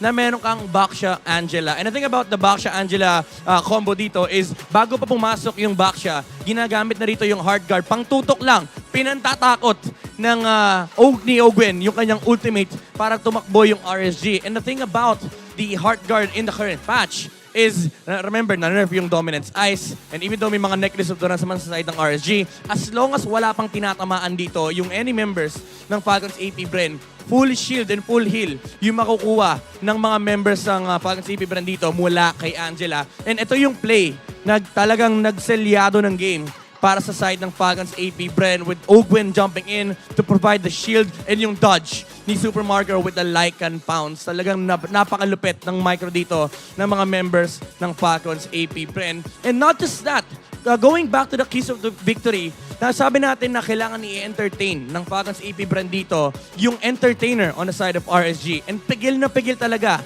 yung Benedetta ni Nats dito. Hindi siya makapag-split push ng tama dahil nandoon lagi yung Roger. May back siya na naghahabol with the Angela as backup na nag-i-split push lang and nagpo-provide ng utility dito para sa side ng Falcons APBREN. Again, very well-deserved. Nakahinga na yung mga members dito ng Falcons APBREN dahil nga secured na ang slot nila for tomorrow ng Grand Finals and of course sa MSC. Bago natin mag-usapan yung mga emblems dito, gusto ko lang i-highlight na since last year, this is the first time na yung #1 team natin sa regular season ay makakapag-international. Kaya naman napakalaki dito ng effect ng yung celebration dito ng Falcons APBREN. Now, looking at the emblems here, again, very classic tayo dito. Assassin emblem for the Roger and of course, nandyan yung damage with the Thrill, Master Assassin, and Quantum Charge. Completos regards dito yung Roger ni Super Marco, nandyan yung damage, nandyan yung chasing potential, and even yung kanilang composition with the Roger, the Baksha, the Angela, and pati na rin yung Yuzong. Actually, once nung lumabas yung Yuzong plus Roger dito, parang essentially na-check na yung composition ng RSG kasi ang daming habol sa Nathan ni Kusei and medyo mahirap nga naman laruin yung Nathan dito for the side of RSG dahil nga naka-purify lang siya. Kapag tinamaan siya nung stun ni Baksha or kapag na-petrify siya rito, ang out niya lang is yung purify pati na rin yung entropy out. Pero nandoon yung paghahabol, yung mobility na meron ka with the Baksha, the Roger, and of course the slows coming out from Pew. Kaya naman, medyo nahirapan din talaga yung RSG sa pag-teamfight kasi essentially, kailangan nilang protektahan yung kanilang gold laner. And it came to a point na yung late game ay dinadaanan nila sa split push pero check na check talaga sila ng Falcons APBREN with Super Marco. Instead of farming, he decided to control the map. And at some point, na hindi na nga siya sumasali sa Lord, he is playing around the opposite lane para masigurado lang nila na hindi makapag-split push si Nats. Yun yung nakita natin na kinokontrol niya yung top lane kasama si Ogwen, nagpunta pa siya ng mid, kinuha pa niya yung purple buff, and that sequence tells us na kabisado ng Falcons APBREN dito kung paano gagawin ng RSG yung kanilang Lord Dance. Nagkaroon naman ng mga moments dito yung RSG. Again, very smart decision to pick up yung mga early necklace of the runs. Si Light, instead of completing the Dominance Ice, kinuha niya kagad yung flask kasi nga may anti-heal din from the side of Falcons APBREN. So maganda rin yung adjustment. Basically, may pangsagot sila dito sa mga anti-heal na lalabas mula sa Falcons APBREN para lang ma-amplify yung kanilang regen for the side of RSG. But then again, it came down to the team fight and kailangan protektahan ng RSG dito yung kanilang Nathan. Kaya naman hindi ganun kataas yung naging impact ni Kusei dito kasi nga constantly hinahabol sila dito ng members ng Falcons APBREN with Kyle TZ, Flap TZ on the chase and may backup pa ng talon ni Ogun with the hard guard and of course Super Marco playing the Roger and executing this comp very, very well. Dito natin makikita na medyo ifit din talaga sa mapa ang RSG as the Nathan, usually nakikita natin napakabilis mag-scale, napakabilis mag-farm up, nandoon yung kanyang capability to snowball. Unfortunately, medyo sinara kagad ng Falcons APBREN yung mapa dito ng RSG with the constant aggressive plays mula kay Super Marco and Flap TZ. Check talaga yung mga gagawing macro plays dito ng RSG. And it's very typical of Falcons APBREN na alamin kung ano yung mga sagot na pwedeng lumabas dito with that opposite Lord play na ginagawa ni Nats. Nandoon yung counter, binabantayan siya ni Super Marco. And of course, nandoon din yung Lord Dance. Yung matagal na natin kilala dito sa Pilipinas na Lord Dance, sine-check din yan ng Falcons APBREN. Laging nandyan yung Yuzong, yung Black Dragon form, and yung Petrify para takutin si Kusei on the backline. Talagang hindi sila nagpapabaya dito. Yung team fight, yung hinahabol nila. Pero willing silang i-reset yung Lord actually para lang mahanap nila si Kusei. And at some point nga, yung turn pa, yung nagpapanalo dito sa side ng Falcons APBREN. Kasi instead of going for the Lord, instead of getting that neutral objective, mas importante sa side ng Falcons APBREN na mapatay nila dito yung Nathan. And ito rin naman yung idea nung kanilang composition. Kaya hindi na importante kung sino makakuha ng Lord. Ang importante lang is mapatay nila yung Golden kasi ito yung natitirang win condition nila. Dahil napigilan na nila yung Benedetta, once na ma-shutdown nila si Kusei, yun na yung magiging panalo dito ng Falcons APBREN. Again, congratulations sa kanila. And of course, props sa RSG for putting up a fantastic performance. Now, we have the final two teams in MPL-Philippines Season 13 Playoffs. Abangan yan para bukas. Pero bago lahat, bumalik muna tayo kay Mara Kinot at na rin kay Hans Galeria.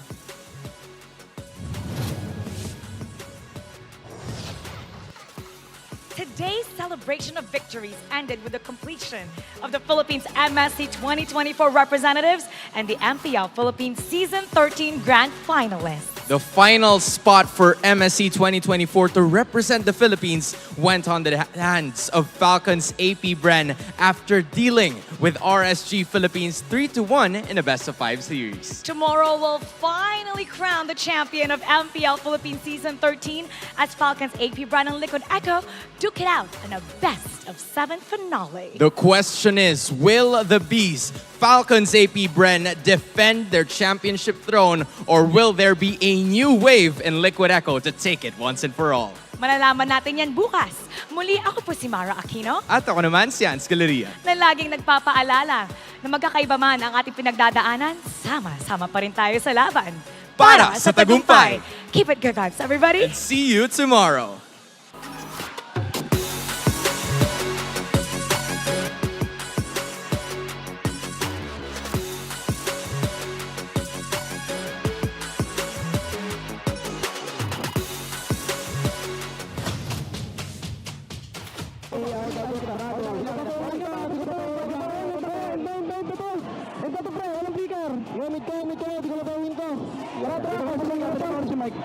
Score mo na, ano.